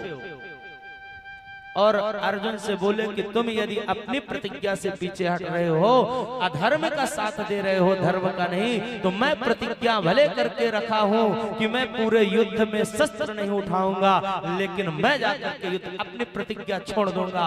और अर्जुन के छोड़ करके रथ के पहिए को पकड़ करके भगवान दौड़ पड़े। और जैसे दौड़ते दुपट्टा गिरा, पृथ्वी कांप गई। वहीं भीष्म पितामह ने हाथ जोड़ करके प्रणाम किया। धन्य है भगवान, आप भक्त के धर्म की रक्षा के लिए, भक्त के वचनों की रक्षा के लिए, भक्त के प्रतिज्ञा के रक्षा के लिए आप अपना प्रतिज्ञा भूल जाते हैं, आप अपना सम्मान भूल जाते हैं। आज मैं प्रतिज्ञा करे तो आप मेरे प्रतिज्ञा का मान रखने के लिए रथ का पहिया लेकर के दौड़ पड़े। अर्जुन को समझाए और जैसे समझाते हैं तो अर्जुन जाकर के युद्ध करता है। उसी प्रकार गणेश जी गणों को समझाते हैं, हे गणों, आप आए हो और आकर के हमसे पूछते हो, हमें मारने के लिए कहते हो, हमें कहते हो भाग जाओ। हम तो माँ की वचनों के आज्ञा का पालन कर रहे हैं। और हमारी जो माँ है वो माँ पार्वती है। गणों ने कहा हम भी कोई पड़ोसी नहीं है ना दूसरे हैं, हमारी भी माँ वही है। हमने पहले नहीं देखा, हम माँ को ही बुलाने आए हैं। बोले तुम्हारी माँ कब रही, कैसे रही हम नहीं जानते, अभी हमने केवल माँ को देखा, तुम्हें देखा ही नहीं है। महाराज जैसे ये नम्रता पूर्वक तो बोले, लेकिन समझ में नहीं। सारे गण दौड़े दौड़े गए भगवान के पास में, भोलेनाथ जी के पास में। और भोलेनाथ जी से कहते हैं कि प्रभु, वहां एक कोई बालक बैठा और वो कहता है मैं पार्वती का पुत्र हूं, अंदर जाने नहीं दे रहा। शिव जी को लगा कि यदि ये सही में बात वास्तविक में पार्वती जी का पुत्र यदि हुआ और हम उन्हें बुलाने के लिए भेजे नहीं आएंगे तो कल सब लोग कहेंगे कि बताओ ये देवी जी के भक्त हैं। देवी जी ने आज्ञा करी कि किसी को अंदर नहीं आने दे, तो नहीं आने दिया। स्त्री के बस में कभी कभी छोटी छोटी बात बहुत बड़ी बन जाती हैं, उसको लोग ईको बना लेते हैं। परिवार में कभी भी किसी भी बात को श्रेष्ठ मान करके नहीं चलना चाहिए, उसको ईको बना करके नहीं चलना चाहिए। कोई बात हुई है सुनना चाहिए, समझाना चाहिए। क्यों? क्योंकि घर में जितने सदस्य हैं सबका महत्व अपने अपने जगह में पूर्ण रूप से है। शरीर के जितने अंग हैं, इस अंग में कह दिया जाए कि ये अंग काम का नहीं है, ऐसा कोई अंग नहीं है जो काम का ना। छिपकली छत पे उल्टा लटक रही थी, दूसरे जीवों ने कहा क्यों लटक रही? बोले देख नहीं रहे हो छत का भार छाती पे रखी हूं, मैं नीचे आई तो पूरा छत नीचे आ जाएगा। दूसरे जीवों ने कहा तू पागल हो गई है, तुझे ये ज्ञान नहीं है छत के सहारे तू लटकी, छत न होता तो कहां लटकती। उसी प्रकार हम सब एक मन में भाव रखते हैं, हम नहीं होंगे तो घर का ये ऐसी व्यवस्था नहीं होगी। धर्म पत्नी कहेगी हम नहीं होंगे तो पता चल जाएगा, पति देव कहेंगे हम नहीं होंगे तो पता चल जाएगा, बेटा कहेगा हम 4 दिन के लिए चले जाएं तो पता चलेगा, बहू कहेगी हम 8 दिन के लिए मायके चले जाएं तब समझ में आएगा। ये ताना वास्तविकता ये है कि सबकी आवश्यकता है और सबकी आवश्यकता के अनुसार शिव जी का जो हम पूजन करते हैं उसका रीजन क्या है। शिव जी की जो कथा श्रवण करते हैं, यहाँ पर बड़ा सुंदर प्रसंग नंदकेश्वर ने किया। जब ये गड़ जाते हैं एक इको बन जाता है, गए और जब जाते हैं तो जाकर के बताए महाराज वहां बालक है, अंदर किसी को जाने नहीं दे रहा। शिव जी ने कहा जाओ जाकर के मार दो, और मार करके अंदर चले जाओ। छोटा सा बालक है क्या करे। शिव जी के गण आए और आकर के जैसे उसे बोले कि तुम आगे हट जाओ, हमें अंदर जाना है। गणेश जी ने कहा जब तक शरीर में प्राण है तब तक माँ की आज्ञा का पालन होगा, आप अंदर नहीं जाओगे। मम एवं तो भवे नैव वैपरीतो भविष्यति। जब तक मेरे प्राण है मैं हूं तब तक आप अंदर नहीं जाओगे। युद्ध हुआ और युद्ध में सबको गणेश जी मार मार करके भगा दिए। अब जैसे जाते हैं तो सूत जी कहते हैं कि हे सोनकादि ऋषियों, गणेश के आगे शिव के गण, गणेश के आगे शिव के गण लड़ने भिड़ने को आते हैं। गणपति ने सबको जीत लिया, सब गिरते पड़ते जाते हैं। सबको मार मार करके ऐसे भगाए, कोई गिर रहा है, कोई उठ रहा है, कोई भाग रहा है, और दौड़ते हुए गए शिव जी के पास में। महाराज वो छोटा सा बालक, नन्हा सा बालक नहीं, वो तो विशाल काय उसकी ताकत है। नंदीश्वर भगवान ने कहा तो एक काम करो, कार्तिकेय को ले लो, भूत पिशाचों को ले लो, अब जा करके मारो। कार्तिकेय जी को लेके गए, भूत पिशाच को लेके गए, लेकिन गणेश जी के सामने कोई काम नहीं। ब्रह्मा जी को बुलाए, विष्णु जी को बुलाए, ये भी युद्ध करते हैं लेकिन ये भी पराजित हो गए। जब ये सब पराजित हो गए तो आकर के भोलेनाथ जी से बोले महाराज ये साधारण नहीं है, हमने पूरी ताकत लगा दी, इसके ऊपर माँ का कवच बंधा हुआ है, और जब माँ का कवच होता है ना तो दुनिया की शक्ति उसे पराजित नहीं कर सकती है। जिसके ऊपर माँ का आशीर्वाद है उसके घर को दुख स्पर्श भी नहीं कर सकता है। जो माँ से विमुख होता है, माँ का अपमान करता है, पिता का अपमान करता है, वही जीवन में दुखी होता है। और जो माता पिता की सेवा करता है, चरण स्पर्श करता है, उसके घर में कभी दुख आ ही नहीं सकता। जैसे देखे बोले माँ का कवच बांधा हुआ है, विष्णु भगवान जाकर के कहते हैं अब माँ की ममता का जो कवच है प्रभु उससे जल्दी कोई तोड़ नहीं सकता है, उसका आशीर्वाद लगा हुआ। और जैसे बोले कि कोई नहीं तोड़ सकता तो भोलेनाथ जी को क्रोध आता है। अरे मैंने एक से एक देव दानव दैत्य यक्ष राक्षस सब देखे हैं, सबको मारा है, क्या इनसे बढ़कर के ये बालक हो गया। भगवान विष्णु जी ने कहा हम भी बहुत से दैत्यों को मारे, बहुत से युद्ध किए, पर इसके जैसे हमें आज तक कोई नहीं मिला है। महाराज आप अपनी मर्यादा को बचा कर रखें, हम तो कहेंगे आप भी मत जाओ। आप जाओगे, आप भी यदि पराजित हो जाओगे तो संसार वाले कहेंगे कि एक छोटे से बालक से त्रिलोकी का राजा हार करके आ गया। भोलेनाथ ने कहा नहीं मैं तो जाऊंगा, देखूं तो। अब भोलेनाथ जी स्वयं चलते हैं और जैसे जाते हैं तो जाकर के बालक से बोले बेटा तुम हट जाओ यहाँ से, मुझे पार्वती से मिलना है। भोलेनाथ जी की बात सुनकर के बालक ने कहा तुम हो कौन है? ऐसे हमारे माता जी का नाम लेते हो। बोले हम पार्वती के पति हैं, हम शिव हैं, शिवा से मिलने जा रहे हैं, हमें काम है तुम हट जाओ। बोले हम कोई नहीं जानते, न शिव न शंकर न भयंकर, सब अलग हो, हमें माता का आदेश है और हम दरवाजे से हटने वाले नहीं। शिव जी ने कहा निरपराध मारे जाओगे? बोले मार दो, इससे ज्यादा करोगे क्या? यदि मार दोगे हमारी मृत्यु भी हो जाएगी, तो हम माँ के ममता के आंचल में यदि हमारी मृत्यु होगी, उनके आज्ञा का पालन करते हुए होंगे, तो वो भी एक इतिहास होगा। भोलेनाथ जी ने समझाया, नहीं माना तो भगवान ने प्रणाम किया भगवान को वे बालक, और गणेश बालक ने प्रणाम करके कहता है प्रभु आप यदि माता जी के पति तो हमारे पिता होंगे, हम प्रणाम करते हैं, लेकिन पहला धर्म हमारा है माँ के आज्ञा का पालन करना। शिव जी बहुत समझाए, नहीं समझ में आया तो क्रोध करके युद्ध करते हैं। युद्ध में शिव जी भी पराजित हो जाते हैं। जब पराजित होने लगे तो बोले अब संसार क्या होगा? अपना त्रिशूल उठाते हैं और उठा करके बोले बालक अब तू मुझसे नहीं बच सकता है, बहुत हो गया खिलवाड़ करते हुए। और जैसे त्रिशूल को मारते हैं उस बालक के सिर से धड़ अलग हो जाता है, और जैसे सिर से धड़ अलग हुआ जोर से आवाज गई। माँ पार्वती अंदर से आवाज सुनती हैं, तुरंत बाहर आ गई और आकर के जैसे देखती हैं कि मेरे बालक का सिर धड़ से अलग है, नेत्र लाल हो गए, कंपायमान होने लगी, 9 रूप धारण कर लेती हैं। जयंती मंगला काली, भद्रकाली, कपालिनी, दुर्गा, क्षमा, शिवा, धात्री, स्वाहा, सुधा, नमस्ते, डाकनी, साकनी, पिशाचनी सबको प्रकट कर देती हैं। हाहाकार मचा जाता। जैसे हाहाकार मचाते हैं, गणपति ने इस प्रहारों से सब देवों को अधित्रस्त किया। व्याकुल होकर शिव शंकर ने तब गणपति का सिर काट दिया।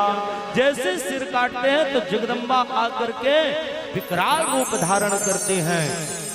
अब उनके क्रोध को कोई संभालने वाला नहीं है। सब देवता जाते हैं और जाकर के स्तुति करते हैं कि हे मैया अब आप किसी तरह शांत हो जाओ।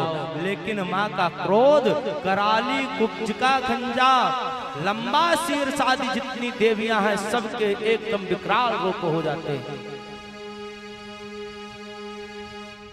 सब जाकर के स्तुति करते हैं, या देवी सर्वभूतेषु मात्र रूपेण संस्थिता, नमस्तस्यै नमस्तस्यै नमस्तस्यै नमो नमः। हे देवी आप माता का स्वरूप हो। अब माता का स्वभाव होता है कि पुत्र के ऊपर कभी नाराज नहीं होती, क्रोध नहीं करती है। माँ ने कहा वही तो बात है, मेरे पुत्र का वध करने वाला कौन है, सामने आए। आज शिवजी का भी सामना करने की सामर्थ्यता नहीं। सभी देवता जाकर के मिल करके स्तुति करते हैं कि हे चंडिका मैया, आज माँ ने चंडिका माँ का रूप धारण करके विकराल रूप धारण करके खड़ी हो गई हैं। सब देवता जाकर के कहते हैं माँ जगदम्बा नमस्तुभ्यं शिवाय च नमोस्तुते। स्वागत है, बैठे। दिव्य स्तुति करते हैं और करते हुए कहते हैं माँ चंडिकायै नमस्तुभ्यं कल्याणे च नमोस्तुते। हे चंडिका माँ, हे काली माँ, हे दुर्गा माँ, हे शिवा माँ, आपका माँ का स्वरूप है, आपको हम प्रणाम करते हैं। आप अपने क्रोध को शांत कर लो। माँ ने कहा कि एक ही बात पर मेरा क्रोध शांत होगा, जैसे मेरे बालक का वध हुआ है उसी तरह मेरे बालक को जीवित किया जाए। बोले अभी ये सामर्थ्यता कहाँ है, कैसे किया जाए? ब्रह्मा विष्णु सब हाथ जोड़ करके कहते हैं ना देवियों को। अभी हमारे पास में थोड़ी देर बाद उसकी भी कथा कहेंगे। एक प्रश्न आया था कि कोई जो है हमें ऐसा मंत्र बताया जाए कि जिससे यदि देवी जी कुछ कहें तो हम चुप हो जाएं। हमारे भैया ने प्रश्न किया, सुनने से कोई प्रश्न आए तो हम चुप कैसे हो जाएं, क्योंकि उत्तर देना ही पड़ता है। अब किसने कहा ये नहीं बताएंगे, फिर बाद में बताए देंगे, लेकिन अभी नहीं। तो बोले ऐसा, तो इसके लिए एक कथा हमने सुनी थी श्री बागेश्वर धाम सरकार की, उनसे ये प्रश्न किसी ने प्रश्नोत्तरी में किया था, तो उन्होंने एक उपाय बताया था कि आप सदा जो है अभिमंत्रित गुरु मंत्र का जाप करके एक बाटल जल को पास में रखो, और जब देवी जी कुछ बोले तो उस बाटल से जल को मुख में रखो, और मुख में रखने के बाद ना तो बाहर करो ना अंदर करो। जब तक देवी जी के पास में रहो तो अंदर जा नहीं सकता, बाहर करना नहीं, क्योंकि गुरु मंत्र का है, और अंदर ले जाना नहीं है। और जब वो देवी जी शांत हो जाए तो उस जल को पी लेना।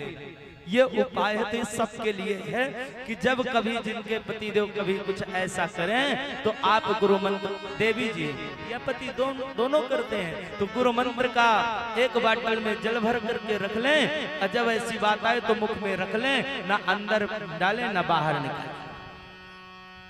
आज स्थिति क्या बनी कि ब्रह्मा विष्णु और ऋषि मुनि कर जोड़े शीस नवाते हैं, अपराध सभी के क्षमा करो, सब शरण आपकी आते हैं।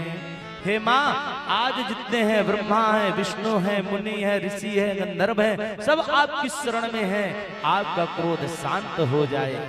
माँ ने कहा मद पुत्रो यदि जीवेत तदा संहरणम नहीं, यथा ही भवताम मध्ये पूजयोयम चा भविष्यति।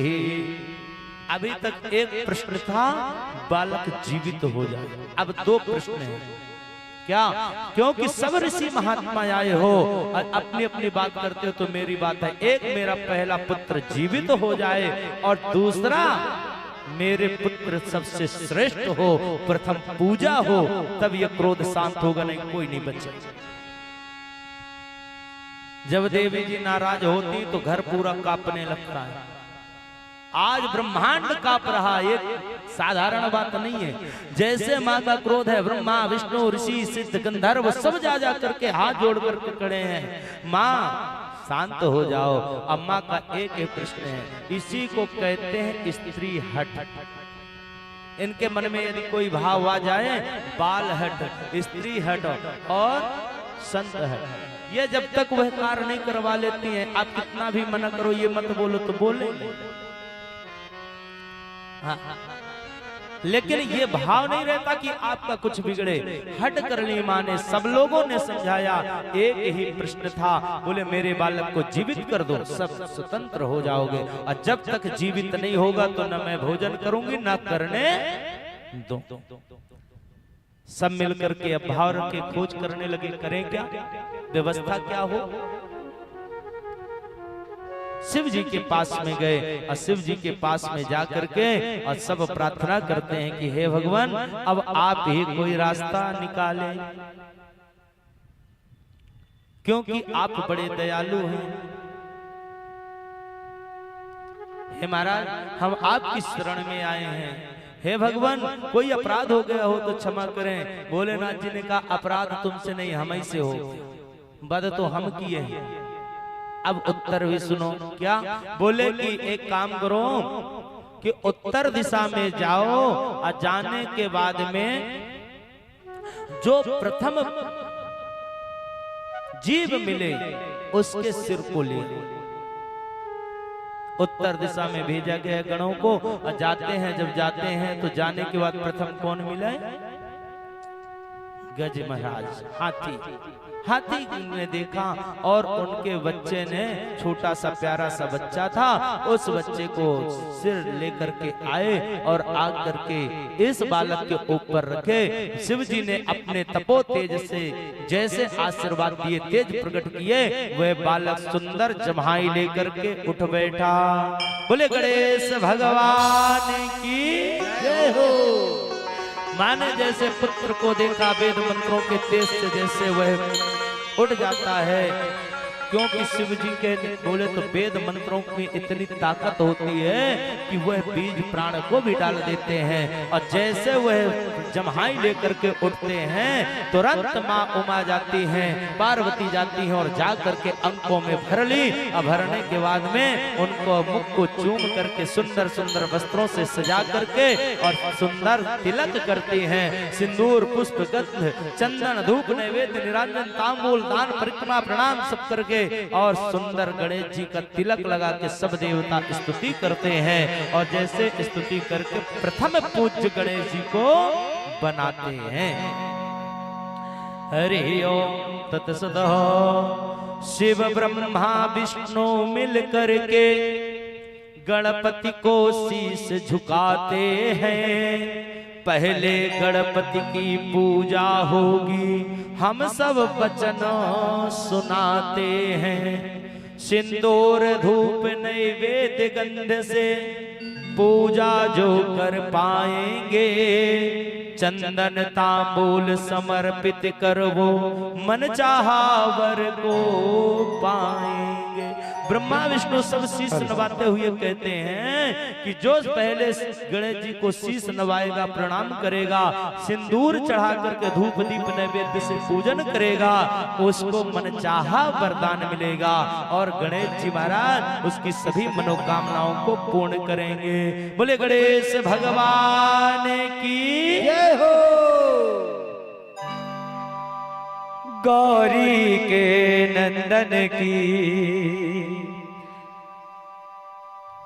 गौरी के नंदन की हम पूजा करते हैं।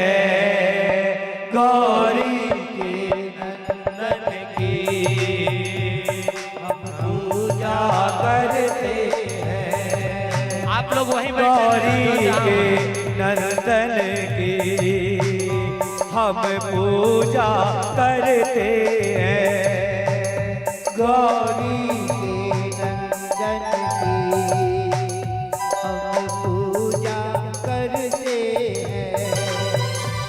हम पूजा करते हैं, हम वंदन करते हैं।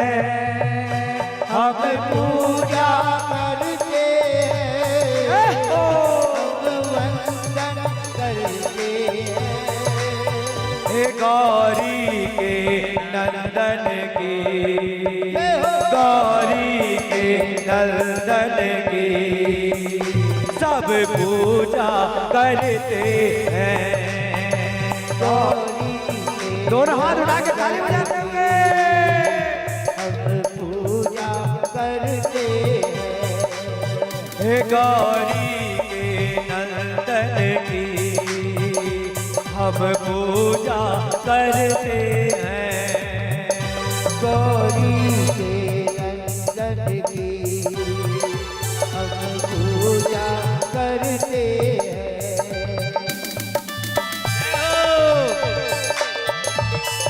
बोले गणेश भगवान की जय हो, कार्तिकेय भगवान की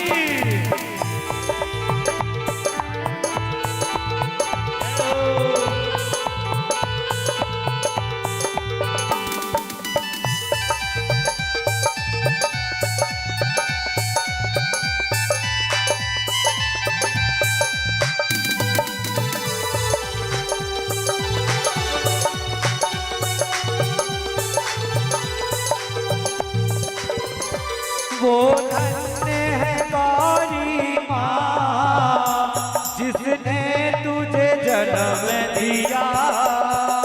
वो धन्य है गौरी माँ, बोल गौरी भैया की, तुझे जन्म दिया। वो धन्य है गौरी माँ जिसने तुझे जन्म दिया। वो धन्य है गौरी माँ जिसने तुझे जन्म दिया।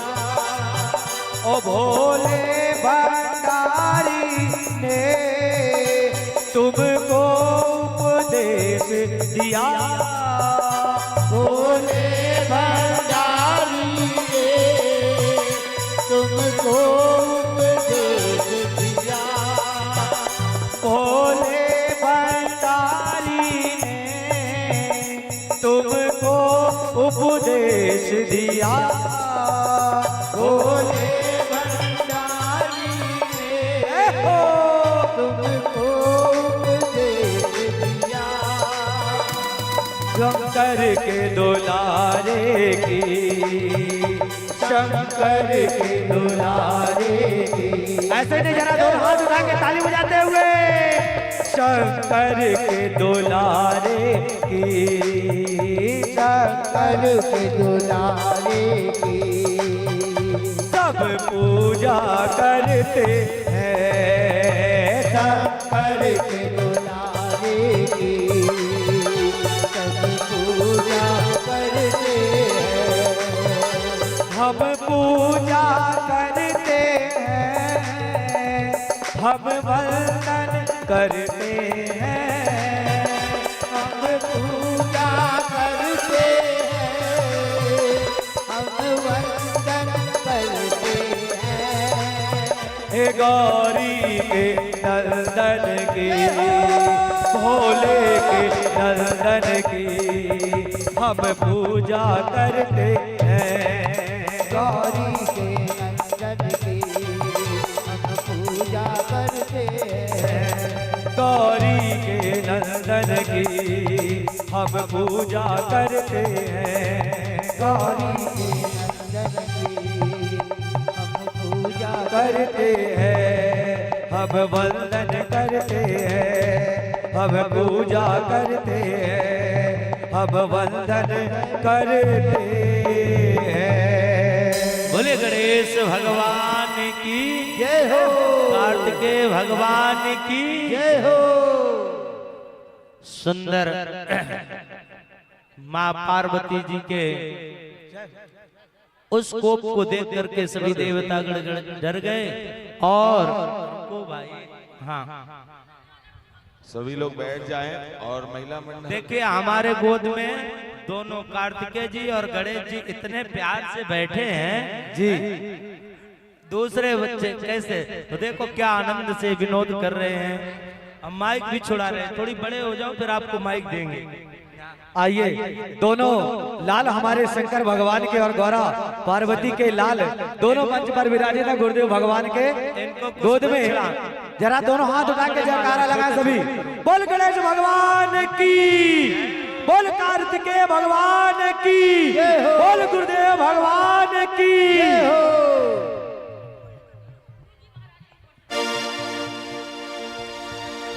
और आइए बहुत ही सुंदर भजन दोनों लाल के लिए हमारे इस मंच से गुरुदेव भगवान के चरणों में समर्पित। जरा दोनों हाथ उठा के सभी ताली बजाते हुए।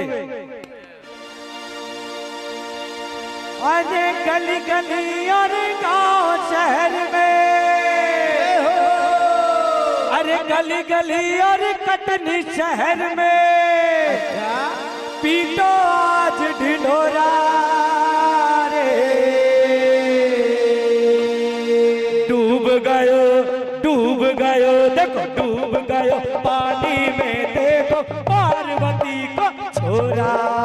डूब गयो पानी में, देखो पार्वती को छोरा। देखो देखो डूब गयो पानी में, देखो पार्वती को छोरा। डूब गयो पानी में, देखो पार्वती को छोरा। अरे गली गली और गाँव शहर में, गली गली और गाँव शहर में, अरे गली गली और कटनी शहर में, गली गली और कटनी शहर में ओ पीटो आज ढिंढोरा। डूब गयो देख डूब गयो, देख डूब गयो पानी में, देखो पार्वती को छोरा। डूब गयो पानी में, देखो पार्वती को छोरा। अरे देखो डूब गयो पानी में, देखो पार्वती को छोरा। डूब गयो पानी में, देखो पार्वती को छोरा।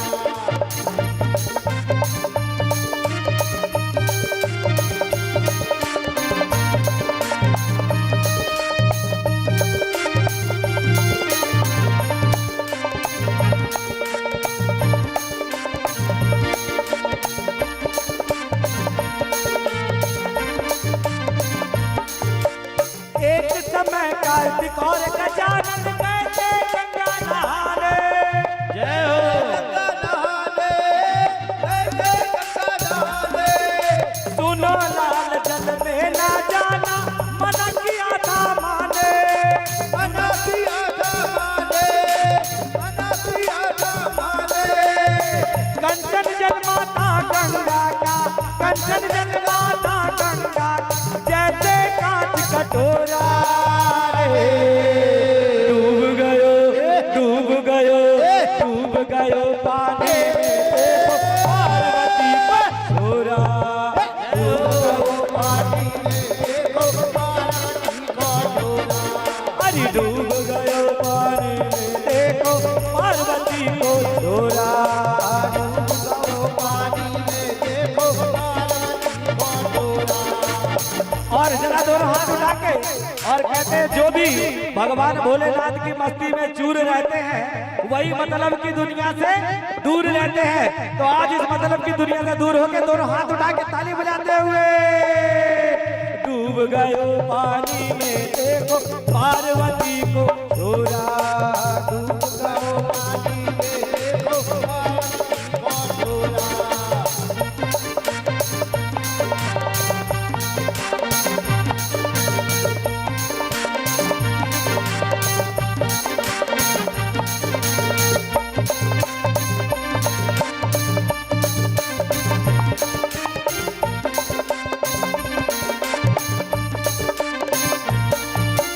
माता पार्वती दोनों ने हंस के ऐसे बोली, हंस के ऐसे बोली, हंस के ऐसे बोली। दोनों लाल तुम संभल संभल के खेलो आँख चोली, खेलो आँख चोली, खेलो आँख चोली। और दोनों लाल लगे अति सुंदर, दोनों लाल लगे अति सुंदर, दोनों लाल लगे अति सुंदर, दोनों लाल लगे अति सुंदर। एक सोला एक गोरा रे। डूब गयो, डूब गयो, डूब गयो पानी में देखो पार्वती को छोरा। डूब गयो पानी में देखो पार्वती को छोरा। देखो देखो देखो डूब गयो पानी में देखो पार्वती को छोरा। डूब गयो पानी में देखो पार्वती को छोरा।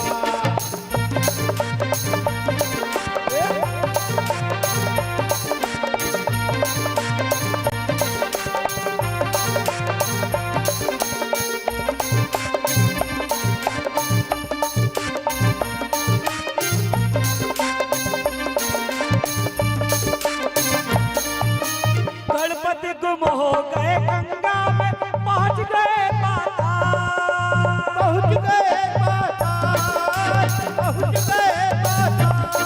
और गणपति गुम हो गए गंगा में पहुंच गए पाताल, पहुंच गए पाताल, पहुंच गए पाताल। शेर कहने लगी गौरा जी कहाँ गयो मेरा लाल, कहाँ गयो मेरा लाल, कहाँ गयो मेरा लाल। दोनों है मेरी आंख के तारे, दोनों है मेरी आंख के तारे जैसे चंद चकोरा रे। देखो पूरे यजमान अनबिया जितने भी यजमान हैं उनकी तो बहुत सारी आनंद की व्याख्या नहीं की जा सकती। अपने अपने स्थान पर खड़े हो जाओ सभी यजमान। कस्तूर जी, गणेश जी का जन्म हुआ है कार्तिकेय जी का और बोलना पड़ेगा मोरे घर गणपति आ गए रे मोहे आज न जन दे रे। मोरे घर गणपति आ गए रे मोहे आज न चल रे। मोरे घर गणपति आ गए रे मोहे आज न जन दे रे। गणपति आ गए रे आज न चल रे।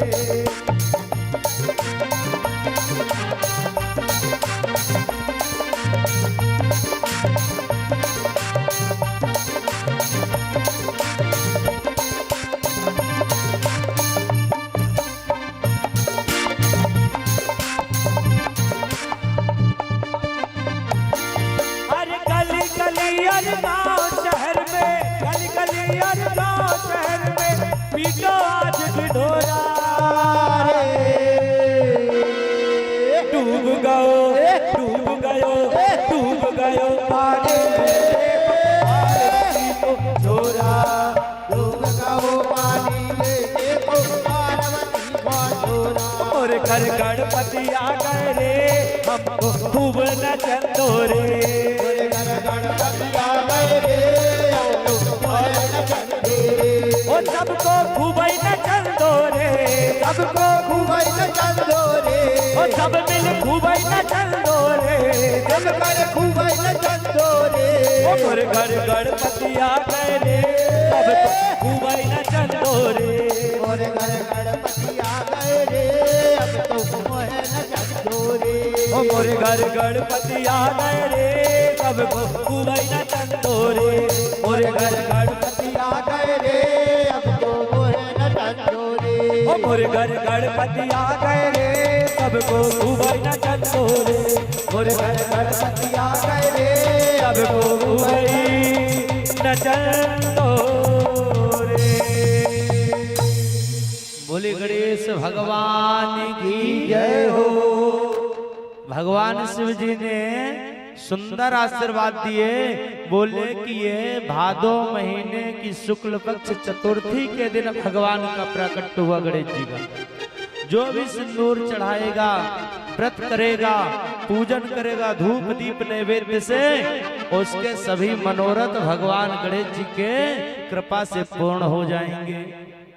और एक उपाय और बताते हैं, बोले कि ऐसे भगवान का जो पूजन करते हैं और मार्गशीर्ष शुक्ल पक्ष की रमा चतुर्थी आती है, वो भी बड़ी श्रेष्ठ चतुर्थी होती, उसमें मिट्टी के गणेश जी बना करके और 1 वर्ष तक धूप दीप नैवेद्य से पूजन करावें। और 1 वर्ष जब पूर्ण हो जाए तो इसके बाद में 3 ब्राह्मणों का भोजन करावें, हवन करावें, और जो कामना हो तो भगवान के सामने कहें, भगवान पूर्ण करेंगे। ये जैसे आशीर्वाद देते हैं तो तुरंत तो आकाश मंडल से पुष्प की वर्षा होने लगती है, जय जयकार होने लगता है, शिवगण नाचने लगते हैं, दुंदुभी बजने लगती है। और कहते हैं कि आज से जो शिव जी का पूजन करेगा, जो गणेश जी का पूजन करेगा, कार्तिकेय जी का पूजन करेगा, तो शिव जी की कृपा से पुत्रहीन को पुत्र मिलेगा, धनहीन को धन मिलेगा, नेत्रहीन को नेत्र मिलेगा, कोढ़ी को काया मिलेगी। सभी प्रकार के मनोरथ सिद्ध गणेश भगवान की कृपा से पूर्ण होंगे और आरोग्यता को प्राप्त करके सौभाग्य प्राप्त करेंगे और धन धान सुख ऐश्वर्य को भोग करके जब यहाँ से जाएंगे तो परम धाम कैलाश को जाएंगे। ऐसा आशीर्वाद दिए और सब मिल करके गणेश जी को आशीर्वाद दे करके अपने अपने धाम को गए। बोले शंकर भगवान की जय हो। आइए आज का पुष्प भगवान के चरणों पे यही समर्पित करेंगे। कल सुंदर हम आप सब मिलकर के गणेश जी का विवाह उत्सव मनाएंगे। गणेश जी का विवाह कैसे होता है, कार्तिकेय जी नाराज होकर के क्यों चले जाते हैं, ये कथा करते हुए जलंधर के कथा होगी कि भगवान शिव ही जलंधर बन करके किस प्रकार आए, भगवान नारायण को तुलसी जी सबसे अधिक प्रिय क्यों हुई, ये सब कथा कल श्रवण करेंगे। आइए एक छोटा सा भजन नंदू भैया के माध्यम से हो जाए और इसके बाद सब कोई आरती में सम्मिलित होंगे। आरती करके प्रसाद लेकर के ही सब कोई जाएंगे। देखिए 7 दिन का यह शुभ अवसर मिला, 3 दिन निकल गए विचार करते करते। अब 3 दिन और बचे हैं इस उत्सव में आनंद लेने के लिए।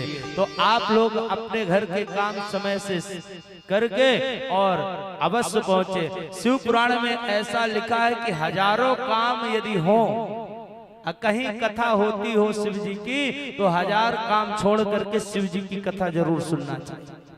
एक लोटा जल यदि शिव जी में चढ़ाते हैं तो शिव जी उसके घर के भंडार भर देते हैं। सबसे बड़े दानी हैं। कल कुछ कुछ खिलाएंगे भोलेनाथ जी को, हैं? कल बढ़िया भोजन कराएंगे। पूछेंगे माँ पार्वती जी से, जब रूठते हैं भोलेनाथ जी तो माँ पार्वती जी पूछती क्या खिलाया जाए, क्या पिलाया जाए। तो कल विचार करेंगे कि कैसे कैसे माँ पार्वती जी मनाती हैं, तो यह सब कथा श्रवण करेंगे। आइए एक छोटा सा नंदू भैया के माध्यम से भजन करेंगे, इसके बाद आरती करेंगे, आरती करके सब लोग प्रसाद लेकर के जाएंगे। बोले शंकर भगवान की। आज बहुत हर्ष का विषय है कि हमारे श्री गोही वैश्य समाज के सर्वोच्च संस्था श्री गोही वैश्य पंच परिषद के माननीय सरपंच महोदय की तो निरंतर उपस्थिति मिल रही है। सचिव महोदय श्री अशोक सेठिया जी, सरपंच महोदय श्री हजारी लाल जी नोंगरैया, पंच परिषद के ही पूर्व पंच श्री विजय सुहाने जी, श्री उमाशंकर सुहाने जी, श्री बरसैया जी, नरेश मरेले जी, अन्य सभी पंचों की सहभागिता मिल रही है। और आज के इस कार्यक्रम में श्रीमती अनु श्रीवास्तव जी, श्रीमती शालिनी सोनी जी भी पधारी, उनका स्वागत है और आप सबका स्वागत है। व्यासपीठ से हमेशा एक बात आती है कि हम आप जिस काम के लिए आए हैं वो काम नहीं करते हैं और बाकी सारे काम करते हैं।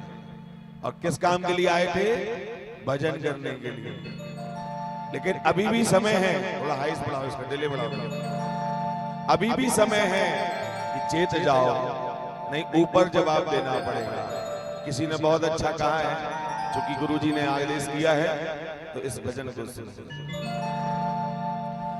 राम गुण गायो नहीं आए करके, राम गुण गायो नहीं आए करके, यम से कहोगे क्या जाए करके, यम से कहोगे क्या जाए करके, यम से कहोगे क्या जाए करके, यम से कहोगे क्या जाए करके। हो राम गुण गायो नहीं आए करके, राम गुण गायो नहीं आए करके, यम से कहोगे क्या जाए करके, यम से कहोगे क्या जाए करके।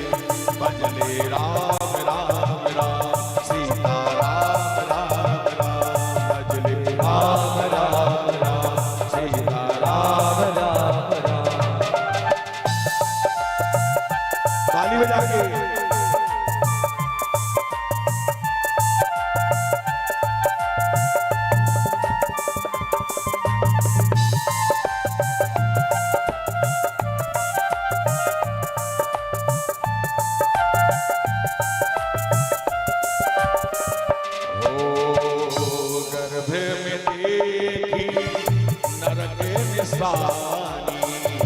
गर्भ में देखी नरक निशानी, तब तू कौन किया था प्राणी, तब तू कौन किया था प्राणी। क्या कौन किया था कि हमको इस गंदगी से निकाल दो, हम भजन करेंगे। भजन करूंगा मैं चिल्लाए करके, भजन करूंगा मैं चिल्लाए करके, यम से कहोगे क्या जाए करके, यम से कहोगे क्या जाए करके। ओ यम से कहोगे क्या जाए करके, यम से कहोगे क्या जाए करके। हो बालापन में लाड़ लड़ायो, बालापन में लाड़ लड़ायो। माता पिता ने दोहे पालना झुलायो, माता पिता ने दोहे ना झुलायो। समय गमायो तूने खेल खाएंगे, समय गमायो तूने खेल खाएंगे, यम से कहोगे क्या जाए करके,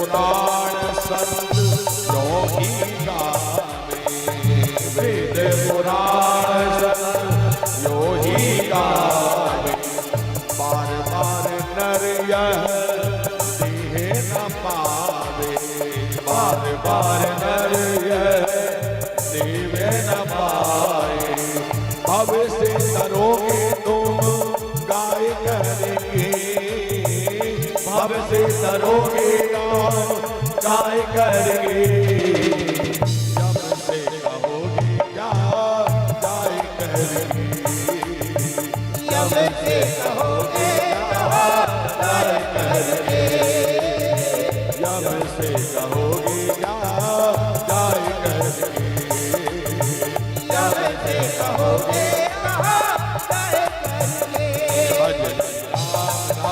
दोनों हाथों को उठा के ताली बजाते हुए राम राम राम सीते राम राम राम, भजले राम राम राम, भजले राम राम राम, भजले राम राम राम, भजले राम राम।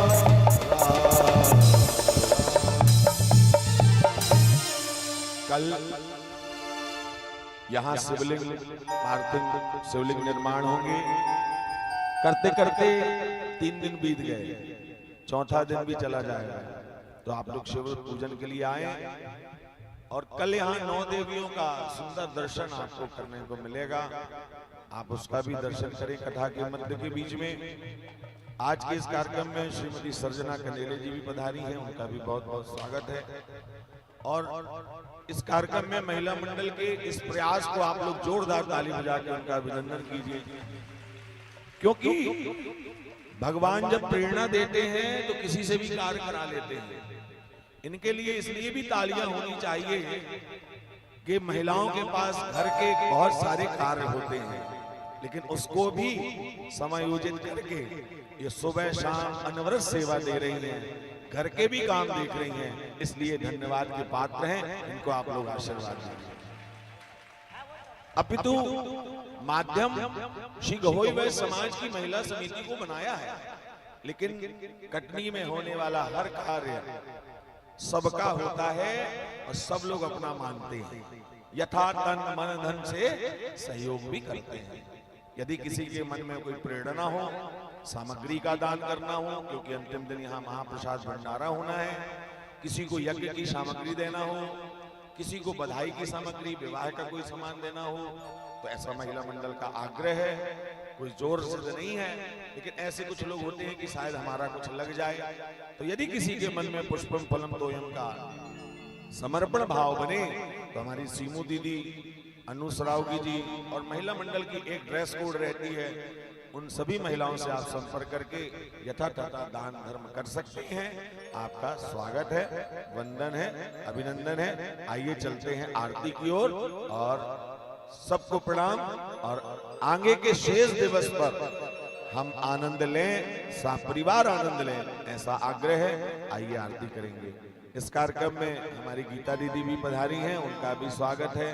मैं कई लोगों को देख पा रहा हूँ, सुरेश नोंगरैया जी पधारे हैं, हमारे माननीय पंच, उनका भी स्वागत है। और एक बार सभी यजमानों के लिए तालियां बजा दीजिए, सभी यजमानों के लिए। सुबह से आते हैं, कुछ तो बड़े बुजुर्ग हैं, लेकिन समय का दान बहुत मायने रखता है और निश्चित तौर पर यह सौभाग्य का विषय है। जय श्री राम। आइए चलते हैं आरती को। श्री राधे। ओम दीपम प्रज्वाल्य। भैया जो सुबह अभी प्रथम की सेवा आरती पूजा कर लिए थे यजमान, उनके अलावा जो बाकी हो उधर से और इधर से वो पहुंचे मंच पर और आरती करें। जो लोग कर लिए हैं वो लोग मंच पर ना जाएं, थोड़ी गरिमा बनाए रखें, हमारा ऐसा आग्रह है।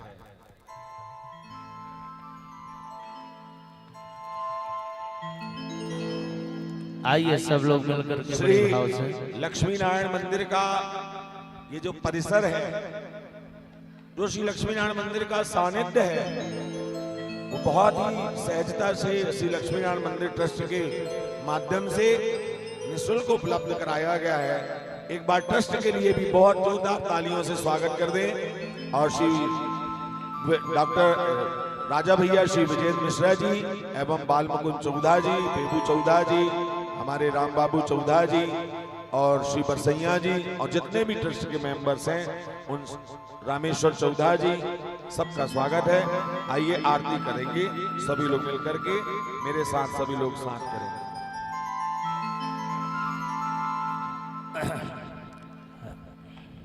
हरि ओम महाओंजलि ज्वाला थले ज्वाला ज्वाला पर्वत मस्तके त्रैलोक व्यापनी ज्वाला ज्वाला देवी नमोस्तुते। ज्वाला मालिन्ये नमारत्ने सर्यै नमः सकलोपचारार्थे गन्धाक्षतुर्वाणीं समर्पयामि। ओम चंद्रमा मनसो जातचो सूर्यो अजायत श्रोत्राद्वायुष प्राणस्य मुखादग्निर्जायत। जिन यजमानों ने आरती ऊपर जाके नहीं की है, जिनने कर ली है उनको छोड़कर वे मंच पर पहुंचे और दोनों तरफ से आरती करें। ओम जय शिव। जय महाकाल राजा बोले जय गौरी नाथा, तीर्थ अवंती विराजे, तीर्थ अवंती विराजे, भक्तों की रखो लाजा। ओम जय महाकाल राजा, जो तेरे लिंग स्वरूपा कालों के महाकाल, कालों के महाकाल, दक्षिण मुख में विराजे, दक्षिण मुख में विराजे, मृत्युंजय महाकाल। ओम जय महाकाल राजा, तारक लिंग आकाश में आके शरण पाता, बोले आके शरण पाता। भूलोक में विराजे, भूलोक में विराजे, बाबा श्री महाकाल। ओम जय महाकाल राजा, भस्म आरती बाबा जग में है न्यारी, बोले जग में है गाजी।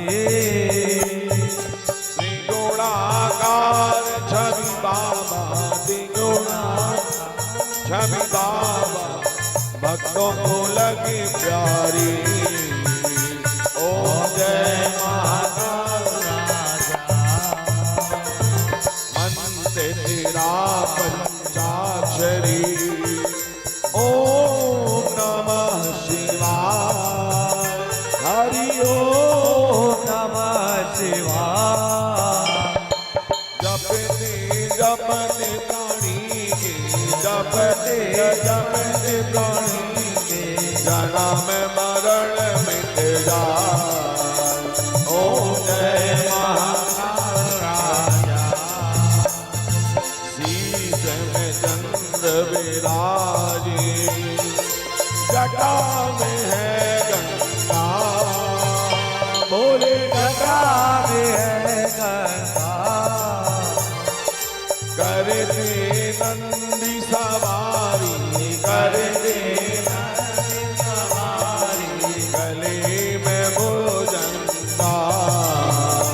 ओम जय महाकाल राजा, ओ आरती बाबा महाकाल की, जो कोई नर गावे, बोले जो कोई नर गावे।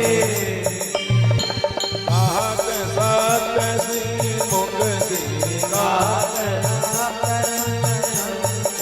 सुख संपत्ति पावे।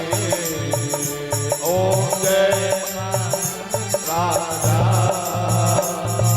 कर्पूर गौरम करुणावतारम संसार सारम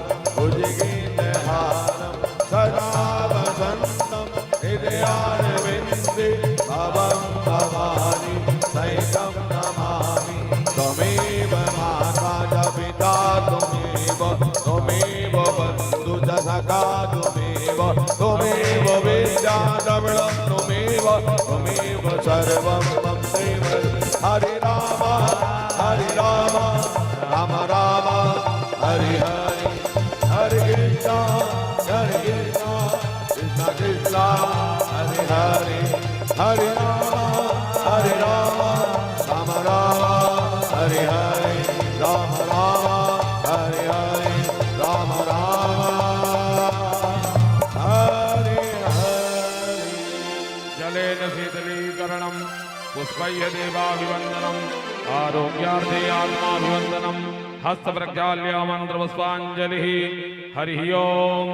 जगनेन जगमजन्त देवास्तानि धर्माणि प्रथमान्यासन्ना तेह नाकं महिमानः सजन्त यत पूर्वी साध्याः सन्ति देवाः। ओम एकदन्ताय विद्महे वक्रतुण्डाय धीमहि तन्नो दन्तिः प्रचोदयात्। हरिः ओम तत्पुरुषाय विद्महे महादेवाय धीमहि तन्नो रुद्रः प्रचोदयात्। सेवन्तिका प्रकुलचम्पकपाटलाब्धे नागजाजिकरवीररसालपुष्पैः बिलवप्रवाह तुलसीदलमञ्जरीभिः त्वां पूजयाम जगदीश्वर मे प्रसीद। नानासुगन्धपुष्पाणि यथा कालोद्भवानि च पुष्पाञ्जलिर्मया दत्ता गृहाण परमेश्वरः। सोमन सुगन्धित सुमनलय सोमन सुभक्ति अपार पुष्पांजलि अर्पण करो सदैव करो स्वीकार। सांगाय सपरिवाराय सायुधाय सत्काय क्षमा प्रार्थना पूर्वक मंत्र पुष्पांजलि समर्पयामि। बोले पुराण पुरुषोत्तम भगवान की जय हो। महामृत्युंजय महाराज की, लक्ष्मी नारायण भगवान की, जय हो। समस्त आवाहित देवताओं की, जय हो। पूज्य व्यास जी महाराज की, जय हो। नमः पार्वती पतये हर हर महादेव शंभो। सभी लोग प्रसाद लेकर के जाएंगे और आज का ये पूरे कथा का लाइव प्रसारण आप लोग पुरवार डिजिटल फोटोग्राफी के यूट्यूब चैनल पर नित्य प्रति के प्रसारण का लाइव दर्शन कर सकते हैं। ऋषि पुरवार जी और वैभव पुरवार जी के माध्यम से लाइव टेलीकास्ट किया जा रहा है और कल यहाँ सुबह 7:30 बजे से असंख्य पार्थिव शिवलिंग निर्माण पूजन एवं अभिषेक का दर्शन यहाँ पर आप सब करेंगे और अभिषेक पूजन करने के बाद ठीक 3 बजे से यहाँ पर कथा का आनंद भी लेंगे। कल यहाँ 9 देवी के सुंदर स्वरूप का दर्शन आप लोगों को